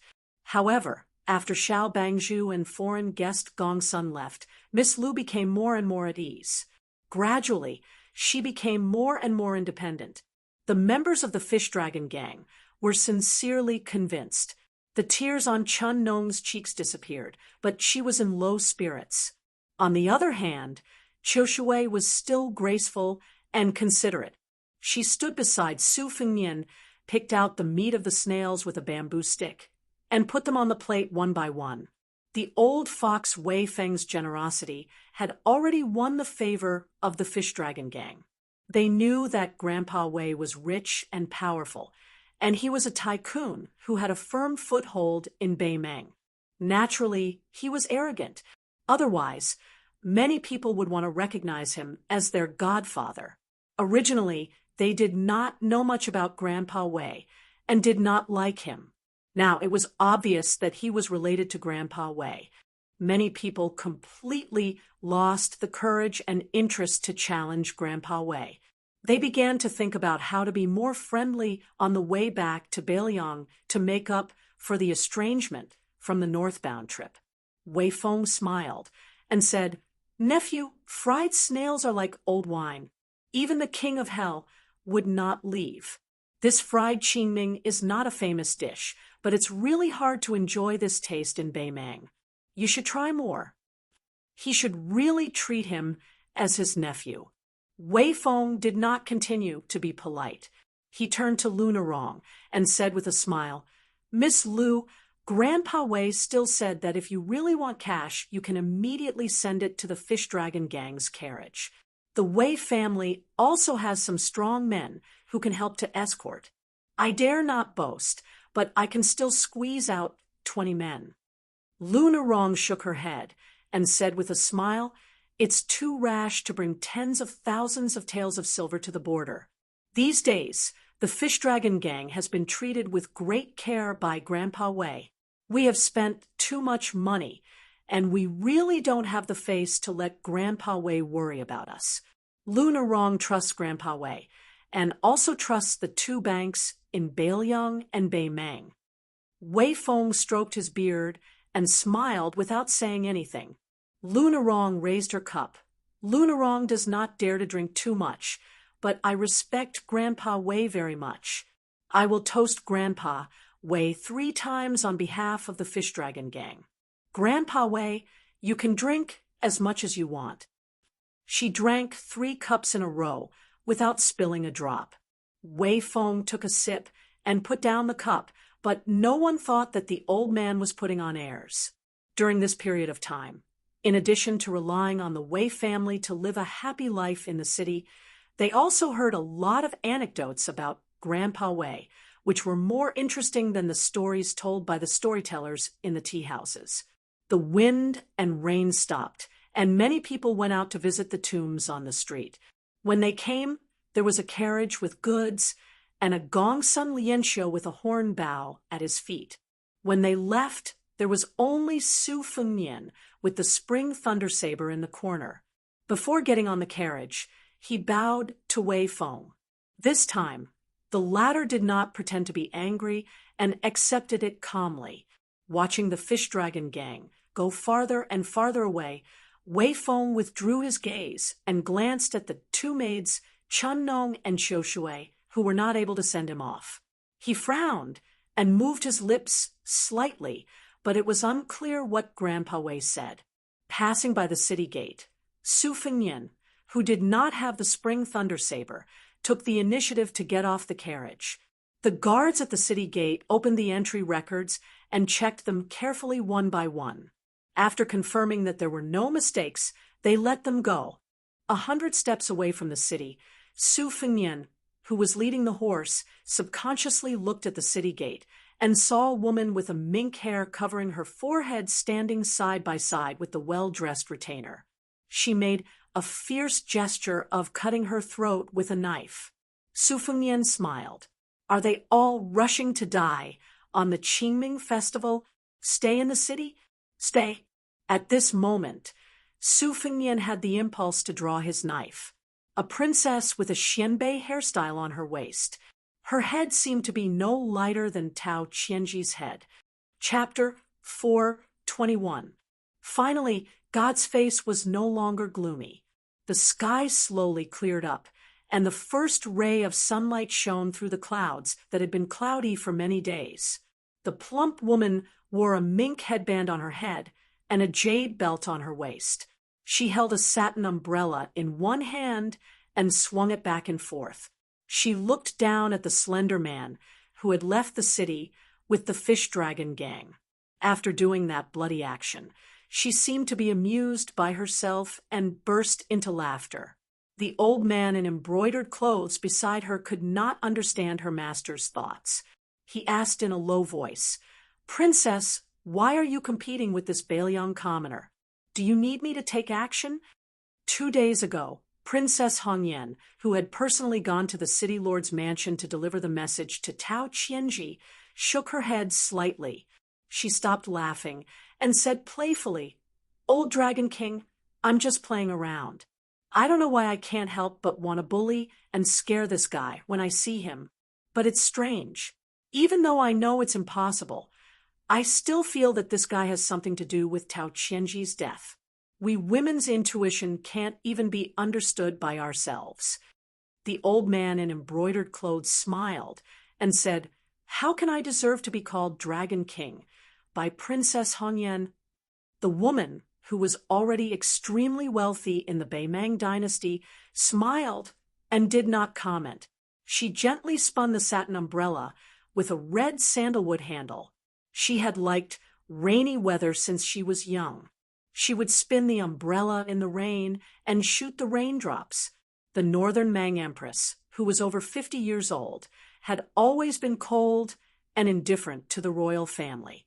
She was only exceptionally fond of this young princess. When Princess Hongyan was still a child, she would often follow her father into the palace to meet the emperor. His Majesty the Emperor would personally place her on his lap and watch her play. This was once a rare and heartwarming scene in the imperial palace. Unfortunately, after she grew up and left the imperial city, it was inevitable that her warm relationship with the emperor would gradually drift apart. This was especially so after Princess Hongyan's father committed a serious crime of speaking out of turn. It had already been several years since she last saw the iron-blooded empress who had killed the empress, the emperor, and the emperor's descendants. She sighed and shook her head to dispel some of her gloomy emotions. Her eyes sharpened as she said, "Tao Qianji is beyond redemption. His death is not to be regretted. He was such an important figure in the royal court, yet he was angry with me, a princess. He insisted on leaving the city during the Qingming festival. Now look, he's been killed." According to the description of the guards, the self-proclaimed painter Helian Jiyuan also painted a portrait of him. Hundreds of light cavalry equipped with only a broadsword, searching the city like headless flies. Isn't it like looking for a needle in a haystack? Tao Qianji's death is so dubious. Morong Zhangtai and the rest of the scum who have old and new grudges with Tao Qianji will be played to death by Fatty Dong and the rest of the young men with real power in the army. It will be a big fuss over a minor issue. After all, Morong Zhangtai and I are cousins. The old man, who always had his hands in his sleeves, smiled and said, "If the princess grieves over the death of the rabbit, then you are giving too much face to Morong Zhangtai and the others." The woman's face changed like the day in June. She giggled and said, "That's right. Although these brats always followed me around when they were young with 2 trails of snot hanging from their noses, it's a pity that the older they get, the less adorable they are. I'm too lazy to care about them." The old man in embroidered clothes naturally didn't rely on flattery to become one of the top officials in Jade Toad Province. He narrowed his eyes and said, "Tao Qianji was an expert in both horse and foot combat when he was young. If he practiced his broadsword technique for more than 10 years, he might have a chance to reach a higher level. That Gu Jiantang in the south was a great grandmaster who relied on killing people. There are many hidden guards in the city, which means that the slightest movement in Beiliang can't escape our eyes. Therefore, the assassin who broke through the border single-handedly is most likely not a weakling. After easily killing 10 elite cavalrymen, he then killed the small second pin, Tao Qianji, in a short time and made the reinforcements rush to empty space. The key is whether or not the assassin drew his broadsword when he killed Tao Qianji. If he didn't, then it's a bit exaggerated. I reckon that not only will the city be in a state of chaos, many of the feudal officials in Dragon Waste Province will also be on tenterhooks." The woman with the mink hair covering her forehead laughed heartlessly and said, "Dragon Waste Province can't be compared to Gusai Province, which has been through the flames of war for a long time. The old men here are used to living like princes, and all of them are fat. When they look down, they can't even see the little bird under their crotch. It's better if more of these Beimang officials die." The old man in embroidered robes laughed out loud. This young master's tongue was indeed as vicious as ever. Although he had followed her around for many years and had already toured all 8 provinces of Beimang, he was still surprised from time to time. Princess Hongyan murmured softly, "Li Yang has Zhao Go, but don't we also have a spider web in Beimang?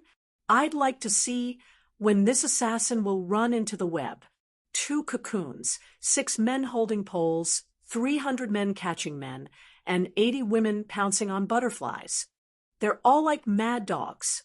Hearing this string of obscure words that did not cause any ripples in the ears of the common people, the old man in embroidered robes looked around vigilantly. Seeing that there was no one around, he did not make a sound. The woman with the mink hair covering her forehead smiled charmingly and said, "Old Dragon King, what are you afraid of? Weren't you a big shot in this spider web before?